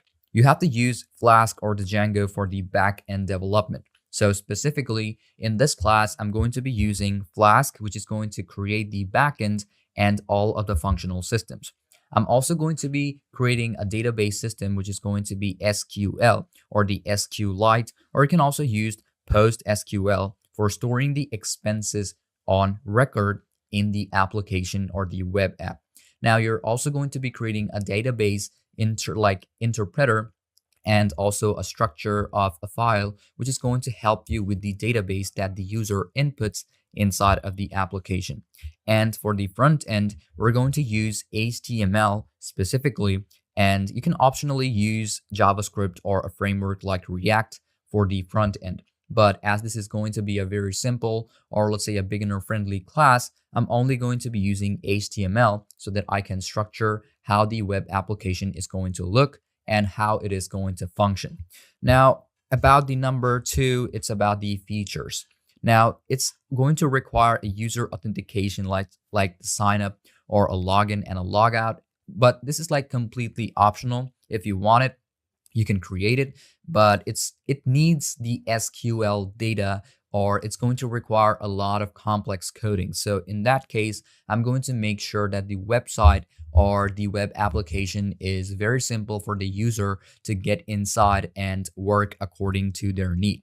And about the new expense entries with details, I'm going to apply the amount, category, date, and the description text box, or let's say selection box, which is going to help the user to apply or use the data or store the data according to their records.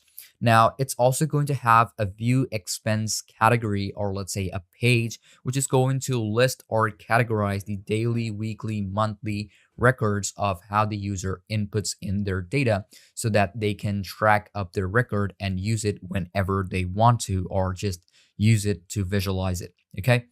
Then it's going to have a generate reports or graph, etc., like pie chart or bargram. You can use whichever one you want, but if you don't want it, you can also skip that part. It's also going to be totally optional.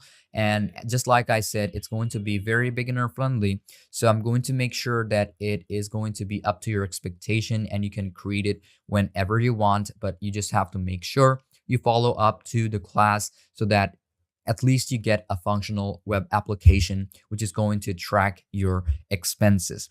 Then it's going to have a section about the exporting data such as CSV or in Excel data. You can save it up whenever you want to, but in this class, I'm going to be showing you in such a method that it's going to create that chart for you so that you don't have to export it or save it. It's already going to create an Excel file or a data chart file for you so that it is very organized, but it's going to require or it's going to represent the data however you like fill it up inside of the form. And the optional is about the set budget and get alert when exceeded. So I'm going to get into the development state. So first things first, I'm going to create a new project. Now, when you create a new project, I'm going to make sure that I have a specific file name set up directly. Now, if you want to set it up directly, you need a specific file name. Now, the file name you can put in, let's say, an expense tracker web app or expense tracker app, whichever one you prefer. But in this case, I'm going to be using just expense tracker. So I'm going to type in expense_tracker. That is it. I'm going to press on create. I'm going to create from existing source and I'm going to open up the file. Now you can see that we have the expense tracker app opened up and we have the app.py. We also have a section of templates. You can see we have add expense, we have the index.html, and the other file that you need over here is the database.db. Now, if I delete it, it's totally fine. You can delete it whenever you want to, but how are you going to create this database file? Okay, in some cases, when you create these database files, it's not going to work properly. So what you want to do is just click on venv, click on new, and then you have this option called just file. Click on that. I'm going to type in database.db. Okay, that is exactly how you want to put in .db. That is it. Hit on enter and it's going to create the database.db file inside of your application. Okay, and that is where you want to start off customizing your application inside the app.py file. So if I open up the app.py, you can see this is like completely empty, but it's totally fine because this is where you're going to start customizing your application. And for the front end, we have created another folder, which is going to be named templates. And we're going to have the add expense and it's going to be the index. So the add expense HTML file is going to create, let's say, a front end, but it's going to be working as a backend inside of the front end because it's going to add the expenses inside of your, let's say, HTML page or let's say web page, and it's going to display the list of data whatever you enter. And for the front end, or let's say the whole structure, we're going to be using another HTML file known as the index.html, which is going to help you to structurize the UI and everything inside of it. Okay, so the app.py file is basically going to create the functional part of the application, and both of these are going to just represent what you want or whatever you want as a result and an outcome. Okay, so that is basically how simple it is.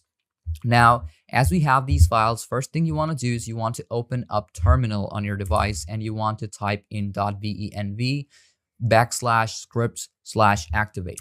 Now, after you type in that, you have to install pip install Flask.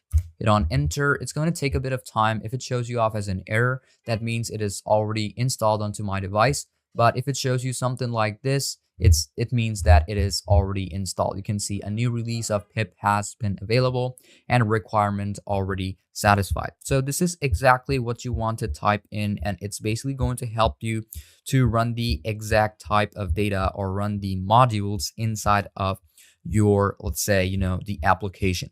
So as we have these application or modules running perfectly inside of my, let's say, PyCharm or Python. Now, the next thing that you want to do is you want to type in let's say I'm going to type in pip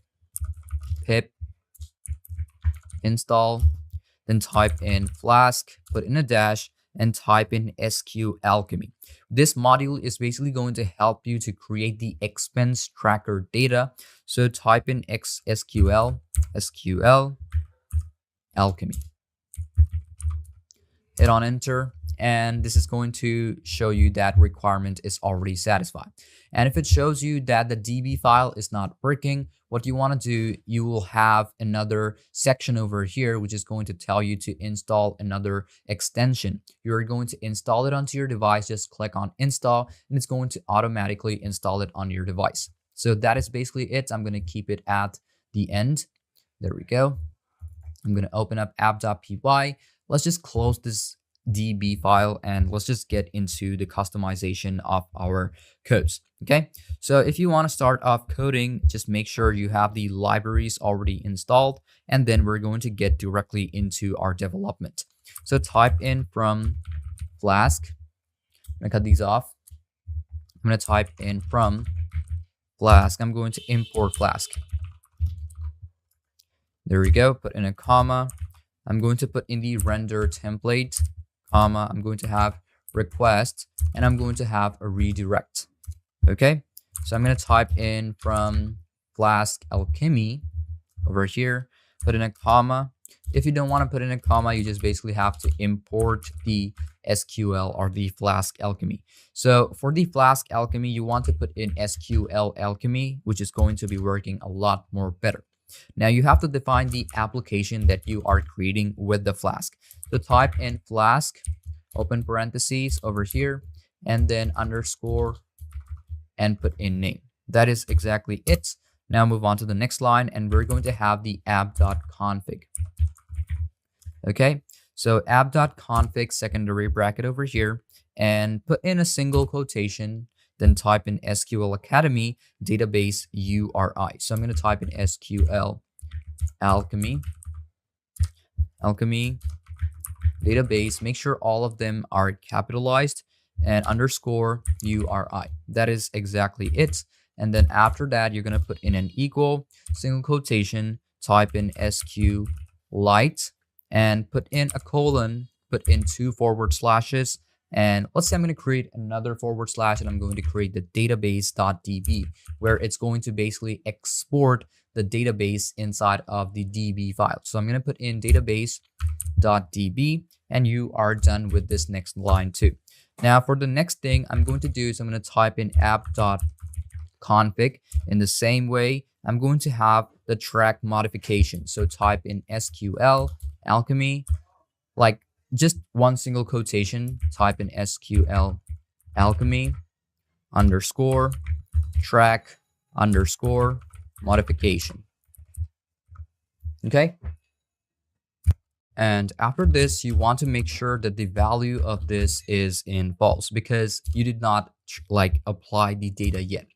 Now, in the same way, we're going to have the DB application running. Okay, we're just basically going to intertwine the application with the database because we're going to be working with a lot of data.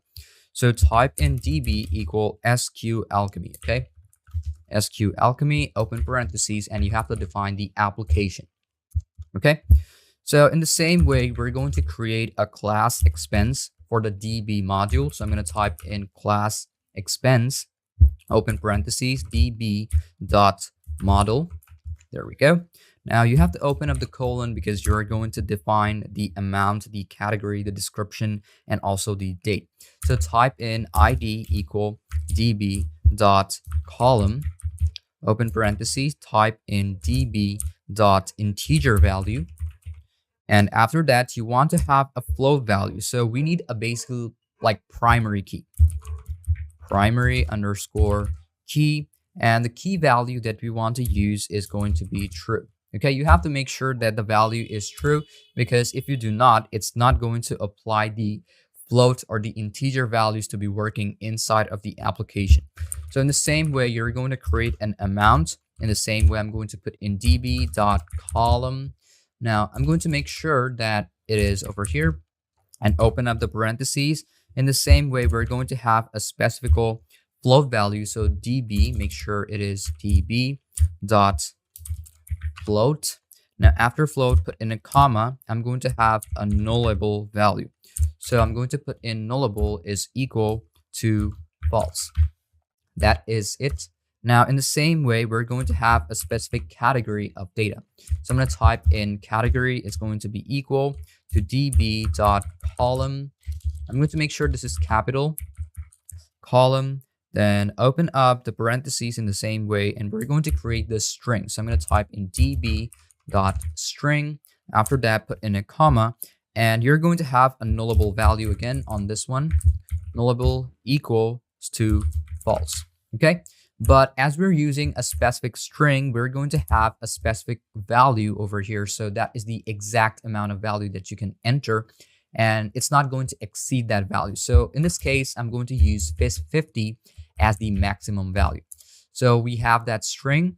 Now I'm going to create after category, it's going to be the description. And for this one, we're going to need text. So I'm going to type in description is going to be equal to db.column, open parentheses, column, open parentheses. I'm going to type in db.string, open parentheses, and the amount of, let's say, strings that we can use inside of this text box is, let's say in this case, I'm going to use 260. Okay. Now, after that, we're going to have the same nullable value, but this time we want to turn the nullable value into true so that I can apply my string or alphabetical details inside of that text box. So I'm going to type in nullable is equal to true, and that is exactly it. In the same way, we want a date, or let's say the time function do its thing. So I'm going to type in db column, open parentheses. I'm going to type in db.string. And the exact numerical that we want is going to be somewhere around 10 to 15. So in this case, I'm just going to put in 10 because that is going to be the default value. And in the same way, I'm going to put in nullable equal false.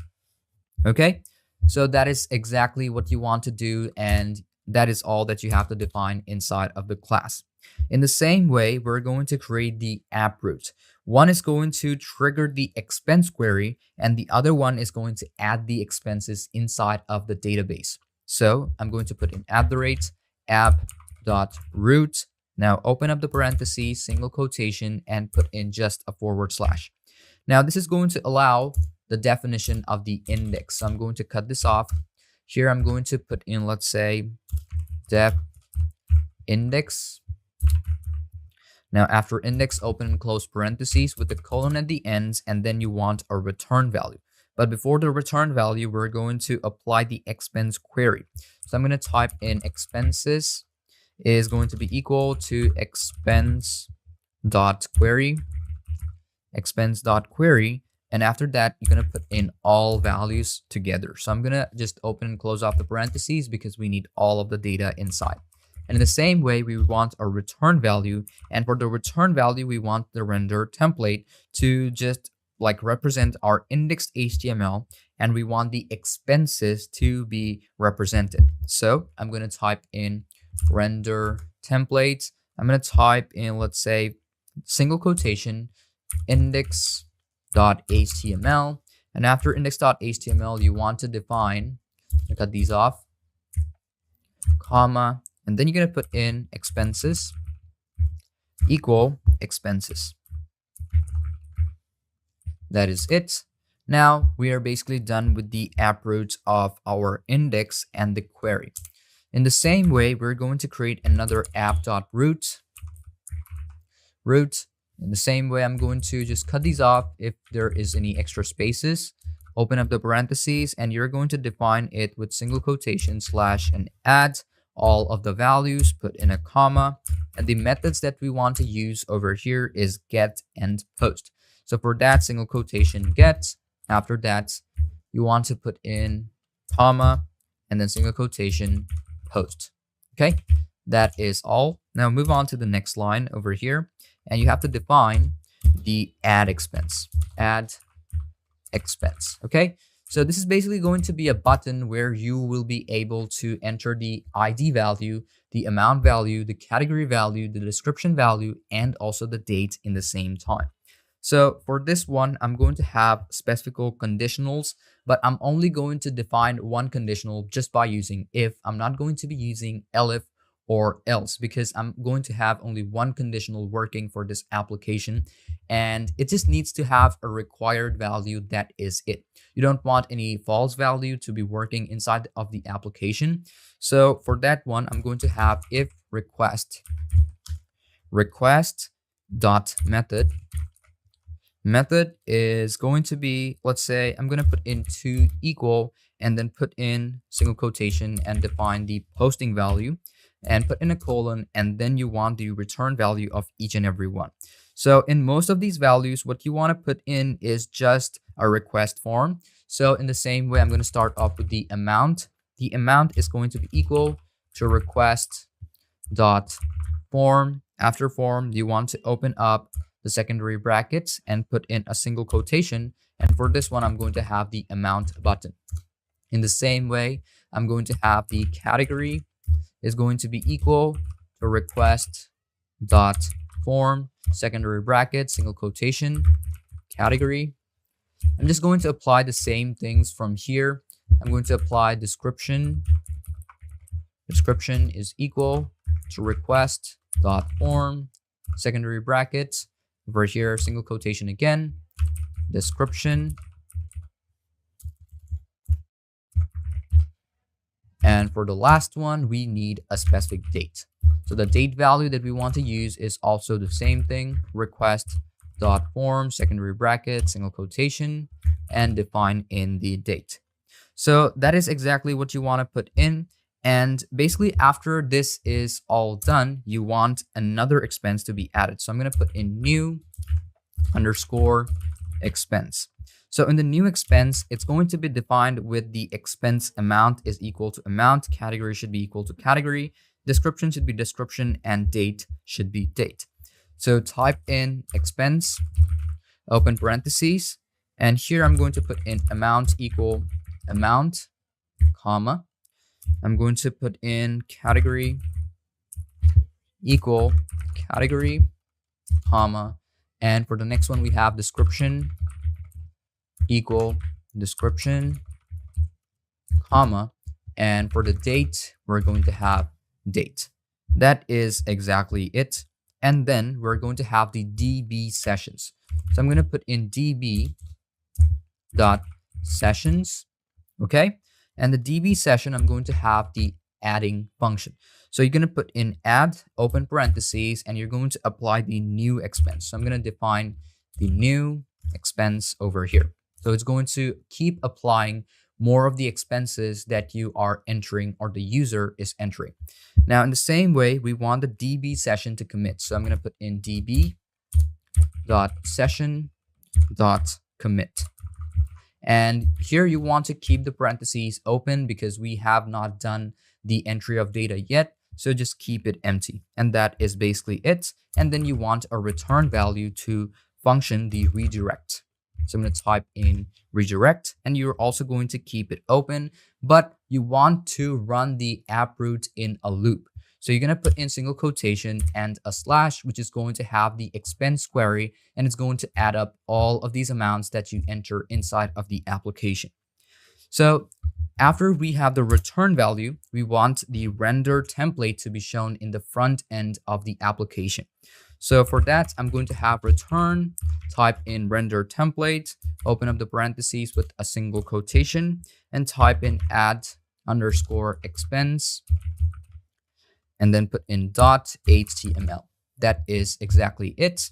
So as we're done, now the last thing that we want to do, or how we have to customize the backend, is by debugging this whole application. So I'm going to type in if underscore name. Name is going to be double equal to underscore main. Put in a colon to define the return value with app.app underscore context. And in the same way, you're going to define the app context inside with the db create. So I'm going to type in db.create. You can create all if you want to. And Another thing that you can see over here is that we're using the db create all. It's because it's going to create the database and the tables inside of the HTML of the front end. So you need the add expense and the indexed HTML to run perfectly. So for the last thing that you want to do over here is you have to run the application together. Okay, so I'm going to put in app.run, open parentheses, type in debug equal true. And that is it for the back end of the application. Now let's move on to the front end of the application, where it's going to be, let's say, a bit complicated, but most of the complicated parts we have done it inside of the app.py. So you want to move inside of the add expense. Okay, so if we move on to the add expense, what you want to do is, first off, you just basically have to define the title as the add expense. Okay, so I'm going to keep it add expense as the title, add expense. Now, inside of the add expense, we want to just customize the body. But inside the body, we're going to create a form tag. So I'm going to go off inside the body. And here, I'm going to start off with the H1 tag. So in the H1, we're going to have the add expense title. Add expense. Move on to the next page or next line. Make sure you are in the same indentation level because all of them are going to go inside of this H1, or let's say the body. And the form should work as a method for post. So method equal double quotation, type in post. That is it. Close off the tag and just apply every label. Now the label is going to have the amount, the category, the description, and also the date. So here, what we want to do is, let's move on to this line. And here I'm going to create a label. Another thing is that if you just create one, you can create more and more. So I'm going to put in label for equal, double quotation, amount is the first value. So close off the tag and define, let's say, amount with a colon. And we're going to close off the label. In the same way, we want the input category or the input type. So input type that you want to apply over here is going to work as numbers. Okay, so number, and after that, we're going to have a specific ID for this number, which is going to work as amount. And in the same way, we're going to have a specific name. Name is going to be double quotation and then type in amount. And for the last thing we want to put in is required, because this text box is required to be filled up. So I'm going to put in BR over here, close off the tag, and apply another BR tag. Okay, so here I'm going to copy this up, Control C, paste it, paste. There we go. We have 4 sections. Now for the next one, we are going to apply category. Okay. Now, instead of number, I'm going to apply text.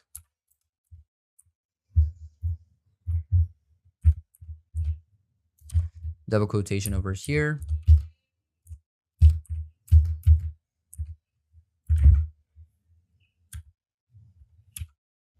Okay.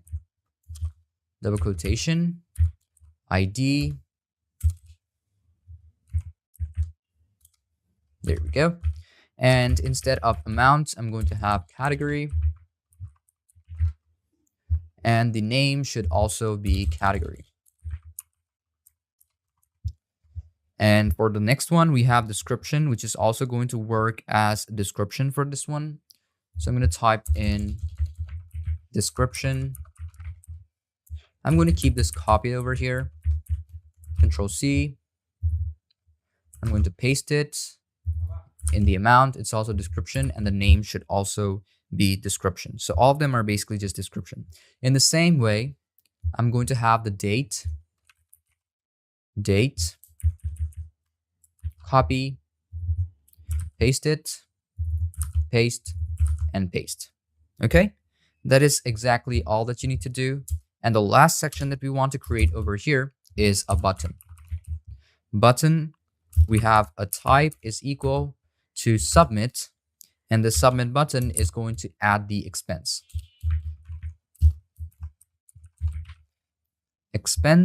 And that is all that you want to put over here. Now, the last thing that you want to create over here is a link to other files, or which is going to basically take you to the front page, to the back page. So here I'm going to put in ahref equal to, let's say, double quotation / that is it. Close off the tag. I'm going to type in, let's say, go back home. That's it. Now we're going to move on to the index.html file. Okay, so in the index.html file, I'm going to apply the expense tracker. Expense tracker, move inside of the body. I'm going to put in h1. We're going to have expense tracker. In the same way, I'm going to create a table, but before that, I'm going to have the ahref. Ahref is going to be equal to double quotation / add. That is all. You want to close off the tag at the end, and here I'm going to put in add expense, which is going to basically take you inside of the add expense page. Add, and then you want to put in add new expense. Okay, that is it. Now you want to create a table. Table border is going to be equal double quotation 1, and the style that we want is going to be equal to double quotation margin top. In the same way, colon, I'm going to have 20 px semicolon at the end. I'm going to make sure that this is over here. Okay, we're going to apply margin top, and it's going to have the same double quotation. Okay, so we have this margin top instead of this quotation over here. You're going to close off the quotation at the end. Okay, but make sure you have a semicolon before this, and at the end you just want to close off the tag. So we have defined the table. Now inside this table, I'm going to have a specific TED. Okay, so this TED is going to create our TR inside of it. So I'm going to put in TR, close off the tag, and here I'm going to have in TH. Here I'm going to apply date. Let's create another line. TH, let's say category. TH, close off the tag. Inside I'm going to have the amount. In the same way, I'm going to have another TH value, and inside I'm going to have the description. Okay, so we have applied these values inside of the TR tag. In the same way, I'm going to create the TH over here. Okay, so after this TED is done, we're going to have another table body. So I'm going to put in another tag. I'm going to type in T body. Inside this T body, I'm going to apply the third bracket inside. Open up the third brackets. Here I'm going to put in percentage for expense in expense. Okay, percentage, and you want to close off the third bracket. In the same way, you're going to apply the TR tag. Okay, so make sure that it is in the same indentation level of the TED, and also the TR should go inside of this quotation or this indentation level. So I'm going to put in TR, close off the tag, and all of them are going to go inside of the TD tag. Okay, so here I'm going to open up two third brackets. I'm going to put in expense dot date space, two third brackets, and close off the tag. In the same way, I'm going to have TD, and I'm going to have two third brackets, expense dot, let's say here I want category. In the same way, I'm going to have TD, third brackets, expense dot amount. I'm going to close this off. I'm going to apply TD over here. There we go. Close this off. Third brackets, expense dot, the last one is description.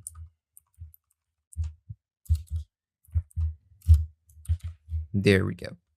Okay, and we're going to have the T body working at the end, But before this t body, I'm going to apply another value, which is going to be the end4. So I'm going to put in percentage end4 percentage and open or close of the third bracket. And that is exactly it. And we're done with customizing the application. Now, what you want to do is you want to run the application. If it shows you off this type of error, I'm going to check line 23 over here. And we have this add expense over here. We're going to check it out if it is working properly. So this one is the add expense. Here I want to open up the parentheses. There we go. And then you want to run the application. If the viewpoint shows up over here, then it will mean that it is working properly. But if it is not, you basically have to define, or you just basically have to, debug the application so that it works a bit better. Okay, so I'm going to check this line 17 app. I'm going to put in app.root, run the application again. And if it shows you off the viewport, click on the viewport. And if it shows you off this error, like for the last one, you want to debug the application. So you can see this debug app. I'm going to stop and rerun. And after you have stopped and rerun, you have to make sure that you allow this. And the next thing that we want to do is we're going to wait until the console has been done. And you want to, first off, just take the whole thing, cut it out, and paste it back again. So let's paste it, run the application. Is the viewport, and there we go. We already applied another type of database over here. So basically it's going to be totally empty, but if we just remove a couple of databases, I'm going to go off into database. You can see database over here, tables, and we have this over here. I'm going to refresh it. There we go. And if you want to apply another data, just click on add new expense. Here we can put in the amount. Let's say I'm going to put in $4,000, or let's say all of these are basically amounts. So I want it to be in categories, descriptions, and so on. So let's just close off or stop the application to run and rerun it back again. You can see we have the viewport. Let's click on add new expense, and there we go. We have the amount, the category, and the description. The same way I'm going to apply $4,000. And the category should be, let's say, living expenses. The description that we want to add in is going to be, let's say, rent. And the date, let's say in this case, I'm going to put in 01. And the month that we want to use is also 01 and 2000. I'm going to put in 2025. Okay. And if you click on add expense, it will be applied. You can also select from here, whichever date or whichever year you want to select from. And if you click on add expense, you can see it has been applied over here as all of the data that you've put in. So thank you for watching this video up till the very end, and hope you understood about everything in this class. If you still have any confusion or any question about any part of these datas or any of these codings or classes, feel free to ask me anytime. I'm always there to help you out. So without any further ado, let's move on to our next class of application development using Python. Welcome to a new class of application development using Python. In this class, I'm going to be showing you how you'll be able to create a Madlibs application just by using Python. This app will allow users to input the words such as nouns, verbs, adjectives to fill in blanks in a predefined story template. Now, it's going to be a very simple class, and it's going to be a very simple approach to creating this application. But one complication or one complex thing that we're going to add inside this application is I'm going to make this inside of a GUI, which is going to structurize something like a software or an application to run in the background. So I'm also going to tell you how the code works. So without any further ado, first off, let's open up PyCharm or any IDE that you have on your device. This class is going to be very important for you so that you can understand about how you can make a Madlibs application. Well, I have made a couple of Madlibs game inside of my websites, or which is also known as a web app. But I'm not going to be making a web app, as this is a course about the application, about how you can create application in Python. So I'm going to tell you how the code will work. Now, the story template variable is a string that the placeholder or with the placeholder. In example, like I'm going to be using place, noun, adjectives, adjective 1, adjective 2, or whatever you want to use to fill in the blanks. And these placeholder, which are going to be used with the third bracket, is going to be replaced by the user input by taking the data from the GUI front end. Okay. Now we're going to have the user input. Now the user input is going to be defined with the open and close parentheses function prompts and users for words in the fill of the blanks. And then we're going to have the dynamic replacement. The format of open and close parentheses function is going to basically replace the placeholders in the template with the user provided values. And for the execution, we're going to be using if underscore underscore name, and it's going to be equal to the main value, which is going to loop up the function so that you can create more and more of these dynamic application and make it interactive at the same time. And to ensure that the program runs only when the executed is, or let's say when the user is executing it directly. And to run the application, you have to run it by using madlibs.py, or you can run it using the Python interpreter. Okay. So to follow the prompt to enter words, and you can enjoy your personalized Madlibs story. So first thing that I want to do over here is I'm going to create a new project. There we go. I'm going to wait for a bit and I'm going to type in Madlibs. Hit on enter, and I'm going to make sure that it creates the virtual environment for me. And then I'm going to start off coding inside of it. Just make sure not to skip any part because it's going to be very important for you. Now, there's going to be a lot of codings that we need to do because we have to define a story. Then we have to validate the inputs. We need a story template. We need to display the story in a message box. And then you're going to create the main window with the title label, the input fields, the dictionary to hold with the entry of widgets. We're going to assign the entries to variables. We're going to have the submit button, and then we're going to have the section where we're going to run the main application. So what I'm going to do first is that first off, make sure that you have Tkinter available on your device. Now, if you still don't have installed Tkinter, I would suggest you do it right now. And obviously, I've shown you in my previous classes of how you're going to install Tkinter on your device. So the first thing that you want to do is click on new. And over here, I'm going to click on Python file. I'm going to name it app.py. I'm going to wait for a bit and I'm going to start off importing my code. So type in import Tkinter as TK. Now in the next line, I'm going to type in I'm going to cut this off.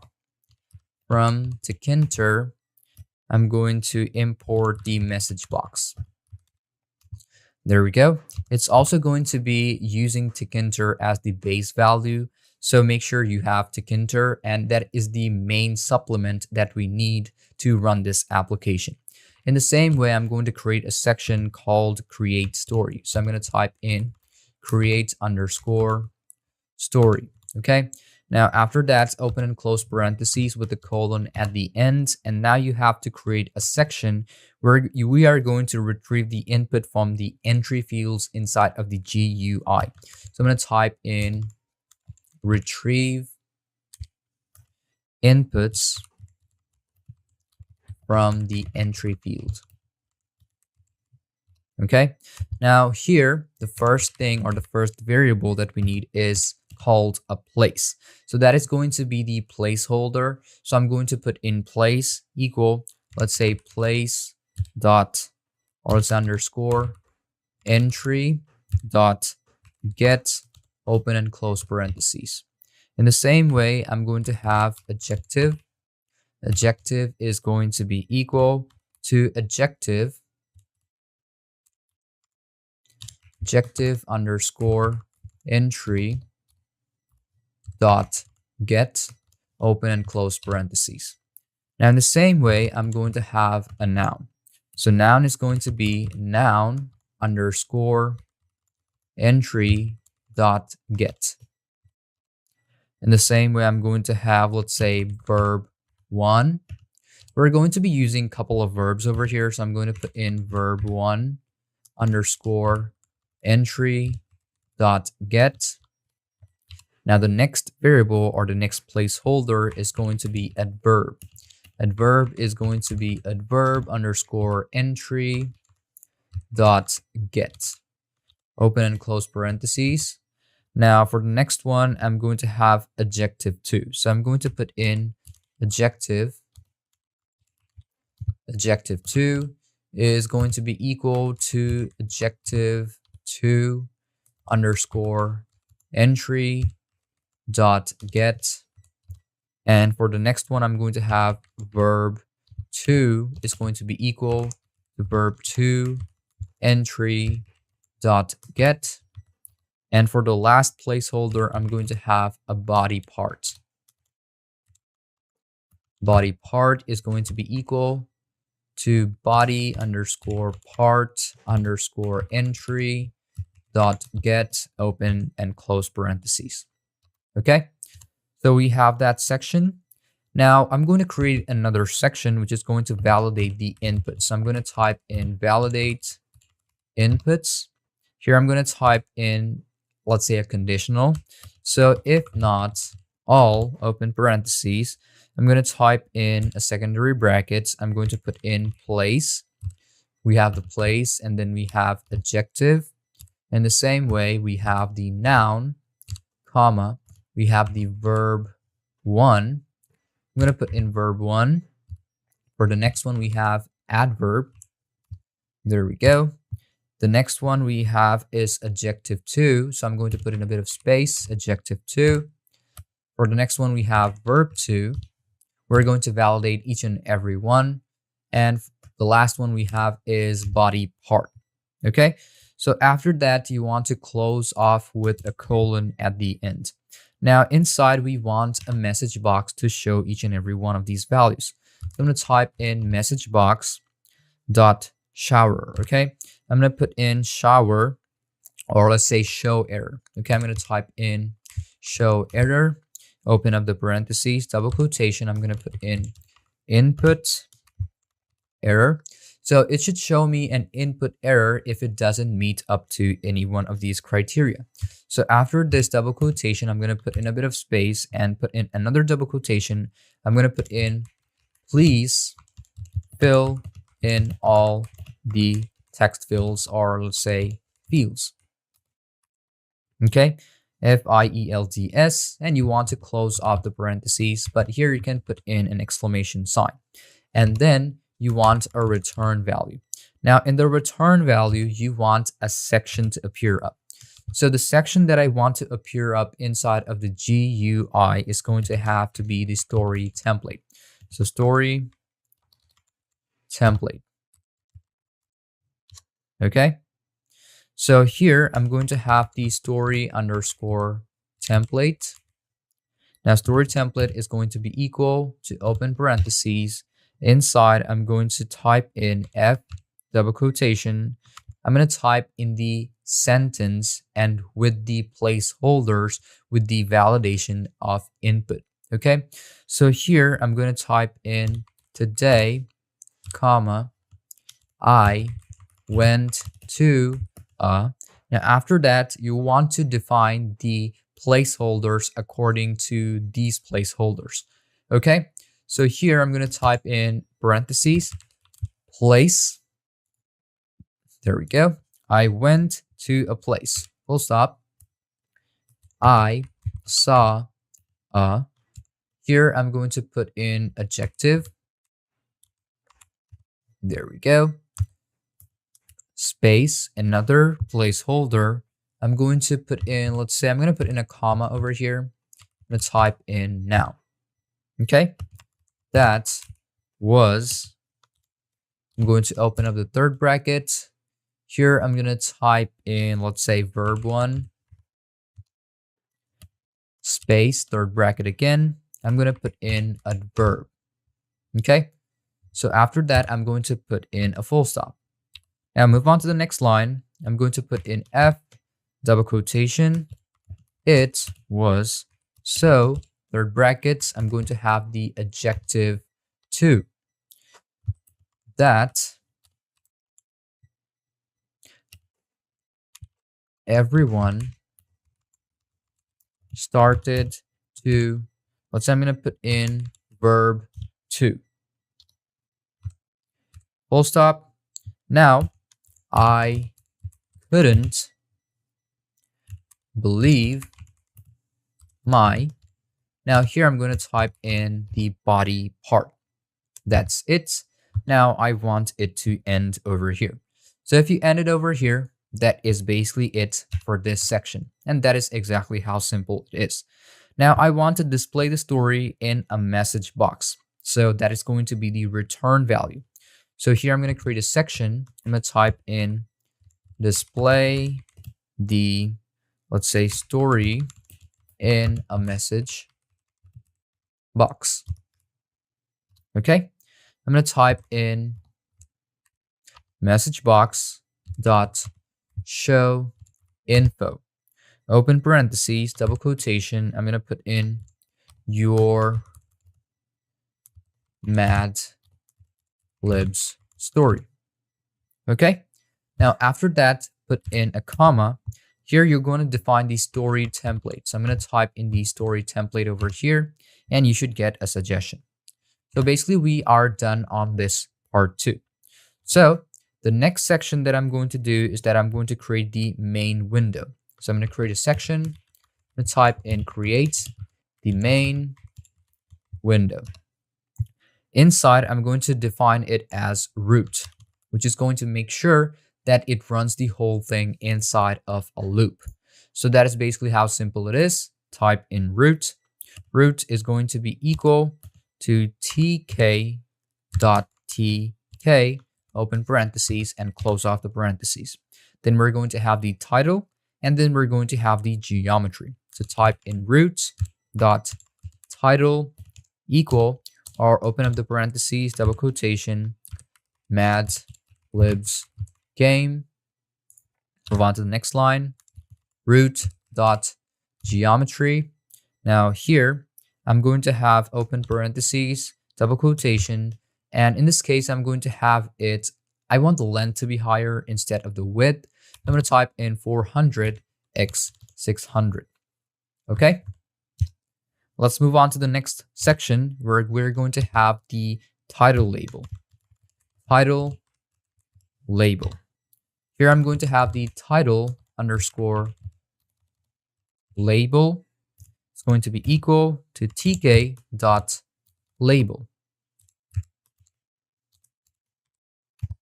tk.label, open parentheses, define in the root value, comma, the text value.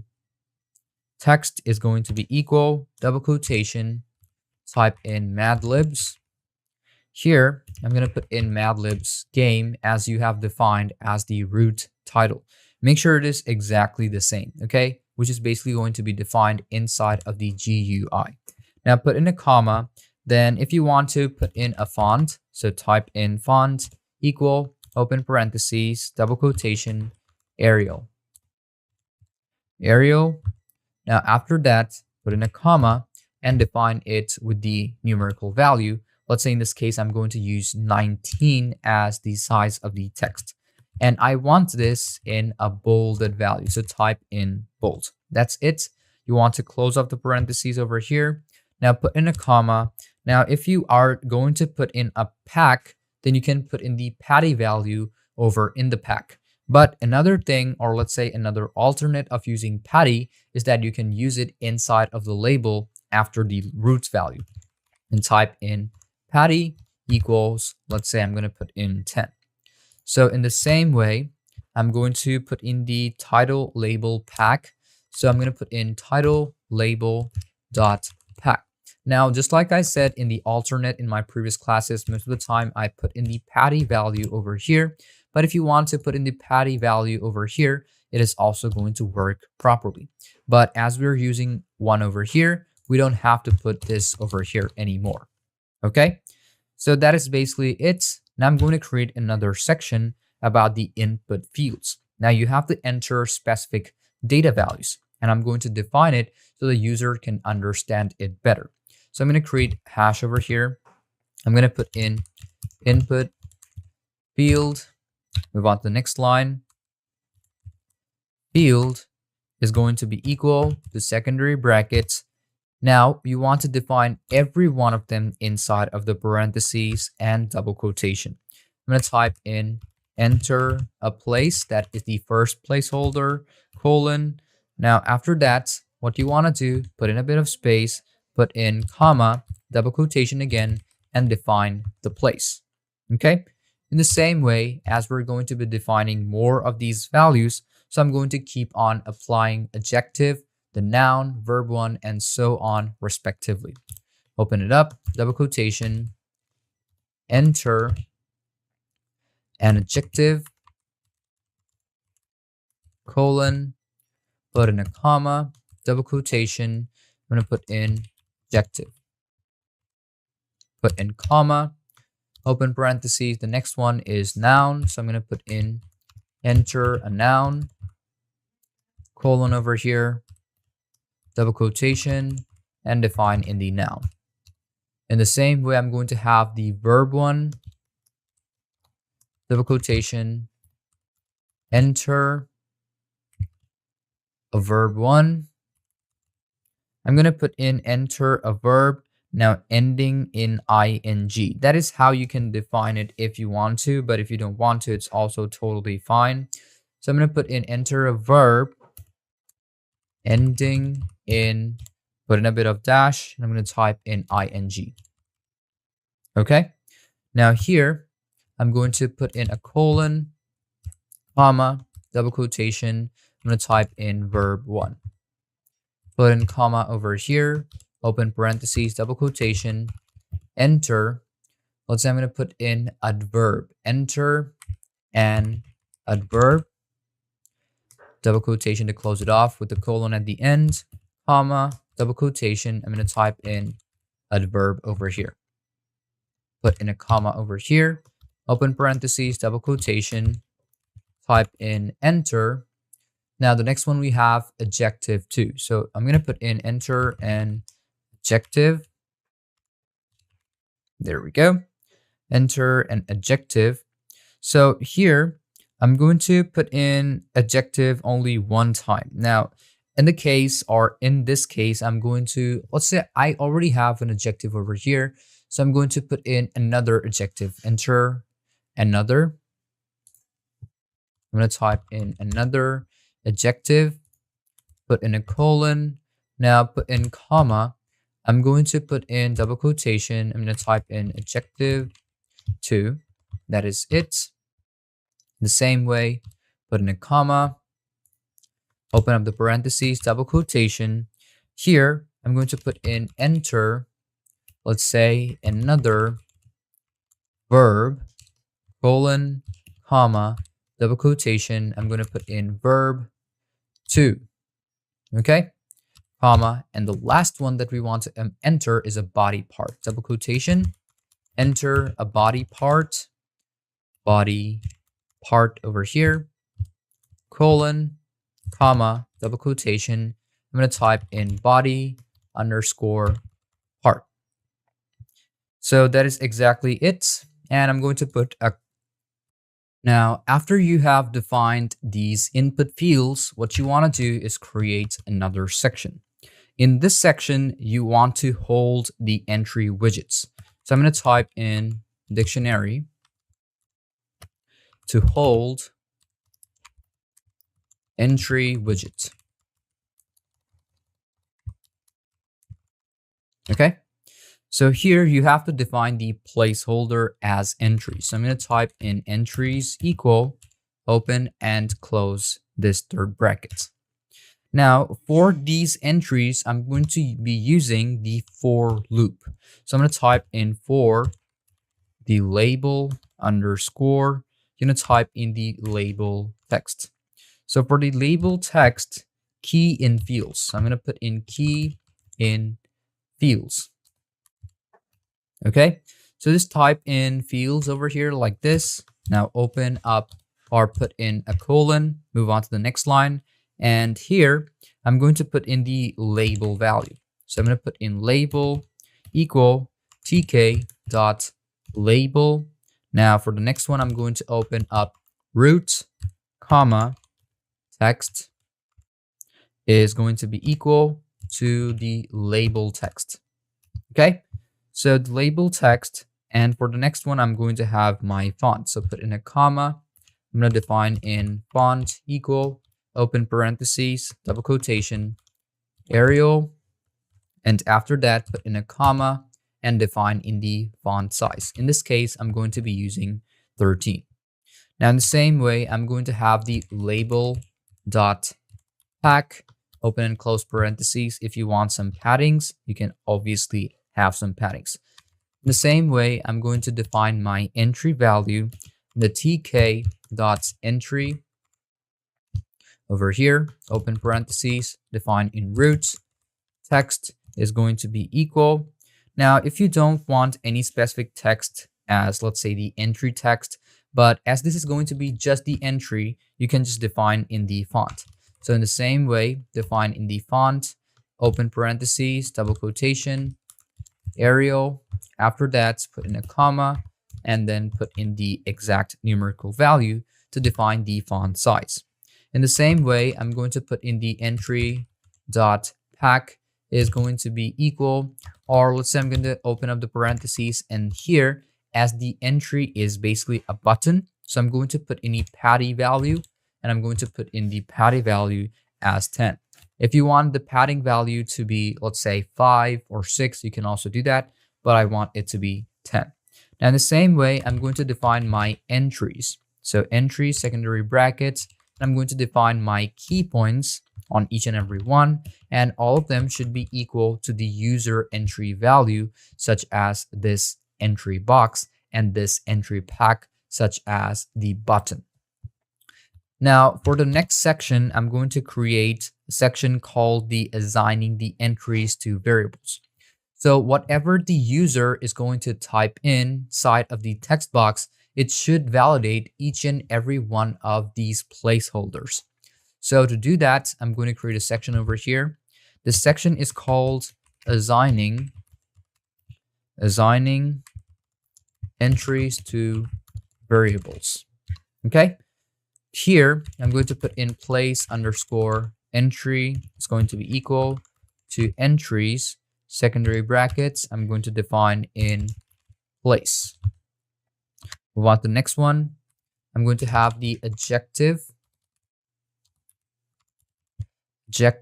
underscore entry is going to be equal. I'm going to type in entries, secondary bracket, double quotation. I'm going to type in adjective. In the same way, I'm going to do the rest of the same thing. Now for the next one, we have noun underscore entry is going to be equal to entries, secondary bracket, double quotation, and define in noun. And for the next one, we have the verb one underscore entry equal entries, secondary bracket, double quotation, noun one, or let's say verb one, not noun one. For the next one, I'm going to apply adverb. Adverb underscore entry equal entries, secondary bracket, double quotation, adverb. That is it. Now for the adverb, the next one we have adjective 2. Adjective 2 underscore entry equal entries, secondary brackets, double quotation, adjective 2. Now for the adjective 2, I'm going to apply the next one, which is verb. Let's say we have another verb over here. So instead of verb 1, I'm going to put in verb 2. Not this, but over here, verb 2 underscore entry equal to entries, secondary bracket, double quotation. I'm going to type in verb 2. Now for the next one, we have is the body part. So I'm going to type in the body underscore part underscore entry equal to entries,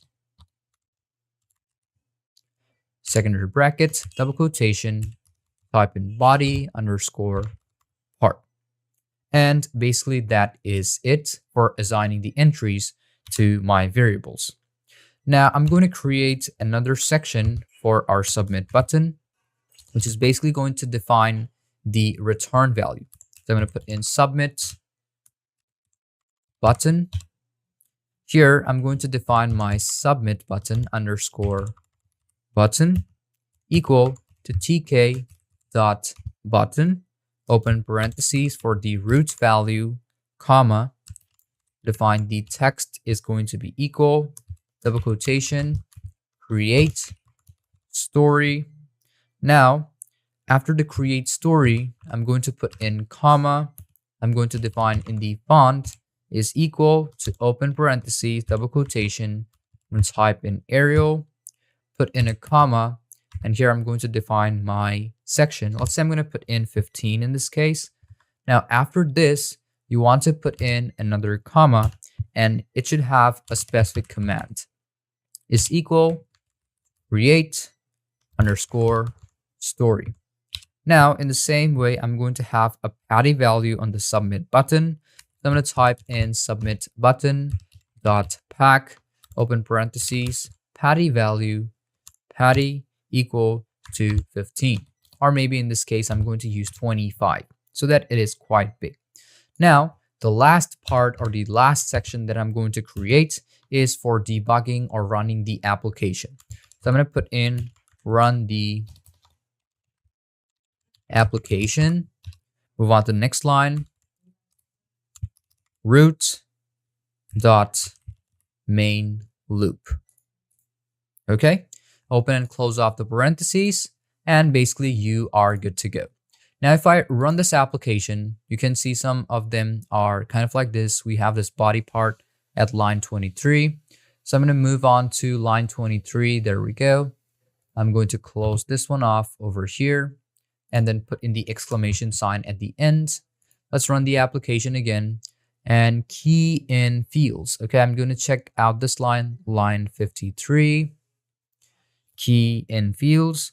Now, there are going to be some parts where it might not be quite the same. So I'm going to check this for label underscore text, put in comma, and then we have is key in fields. So this should basically work. If it doesn't work, we have to make sure that the entry values are exactly the same. There we go, comma, key in fields. So let's just cut this part out and put in a colon again. And next we want to debug the application. So I'm going to take a bit of time to debug, and there we go, it is running properly. Now what I'm going to do is I'm going to enter a place. So here I'm going to put in, let's just go at the top. Let's check it out, or let's check out the text so that we can apply our place. So today I went to the farm. Okay, to the farm. I saw a black, so I saw a black cow. Now that was, let's say, eating. Now the adverb, grass. Okay, it was so common. It was so common that everyone started to, let's say, feel bored. I couldn't believe my, let's say, teacher. Or in this case, instead of being insulting, we can put in something more interesting.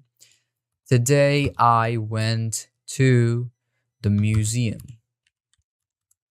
Okay, today I went to the museum. I saw, let's say, dark matter.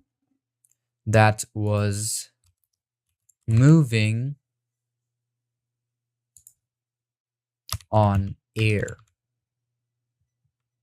Okay, that is what I want to put in. It was so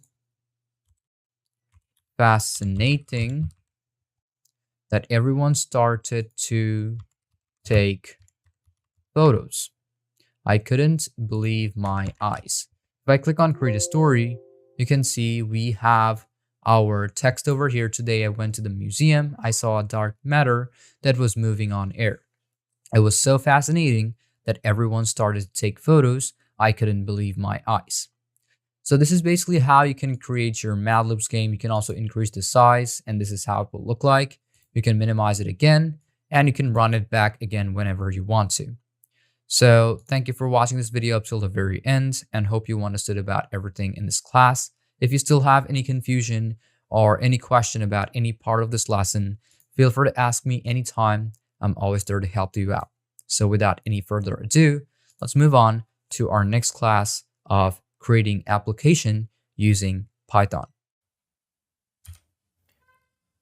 Welcome to a new class of application development using Python. In this class, I'm going to be showing you how you can create a password manager application in Python, which is kind of a really great project. I'm going to show you a high-level plan for developing a password managing app just by using Python. So before getting into the class or the practical part about creating our structure, we have to understand about the core features. So number one, we're going to have the user authentication, which is going to be a secure login with the master password. Then we're going to have a specific option for multi-factor authentication, or known as MFA. And this is going to be totally optional, but I'm going to make it super simple for you. Then we're going to have a password storage. It's going to the encrypted stored password using a library like the cryptography or Pygame. Storage or store service names, usernames, and passwords in a database. An example, in that case, I'm going to be using SQLite. In the third case, we're going to have the password generator, or let's say password generation, which is going to generate strong and random passwords using user-defined criteria such as length, inclusion, and special characters. So first off, let's open up PyCharm on our device and let's get into more of our core features.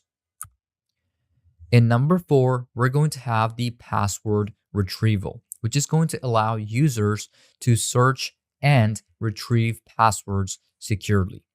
In number 5, we're going to have the data security, which is going to encrypt the entire database, and it's going to implement secure backup and restore option.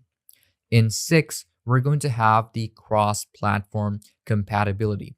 We're going to create a GUI using libraries like Tkinter, PyQt, or Kivy. And it's also going to offer a CLI version for the advanced user. We're also going to have the extra features such as dark mode and custom themes. You can also have password strength checker and a secure auto logout after the inactivity. Now, the technologies and libraries that we want to use in this specific class is about the encryption. We're going to import cryptography and bcrypt so that I can use or implement it inside of the application. We're also going to have database such as SQLite 3 or ORM like SQAlchemy. We're also going to have the GUI such as Tkinter, PyQt, or Kivy. We're going to have a password generation such as secrets or random, and for hashing, we're going to use the bcrypt or hashlib for the master password. As we have a development plan, so we need a project setup. So first things first that I want to do is that I want to initialize a Python project with the virtual environment. So I'm going to click on new project. And in this case, I'm going to have, let's say, passwords manager. Okay, I'm going to press on create. Now, after I press on create, it will open the virtual environment for me. Now, everything that I'm going to be doing is going to be in one structure. So first things first, I'm going to press on new. I'm going to click on Python file. I'm going to name it app.py. Now you want to go off directly into the terminal because this is where you want to first off implement your libraries. First things first, type in venv /, I'm going to type in scripts / again, type in activate. It will activate the directory from your PC. Now the next thing that you want to do is type in pip install bcrypt. Hit on enter, wait for a bit, just make sure you have a stable internet connection. Now, another thing you have to keep in mind is that if you do not activate the script, it cannot install the module or the library. So make sure to do that and it's going to work perfectly. Then I'm going to do another thing, pip install cryptography. Hit on enter and we're going to wait for another bit. Just make sure you have a stable internet connection and it's also going to install it inside your device. Now the next thing, so as we have imported our libraries, now the next thing that I want to do is I'm going to keep on importing my values. Okay, so the first import that I want to do over here is going to be SQLite3. SQLite3. Okay, move on to the next line. And for the next import that I want to do is going to be the cryptography for net. So I'm going to type in from cryptography.pernet. I'm going to import pernet. That is exactly how you want to type in, but make sure you have a capital. So it's going to suggest you. Then the next thing that I want to import is secrets and then string. Import secrets, import string, and the last thing is import the OS. Here, I'm going to have the DB file. Okay, so DB file is going to be equal to double quotation password manager.db, which is basically going to work with the database files or the SQLite3. So I'm going to put in password manager.db. Okay, now for the next thing, I'm going to have a key file. It's equal double quotation. I'm going to have encryption dot key.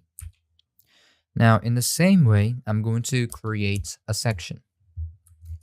This section is going to be called a load or generate the encryption key. So I'm going to type in load or generate encryption key. In the same way, I'm going to have a definition. So I'm going to define a load key. This load key, open and close parentheses to define it with a colon at the end. Now define your conditional. If not os, which is os.path.exist. Okay, exists, open parentheses. I'm going to define my key underscore file. I'm going to put in if not os.path exists key file. In the same way, I'm going to have with open parentheses. I'm going to define key file. Now after that, put in a comma and define in the WB. WB, that's exactly how you want to put in. And this WB file or this variable is going to work as a key file. So I'm going to put in key file. Okay. Now after that, open up the colon, move on to the next line. Now here, after this with value, you need the key file to write up. Key underscore file, and then you want to put in dot write. Now, as we are writing this, we need a generate key. So when you want to generate a key, you might use or you want to use Burnett dot generate key. Okay, that is exactly what you want to do. Now move on to the next line, and in the same indentation level of the if, you want to type in with the open.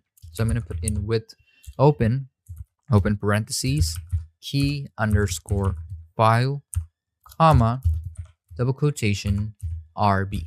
Now this RB is going to work in kind of like the same way, also as the key file. So I'm going to put in as key file. Okay, colon.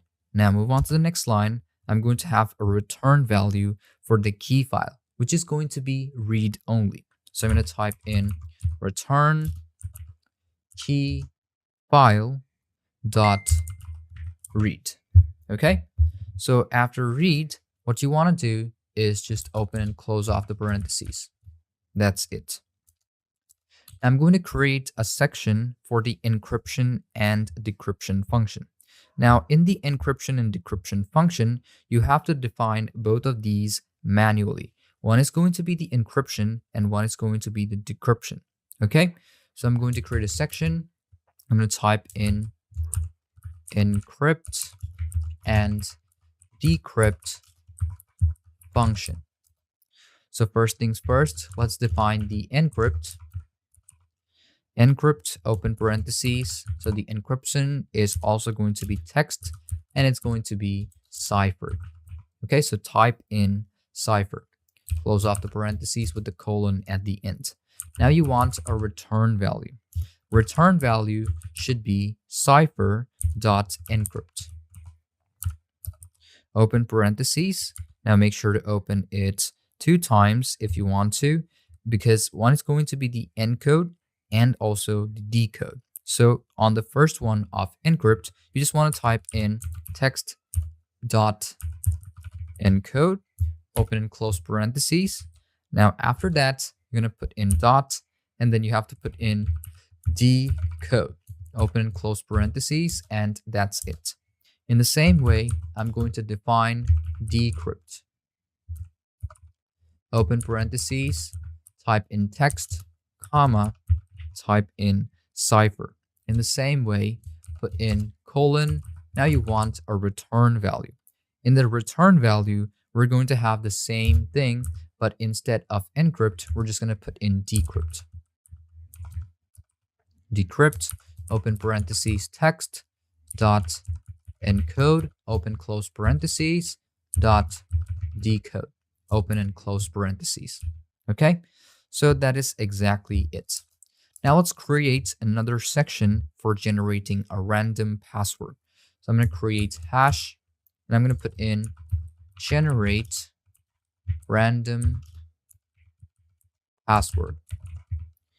Here, I'm going to define my generation of random password. So you're going to put in generate password. It's going to be open parentheses, and now define the length of the password. So the exact length of the passwords that I want is going to be, let's say, 10 cased. Okay. Now you want a return value. So type in return, open up parentheses. Inside, instead of parentheses, what you want to do is put in a bit of space, single quotation, keep it empty, put in dot, and then you have to put in join and then open parentheses. Okay. Here I'm going to have the secrets dot choice, open parentheses again, and now you want to define what type of generation of password do you want. In this case, I want the string value, and inside the string value, I want ASCII or ASCII letters. So I'm going to put in ASCII letters, and now I want to add it up with the string digits. String, put in dot digits. Okay. Now the string digits that you want to put in should also be plussed with the string punctuation. So I'm going to type in string dot punctuation. Okay. Now close off the parentheses, and now you're going to define the for loop for underscore in range. Range, open parentheses, and define in length. Okay, now close off the parentheses 2 times at the end, and we are basically done with this section 2. Now in the third section, we're going to have the database initialization. So here I'm going to type in initialize database. First things first, we're going to define our init value, and here in the init, we're going to define the database. So type in DB. Open and close off the parentheses with a colon at the end. Here I'm going to have the with function working with the SQLite tree. Okay, so I'm going to connect it with the DB file. Connect, here I'm going to have DB underscore file as connect. Colon, move on to the next line. I'm going to have con dot execute, open parentheses, 3 quotation or 3 single quotation over here. Make sure to keep it like this. And here I'm going to define create table if not exists password. In the same way, we're going to, let's say, open up another parentheses, move on to the next line, and I'm going to make sure that this is on this indentation level. Here, first off, I'm going to put in ID. Now here after ID, I'm going to have the integer primary key. Here, I'm going to have service text. Move on to the next line. I'm going to have the username text, but first off that I want to do is that they are all different. So I'm going to put in comma. Here, I'm going to put in username text, comma. Now on the last one, I'm going to have password text. Okay. So after this parentheses, I'm going to close off the quotation in the same method. So exactly that is it. Now I'm going to add my password. So I'm going to move on to the next line. I'm going to have the indentation level again at the beginning. I'm going to put in add a password. Move on to the next line. Here I'm going to have define add underscore password, open parentheses. I'm going to define service, comma, username. That is the second variable that the user is going to input. Then we're going to have password, comma, cipher, colon. Now you want the encrypted password. So I'm going to put in encrypted password, open parentheses, or put in an equal. I'm going to put in encrypt, open parentheses, define in password, comma, cipher. Okay, move on to the next line. I'm going to have the with. Now, which file do you want to intertwine it with? Because as it's going to be working with the database, so I'm going to be working with SQLite 3 dot connect, open parentheses, and I want it to connect with the DB file or the database file. Okay, so the database file is going to work as connect, just like we did previously. So define in con, move on to the next line, and I'm going to put in con dot execute, open parentheses. Now here, single quotation, let's type in insert into password. Here, passwords, put in a bit of space, open parentheses, service, comma, username, comma, password. Now, after this, what you want to do is you want to close off the parentheses of this one. After this parentheses or this value closes, you want to define in the values. Okay, so this values is going to have another parentheses, and inside I'm going to have question marks. Question, comma, question, comma, question. exactly how you want to put in, and put in a quotation at the ending. Now, another thing that you have to keep in mind is that this quotation or this parentheses or quotation should not end over here. Instead, you're going to keep it almost at the end. Now, after the end of the parentheses, you're going to define a comma because we're going to need the same parameters over here. Make sure to take it like right up, so like after this insert value. So after this insert into password value, what you want to do is open up the parentheses. Here, I'm going to make sure that it is right over here, kind of like this. Here, I'm going to define in service, comma, username, comma, define in encrypted password. Exactly how you want to put in over here. In the same way, you want to close off the whole parentheses. So instead of putting it over here, what you can do is you can close off the parentheses right over here, so everything works a lot more better.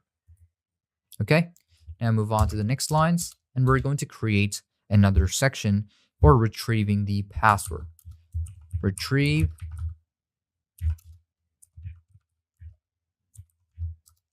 here. I'm going to define my retrieve password.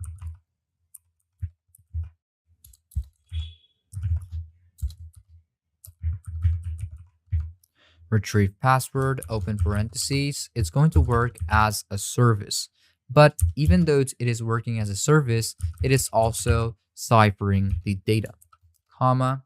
Here I'm going to have with SQLite3 connect, open parentheses, db file as connect, colon, move on to the next line. Here I'm going to put in rows equal connect is going to be dot execute, open parentheses. Here in like execute, put in single quotation. I'm going to put in select username, comma, password from passwords where service.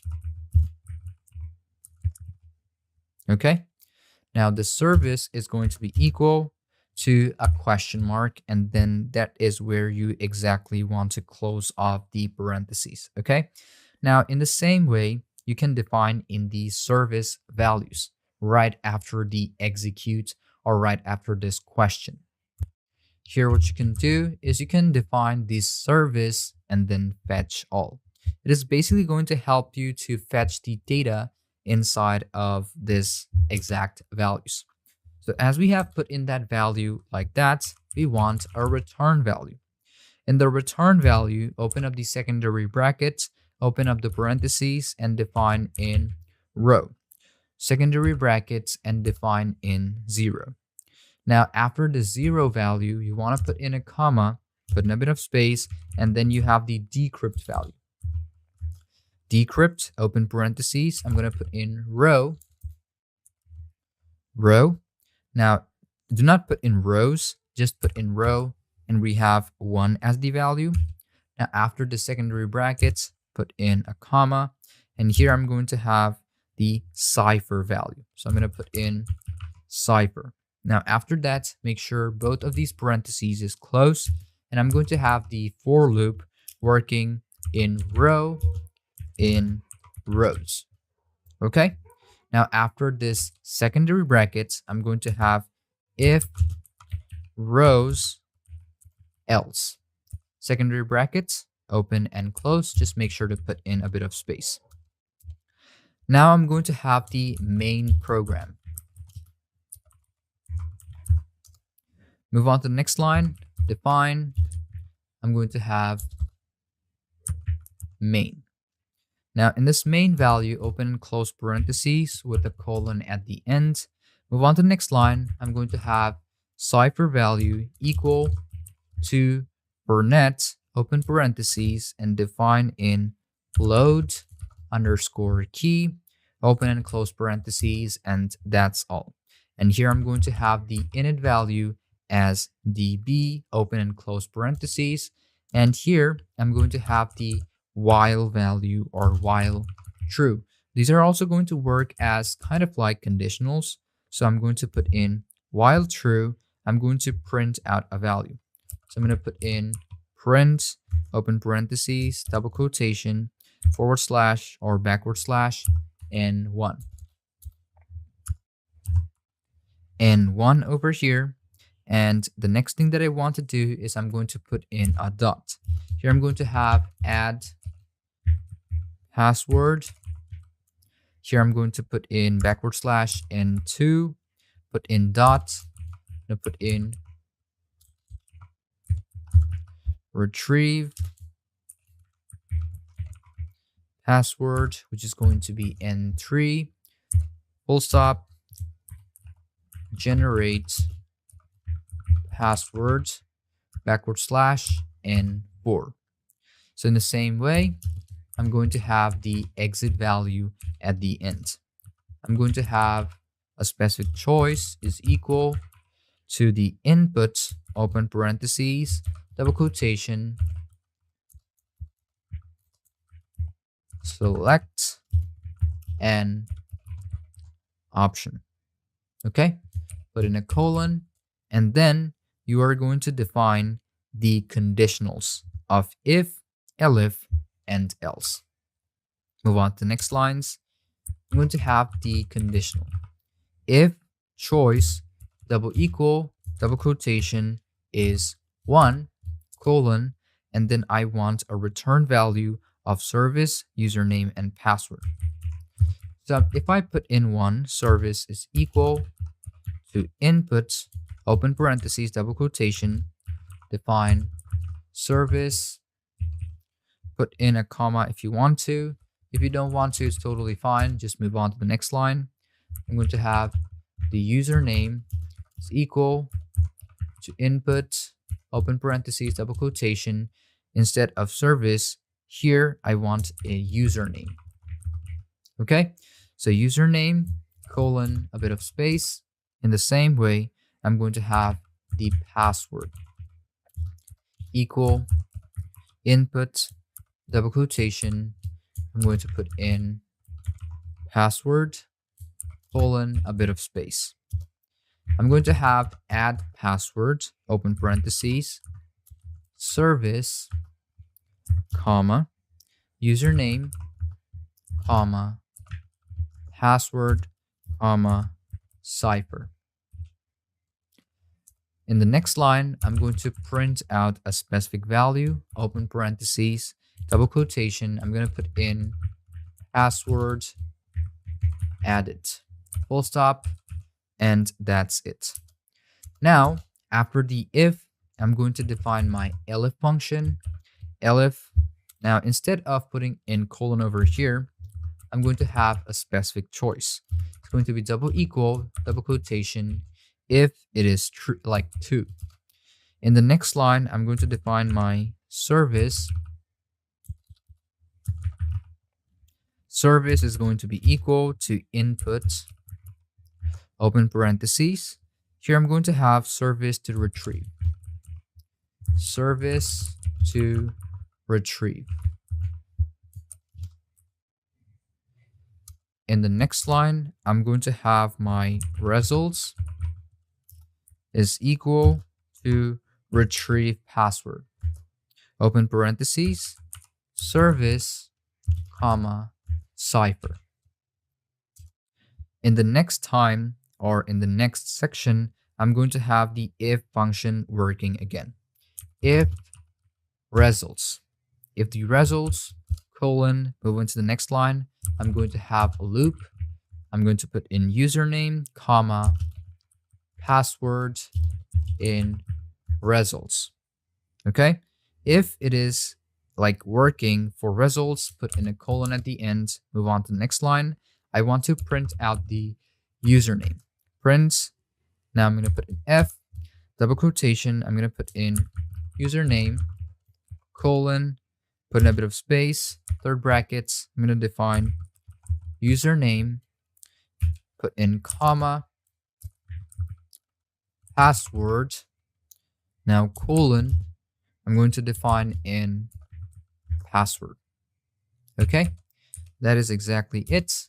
In the same way, I'm going to define my else conditional, colon, the return value that I want is print, open parentheses, double quotation, no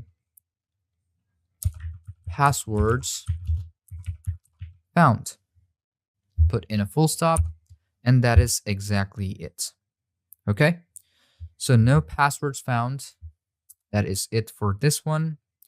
Here, I'm going to have another elif function. Elif choice is double equal, double quotation, if it is 3. Colon, move on to the next line. Here I'm going to have the length. Okay, so length is going to be equal to the integer values. Open up the parentheses. We want to put in the input value and the input prompt. The input prompt that you want to put in is password length. Exactly over here. Double quotation to open it up. Here I'm going to put in the double quotation. After that, space, and there we go. After the length, we want a print out value. Open parentheses, double quotation.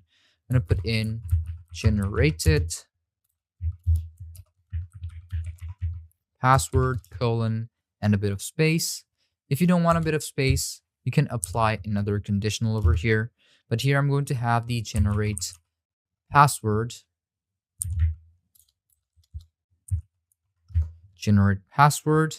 and inside I'm going to put in the length value. Okay, in the same way, I'm going to have the elif choice for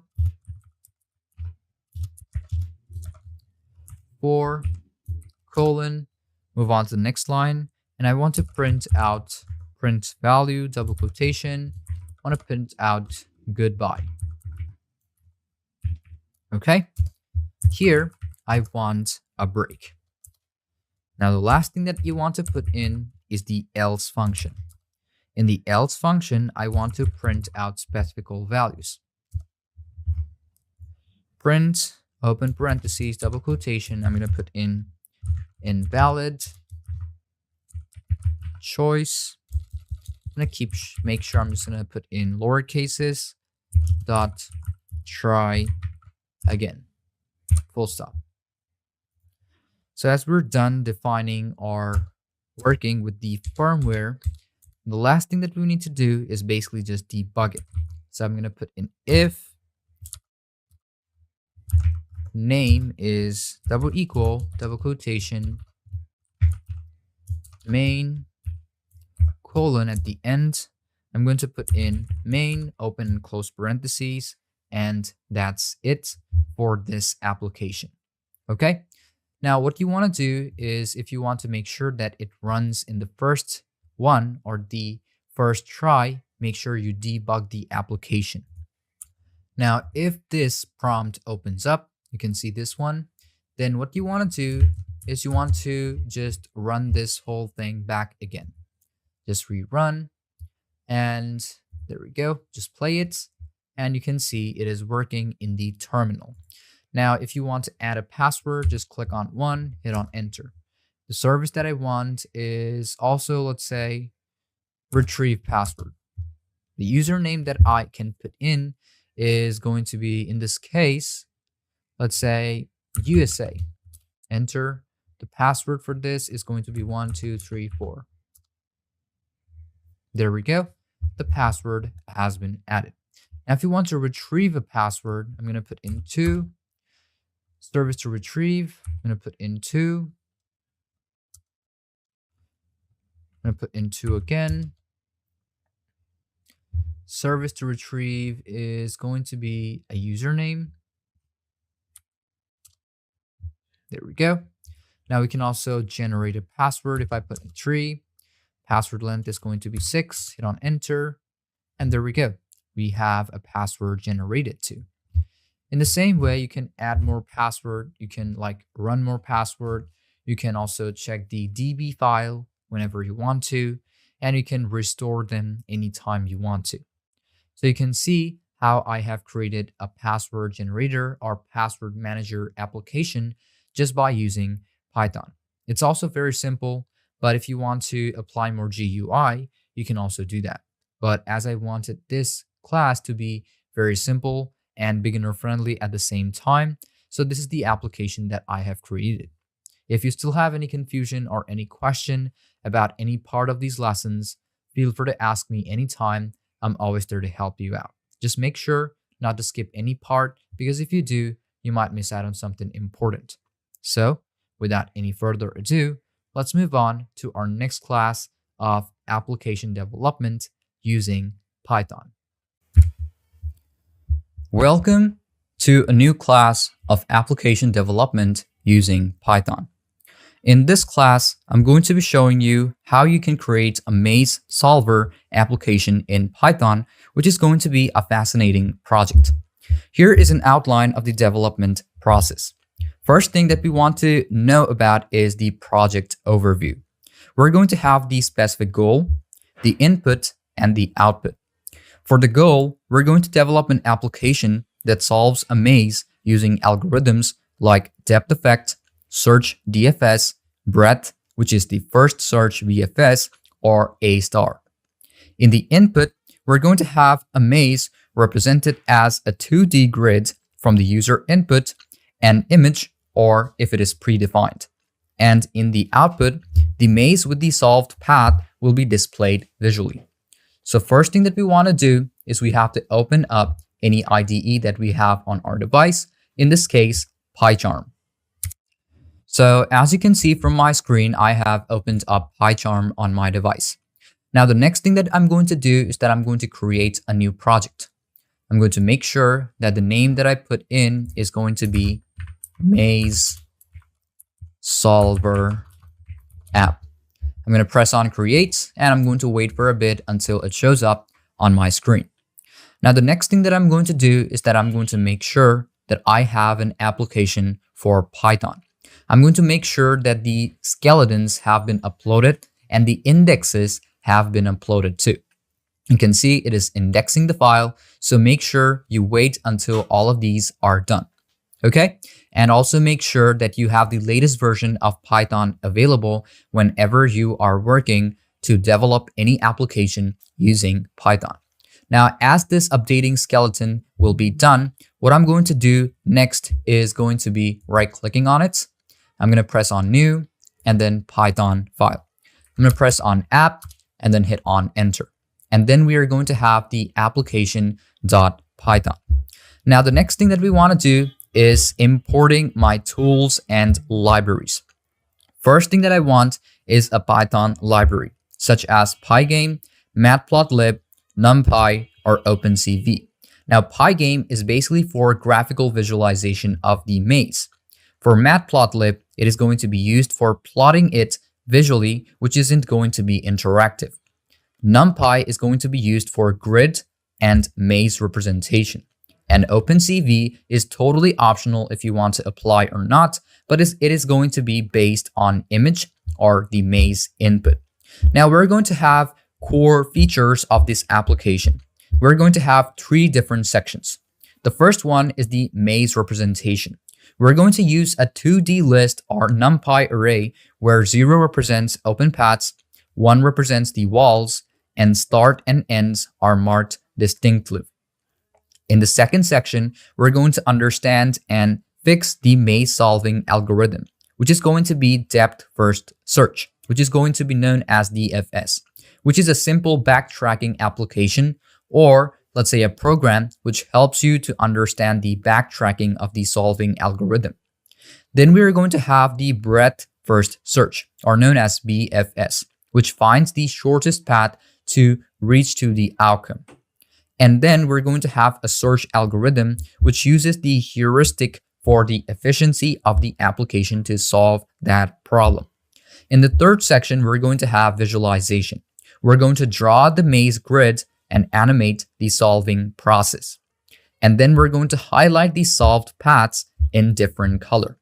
So for that, what I'm going to do is I'm going to start off coding. Now, before coding, the first thing that you need to know is that how this is going to work. But I'm going to show you, or I'm going to tell you how it is going to work at the end. So the first thing that you want to do is make sure that your directive or the directory of the application is activate. So first thing, open up the terminal. Make sure you have the latest version of pip installed. Even if you're using the previous one of the latest one, it's still going to work. First thing, put in .venv /, type in scripts, and then type in activate. Hit on enter, and then it's going to find out the maze solver application. The next thing that you want to do is install matplotlib for the generation or the creation of the grids. So pip install matplotlib. Hit on enter, and then you want to wait for a bit until this has been installed on your device. So just wait for a bit until this has been installed. You can see it is also taking really less time, and you can see installing collected packages. It means it's going to install NumPy, it's also going to install matplotlib, it's going to install Pillow, PyParsing, QEsolver, and so on. So basically, if you install matplotlib with using pip, it's going to install all the necessary libraries that you're going to need to install or import the grids or visualize the grids inside of your application. Just make sure that you have a stable internet connection throughout the whole process. So I'm going to wait until the whole process has been done and it has been installed successfully, and then I'm going to start off my coding. Because one thing you have to keep in mind, if your library is not installed properly, it will not find out matplotlib, or it will not find out the exact library that you're going to need to structurize the firmware of the application. So now if I type in import matplotlib, you can see it is still not working, but I'm going to wait until the indexing has been done. And after the indexing is done, you will see on your screen whenever you start on typing or import the library, it's going to suggest that library inside of the structure. So I'm going to have matplotlib.pyplot.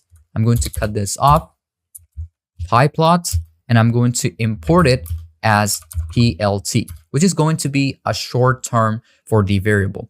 Now, the next thing that I want to do is I'm going to display the display maze. Okay, I'm going to type in def display underscore maze, open parentheses, type in maze, comma, path is equal to none. Move on to the next line. I'm going to put in 3 of these double quotation. I'm just going to make sure that I remove a couple of them. I'm going to put in displays the maze using matplotlib dot, and you can put in a comma if you want, but I'm just going to put in that, and I'm going to close off the quotation. That is basically it.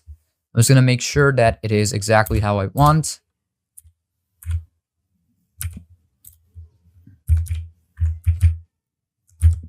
And that is it. Now I want the n rows.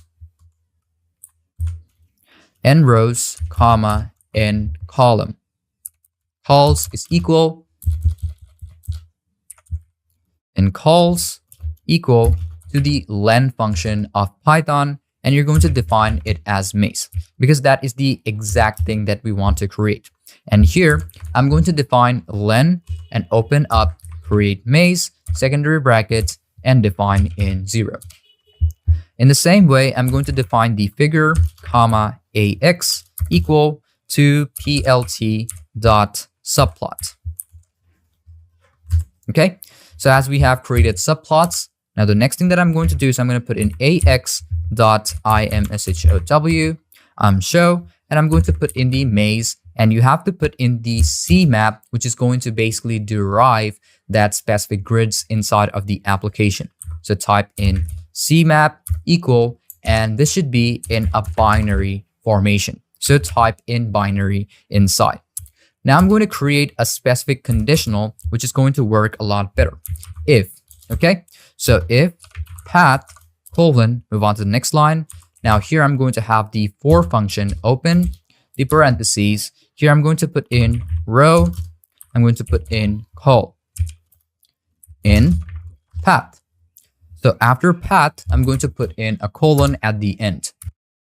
Next thing that I want to do is I'm going to put in the AX value, and here I'm going to put in add patch. Patch, open up parentheses. I'm going to type in plt dot circle, and here I'm going to open up the parentheses 2 times to make sure that everything is inside. So I'm going to put in column and row, and after the parentheses is done, you have to define the exact size. So in this case, I'm going to put in 0.3 comma color is going to be equal to single quotation and define in red as the value. Now, as we're done with this section, I'm going to define the axis for each and every one of those values, such as the X value, or let's say the X axis and the Y axis. And each and every one of these axes are going to work as ticks. So I'm going to put in AX dot set underscore X ticks. Okay, X ticks, open parentheses, define in the range, and in the X axis, obviously we want the column. So I'm going to put in N cols. In the same way, I'm going to put in AX dot set. Make sure you have to put in that. And here I'm going to put in Y ticks. Open parentheses, range, open parentheses over here, and rows. Move on to the next line. I'm going to put in AX dot, let's say I'm going to put in set underscore X ticks. Now after X ticks, open up parentheses, secondary brackets, X minus 0.5 for the X value, because we are working on the X axis. So X in range. After that, what you want to do is open up the parentheses one more time, define in the first value as 1, and in the range, we want N cols. So after N cols, you want to define a minority function, or let's say this is going to work as the Boolean value if you want to turn it on or off. So type in minor equal true, because we want the value to be available on the X axis, and it should be on the column value, and this value should be turned on even if you are not working on the application. In the same way, I'm going to put in AX set underscore Y ticks, open parentheses, secondary brackets. Instead of X, we're going to put in Y. Now Y minus 0.5, I'm going to put in for Y in range, open parentheses. In the same way, I'm going to put in 1 and put in, let's say, in rows. And the same way, I'm going to have the minority value. So I'm going to put in minor equal true. So we are done on this section too. Now I'm going to create the axis grid. I'm going to put in AX dot grid. Now open the parentheses, define in the which function. In the which function, you need to make sure that the Boolean values are validated. So type in minor. So after minor, you have to make sure that what color of axes or lines that you want to be put in the X and Y axis. So define in color equal, double quotation, let's say I want a specific black color. And the line style, I'm going to put in line style. Line styles over here. And the line styles that I want to put in is going to be equal. I'm going to make sure that it is just put in dash, because I don't want any other, let's say method, or I don't want any other styles. I just want a straight black line. Okay. Now I'm going to define the line width. So I'm going to put in line, and you can put in an underscore, but if you just type in line width, it's also going to work perfectly. And the line width that I want is going to be 2. In the same way, I'm going to create the tick parameters. So I'm going to put in AX tick underscore params is going to be open parentheses, and you have to define the left and also the right, also the bottom. You can basically do all of those, but the most important ones that I'm going to be doing is going to be the left and the bottom. And we're also going to create the label on the left and the label at the bottom. So start off with the left is going to be equal to, let's say, false, comma, bottom should be equal to false, comma, and the label left is equal to false, comma, and the label bottom equal to false. Okay, now you want to make sure that these are available, are working perfectly inside of your application. So type in plt.show. Now, if you want to make sure that this is working properly, you can run the application and you can see we have 0 paths. So we basically have to create more sections, such as the save section, then the solve maze section, and then we're going to create the main section or define the main section, and then we're going to basically debug the application. But before that, we're going to print out each and every one of these sections, such as the maze, solving maze, and the path found.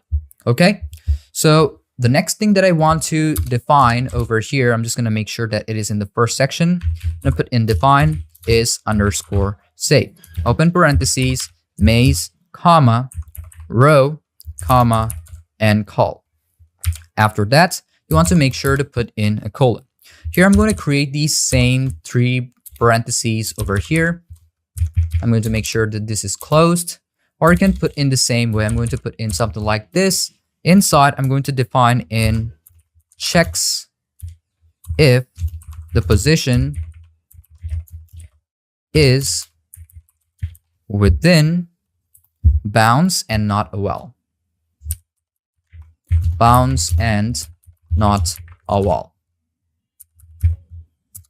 Now let's move on to the next line. In the next line, I'm going to define the return value, which is basically going to show me the answer. So return is going to be equal, but before that, I'm going to put in 0 is going to be equal, or let's say greater or less than. Here, I'm going to define in row, close off that. I'm going to define in len, open parentheses, define in maze. I'm just going to put in maze over here. And after the maze, I'm going to have and 0 equal arrow function, define in column. I'm going to put in equal or arrow, and then the len function, open parentheses, define in maze with the specific value of 0 as the open path, and maze row. I'm going to define in row over here. And then again, in the same way, I'm going to create, let's say, the column function over here. You can put in a bit of space if you want to. You can also make sure that it is all together, but both of these values are going to work as the open space. So after 0, it should close off the parentheses. Now, one thing you want to check over here is that where is this parentheses opening up and where is this parentheses closing off? So if it is closing off over here, you want to make sure that this is closing up right after this len maze. Okay, now in the same way, I'm going to define another section called the maze solver. So here I'm going to put in def solve underscore maze. Now the solve maze is going to be equal to maze, comma, start, comma, end. Close off the parentheses over here. And you have to make sure it starts off over here. Start and end. Put in a colon, and then you want to move on to the next line. So in the next line, I'm going to define the 3 parentheses again, which is going to basically find a path. So I'm going to put in finds a path through the maze from start to end. Through the maze from start to end using DFS. Okay, now as we're using DFS, I'm going to put in path is equal to secondary brackets open and close. Visited is going to be equal to set value open and close parentheses. In the same way, I'm going to define my DFS this time. So I'm going to put in DFS row, comma, call, close off the parentheses, and put in a colon. In the same way, I'm going to have the if. I'm going to put in row, call, in. Now it is going to be in the visited section. So I'm going to put in visited. After that, put in a colon. In the same way, we want the return value to be equal to false. Here, you want to define the visited section. So here I'm going to put in visited dot add open parentheses. I'm going to put in row, comma, call, and here I'm going to close off the parentheses 2 times. So do the same thing over here, open and close off the parentheses for the visited add. Here I'm going to put in path dot append.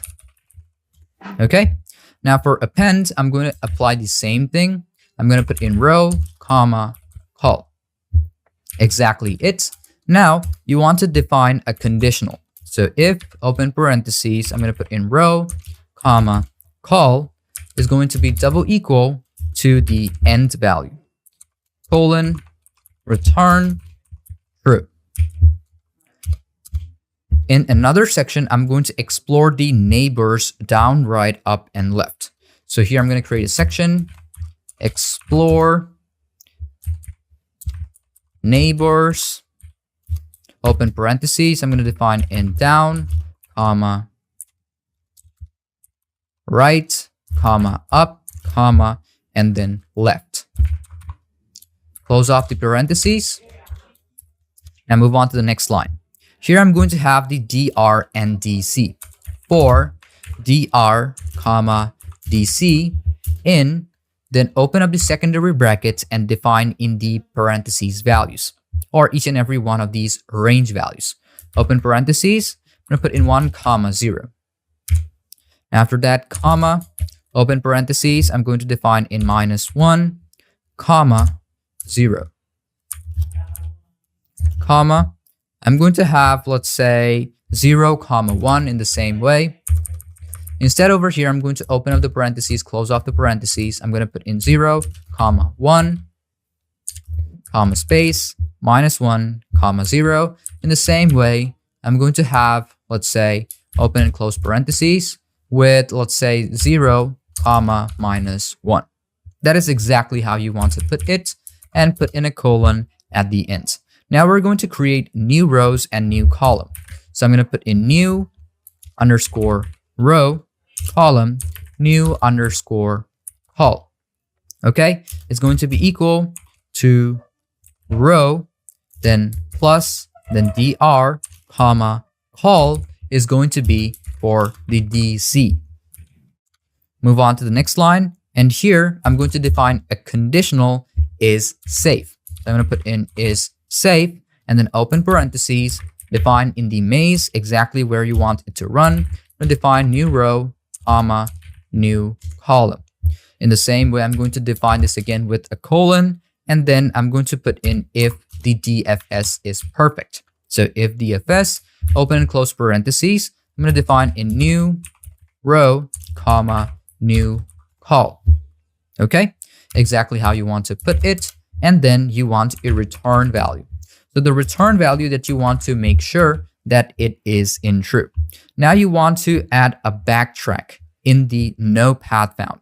So here I'm going to create a section, and I'm going to make sure that it is on the same indentation level as this section. Here I'm going to type in backtrack if no path found.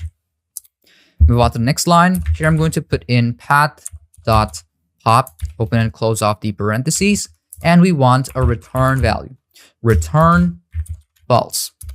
Next line, I'm going to make sure that it is in the indentation level of the definition of DFS. Here I'm going to put in if DFS, open parentheses, start, secondary bracket, and then put in 0. Here, I want to make sure that it starts, and it's also going to have specific walls. So the walls are going to be defined with 1. Move on to the next line, and we want a return path. So return is going to be path. Move on to the next line. Here I'm going to have the else function, return. Here, I'm going to make sure that none of these returns back. Now, the next thing that we want to create is the left section. Okay, so the left section is basically going to be the main function to demonstrate the maze solving. So here, I'm going to type in make sure to go off in the next section, def main loop. Open and close off the parentheses with the colon at the end. 3 of these quotation. Here I'm going to put in main function to demonstrate maze solving.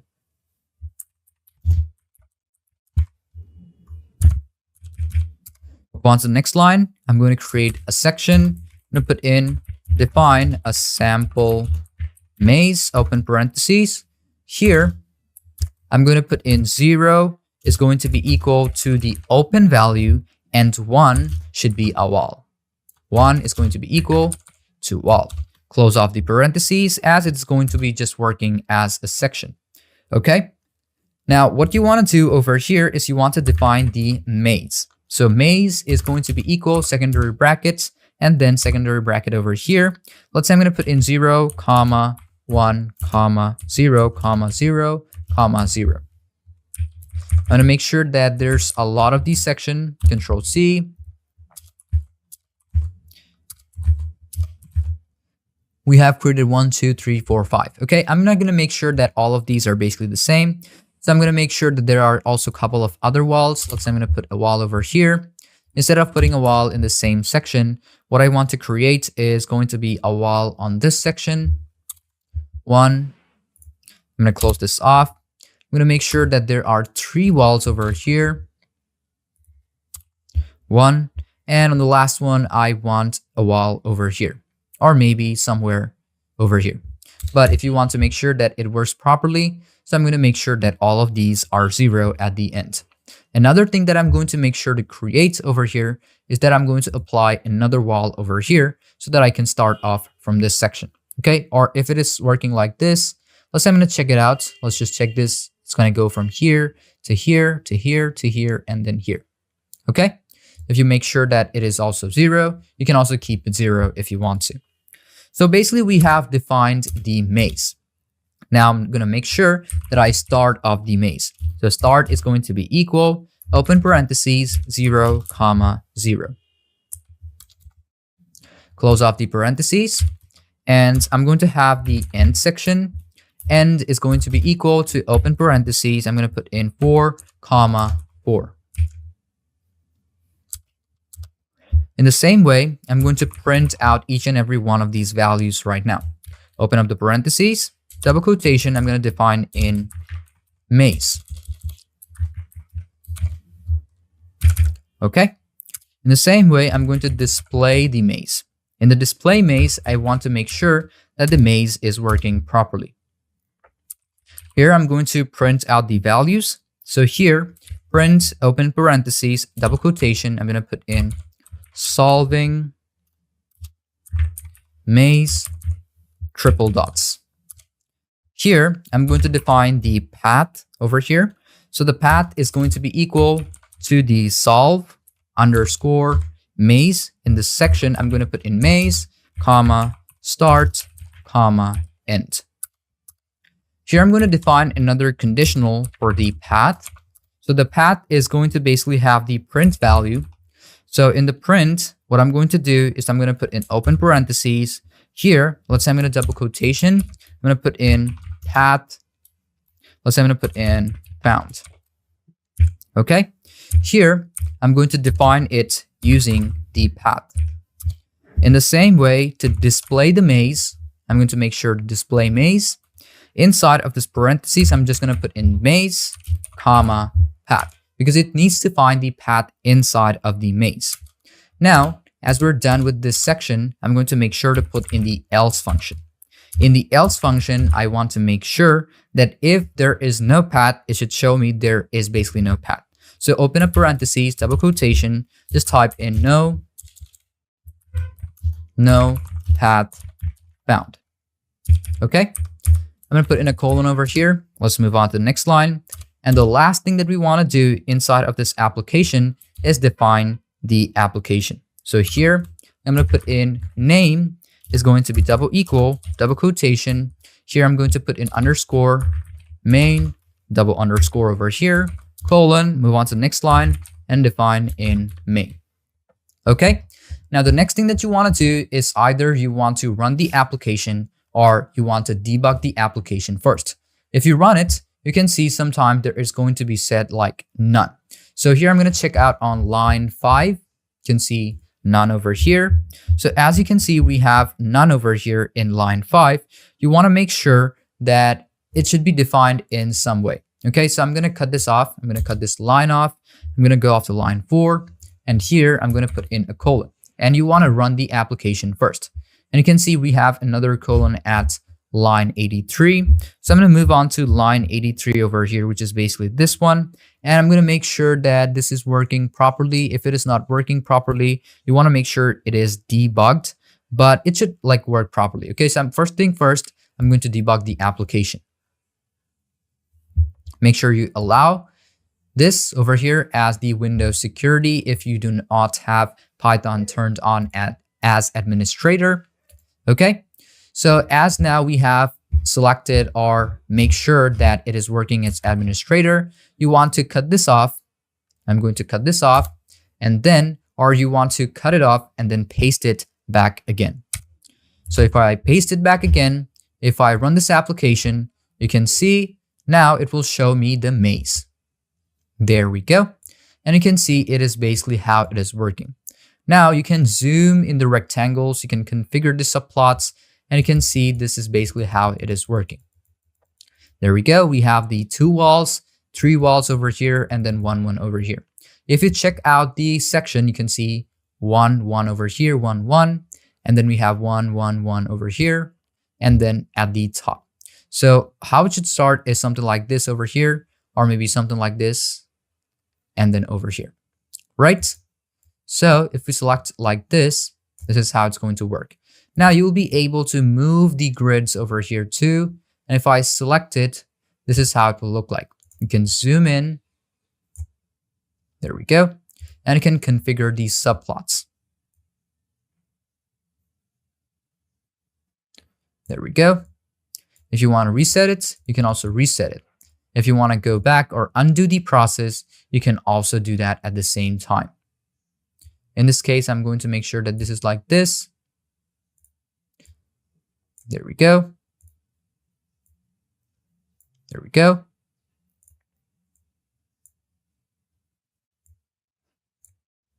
You can see how easy it is.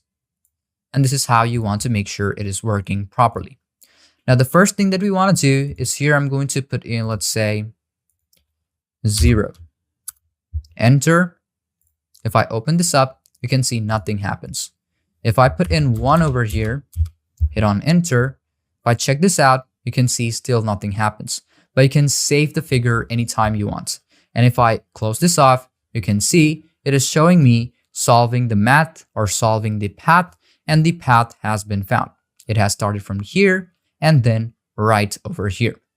Okay, so this is exactly how you'll be able to make sure that this maze solving application is working properly. You can also make sure that these ones also work properly. You can also type in more. Let's say I'm going to put in 12 or 2. If I open and close this off, it will change up the data anytime we want to. Okay, exactly how you want to make sure that this is working. You can type in the value. I can open up that, and you can also close off the application anytime you want to. You can rerun the application. It will start off from the beginning. Here in the maze, I can type in 1 or 2 or 3. If I type in 3, close off the parentheses, you can see this is how it shows up. You can reset the original view, and you can also save the figure anytime you want to. In this case, if I put in 1 over here, and if I rerun the application, you will see over here that this one is also blocked off right now. Another thing that I can do over here is that if I just put in more zeros, let's put in more zeros instead of these ones. And if I basically just run this application, it will work according to however I want. So now you can see how easy it is to create a maze solving application in Python. And it's also quite interactive, and it also shows you off how it works. If I put in 1 over here, hit on enter, and if I wait for a bit, it will show me off the answer in just a bit of time. Basically, you just need a stable internet connection and you just basically have to wait for a bit so that it shows you off that it has been solved. If I hit on enter, open this up, you can see it is not showing me anything. That means it will take a bit more time to understand the maze, and then it will show me off as the answer to solve off this application or solve off this maze. So thank you for watching this video up till the very end, and hope you understood about everything in this class. If you still have any confusion or any question about any part of these lessons, feel free to ask me anytime. I'm always there to help you out. So without any further ado, let's move on to our last class or our last class projects of this course. Welcome to class project 1. The name of the class project is To-Do List Application.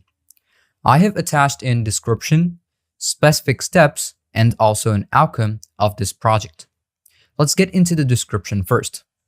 In the description, we can see it's going to have lists for task storage, loops for continuous integration or integration, and then functions for modular design. Now let's get into the steps for this application. It displays or display a menu of options such as view, add, remove task, and etc. And just like you can see from my first step, that for making this class project or any of the projects that I'm going to show next, you don't need to import or install any external libraries into Python. In step 2, you want to set up a project folder and create a Py file, an example to do app.py. In step 3, you want to write the Python function for each of the tasks. In step 4, you want to run the application using the terminal with Python to do app.py. Another thing that you can do is if you're using PyCharm just like me, you'll be able to just run it by clicking on the play button or the run button at the top right corner. In step 5, you want to share the Py file with us so that we can see how you are progressing with work. Now, what is the outcome? It is a simple yet functional to-do list application built with Python that allows users to manage their tasks efficiently through a command line interface. So let's get into our first step. Open up any IDE or PyCharm on our device and get started by coding. As we have opened up PyCharm, I'm going to click on New Project. From New Project, I'm going to make sure to name my application over here. I'm going to apply to list. I'm going to hit on Create, and I'm going to wait for a while until the virtual environment has been created. And I'm also going to wait for my skeletons to upload. And after it will be done indexing, then I'm going to go into the terminal and I'm going to make sure that my directory is activated. Now, another thing that I want to do over here is I'm going to make sure to create a Python file inside.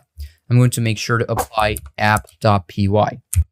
Then what I'm going to do is that I'm going to open up the terminal and I'm going to activate my directory. So I'm going to do it just like my previous classes. I'm just going to type in .venv / type in scripts / and type in activate. As I have activated my directory, here I'm going to define my tasks. So task is going to be equal to secondary open brackets, close and open. That's it. Now you want to define the show menu.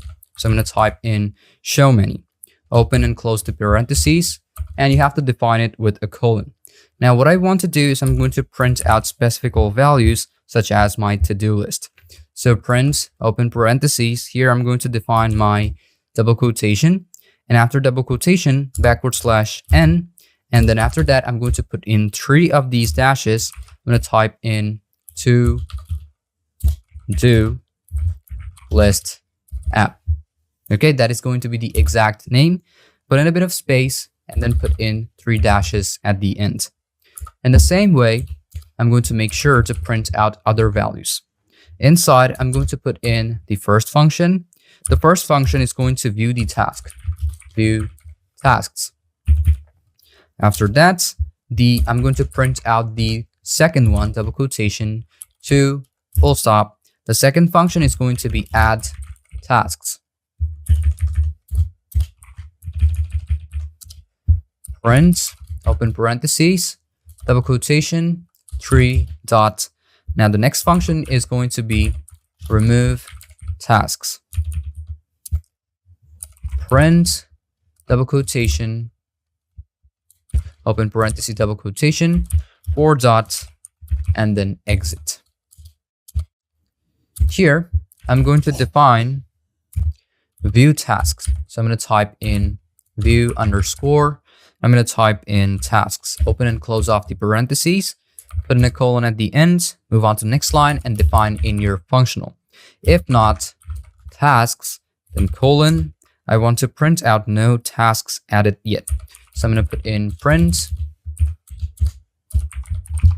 open parentheses, double quotation, n, backward slash, and then you want to put in no tasks added yet. This is how you want to put in that function. Another thing that you can do over here is you're going to put in the forward slash or backslash at the end, so it just works faster. That is going to be the exact name that should be represented.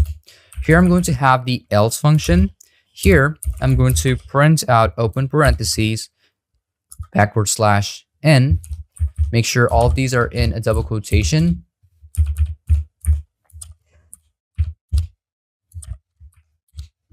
There we go. Here I'm going to type in, let's say, your tasks. Okay.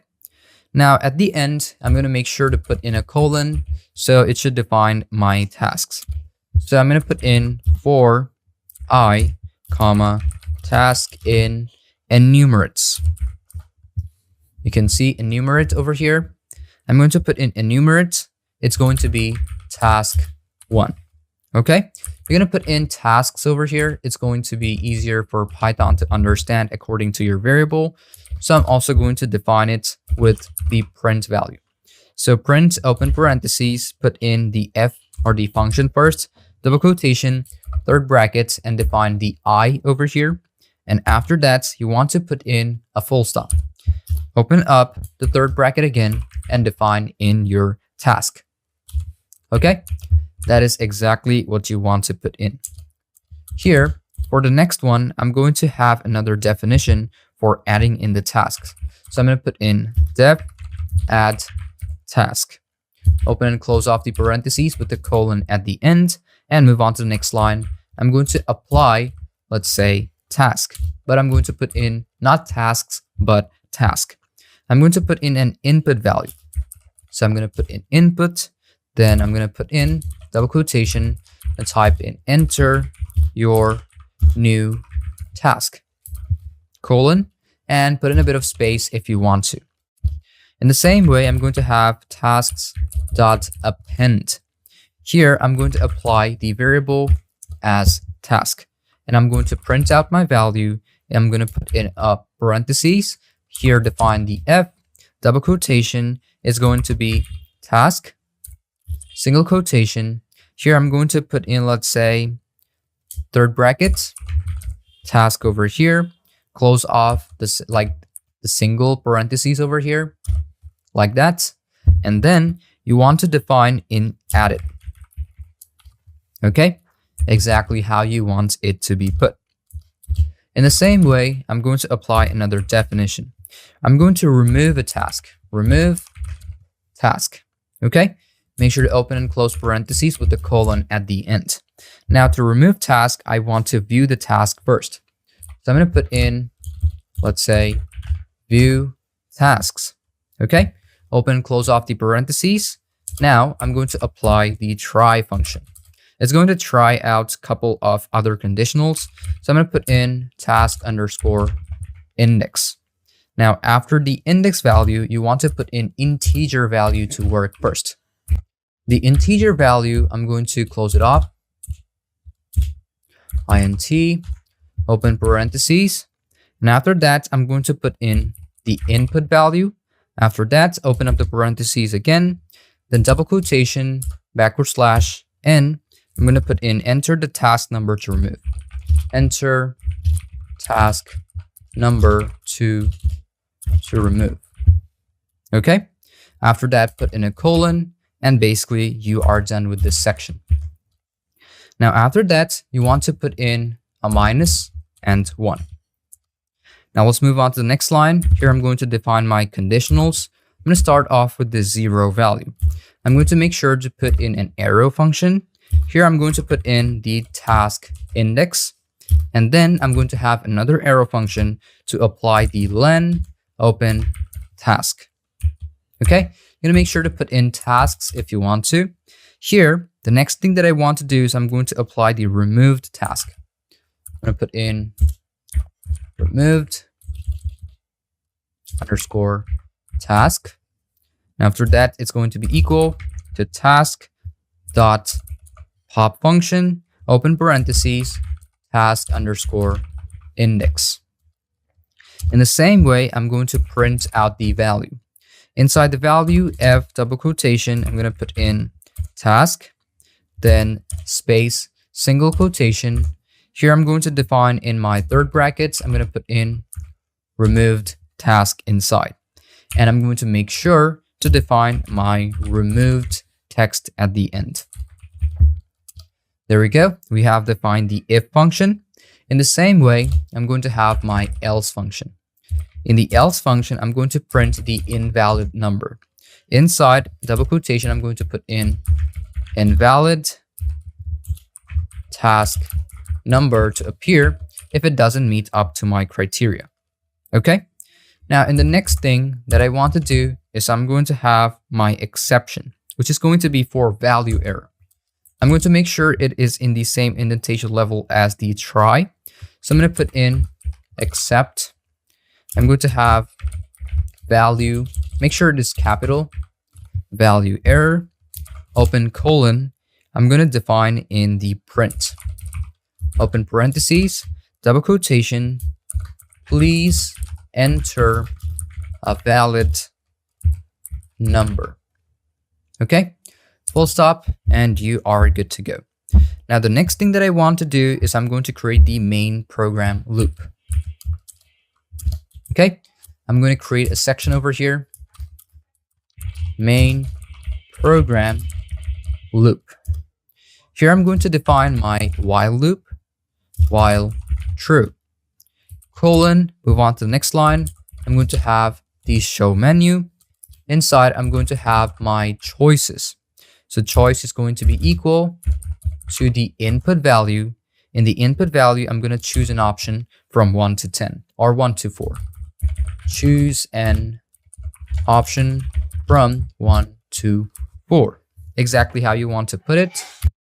One thing I'm going to make sure to do over here is I'm going to define it inside of my parentheses. So it's just basically easier for Python to understand.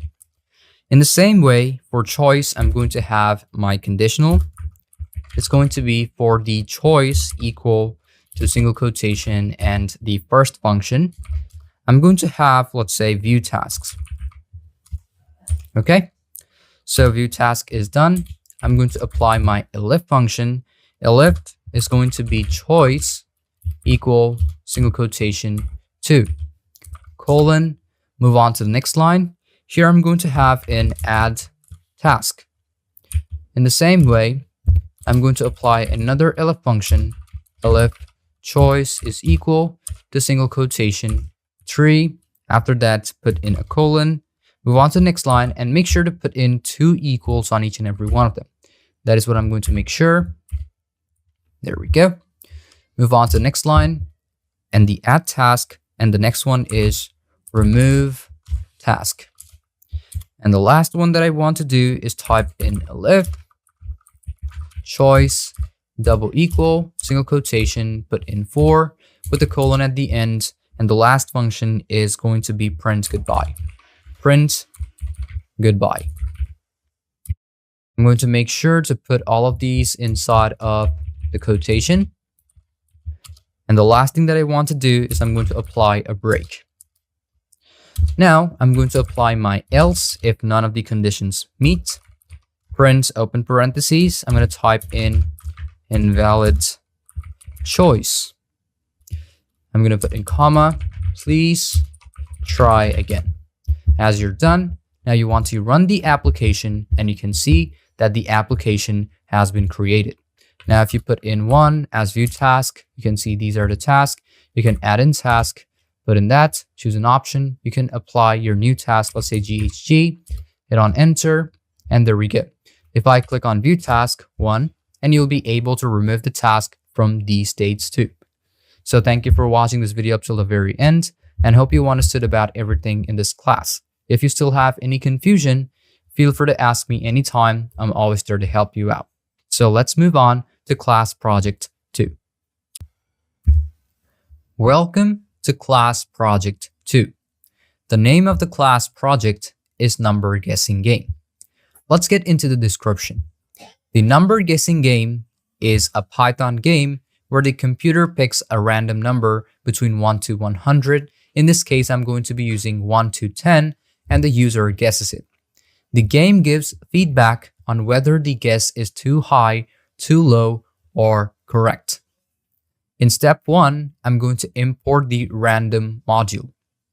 In step 2, I'm going to define the game function.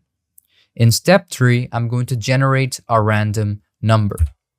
In step 4, I'm going to get user input and compare the guess. In step 5, I'm going to end the game when the user guesses it correctly. So what is the outcome? The user keeps guessing until they find the correct number, with the app tracking and displaying the number of attempts made. So now let's open up PyCharm on our device and let's get into coding. First things first, I'm going to create a new project, and the name of the project that I'm going to give it is going to be number guessing game. I'm going to click on create, and I'm going to wait for a bit until my virtual environment has been created.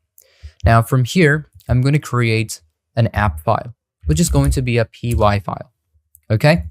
Another thing that I want to do is that I have to make sure to import my module the perfect ones. First things first, you have to type in .venv / type in scripts. I'm going to copy this again because I'm not done. I accidentally pressed enter. .venv / scripts / and type in activate. Now the next thing that you want to do is type in pip install random. Hit on enter, and you basically just have to wait for a bit until the random module has been installed on your device. You can see a new release have been found, could not find a version that satisfied the requirement random from versions none, and no matching distribution found in random. Now what you want to do over here is, first off, we're going to get inside of the coding. I'm going to import random. If it shows up on your screen, that means it is working perfectly. Now here, I'm going to define my number guessing game. Number guessing game. Open and close off the parentheses with a colon at the end and move on to the next line. Here, first off, I want to welcome my users or welcome my guests. Double quotation, welcome to the number guessing game. Move on to the next line, and here I'm going to create a section. Now let's not create sections, but I'm going to apply a number to guess. Number to guess is going to be equal random dot rand integer. Rand integer. Now we have to select the array. So it's going to start off from 1, and the last value is going to be, in this case, 10. Because if we put in 1 to 100, it's going to be very hard for the user to guess. Now the next thing that I want to do is I'm going to have attempts. PTS is equal to, let's say the attempt should be 0 in this case. But I'm going to exchange, or I'm going to change it if I want to change it. Now, while this is true, I'm going to make sure that the users guess. Here, I'm going to type in user underscore guess is going to be equal to the input value. Input value. Here, double quotation, I'm going to put in guess a number between 1 and 10.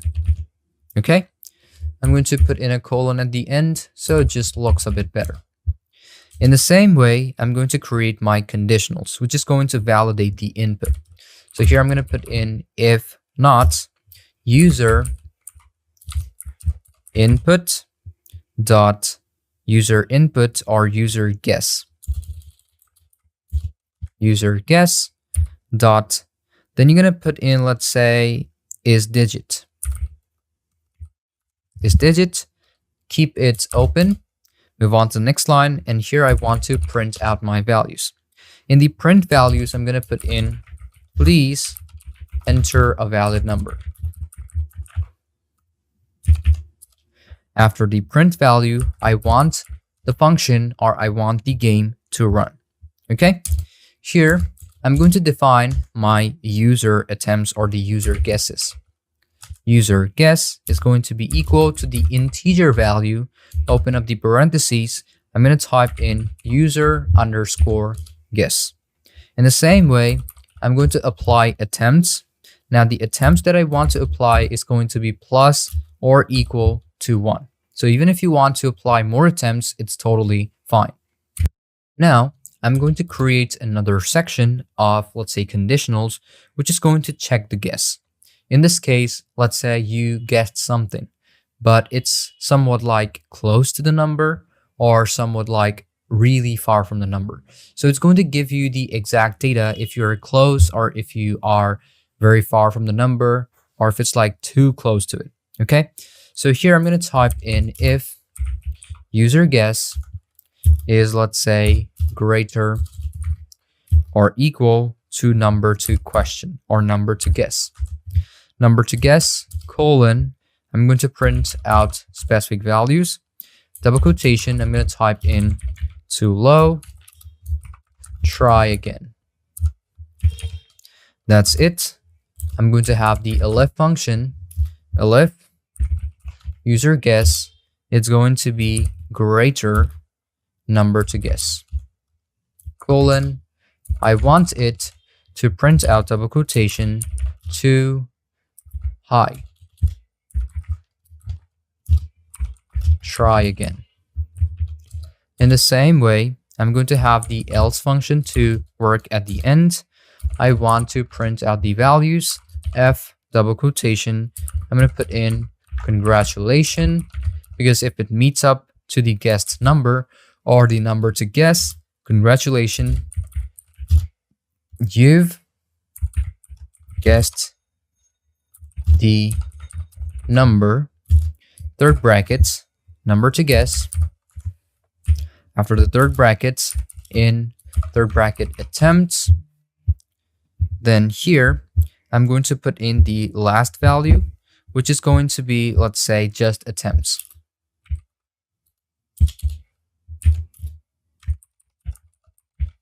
Okay. After that, put in a full stop. And the last thing that you want to do is go off to the next line and make sure to put in a break. That is basically it. Now, if you want to start off the game, you have to go off to another line and type in number guessing game. That's basically it. Open and close off the parentheses, and you want to play it. Now, if you see, if I guess a number for enter, you can see too high, try again. I'm going to type in 1, too low, try again. I'm going to put in 3, put 2, and there we go. Congratulations, you've guessed the number. So this is basically how you can create this game. It's also quite interactive and fun sometimes. So you can keep on doing it or keep on creating more, and you can like replay over and over again. Let's try 2 again. Congratulations, you've guessed the number. So you can just basically put in a specific random number inside, and you can just keep continuing the game over and over again. So thank you again for watching this video. If you still have any confusion or any question about any part of this lesson, feel free to ask me anytime. I'm always there to help you out. So the last thing that you want to do is make sure to take a screenshot and upload this into our project panel so that we can check how you are progressing with work.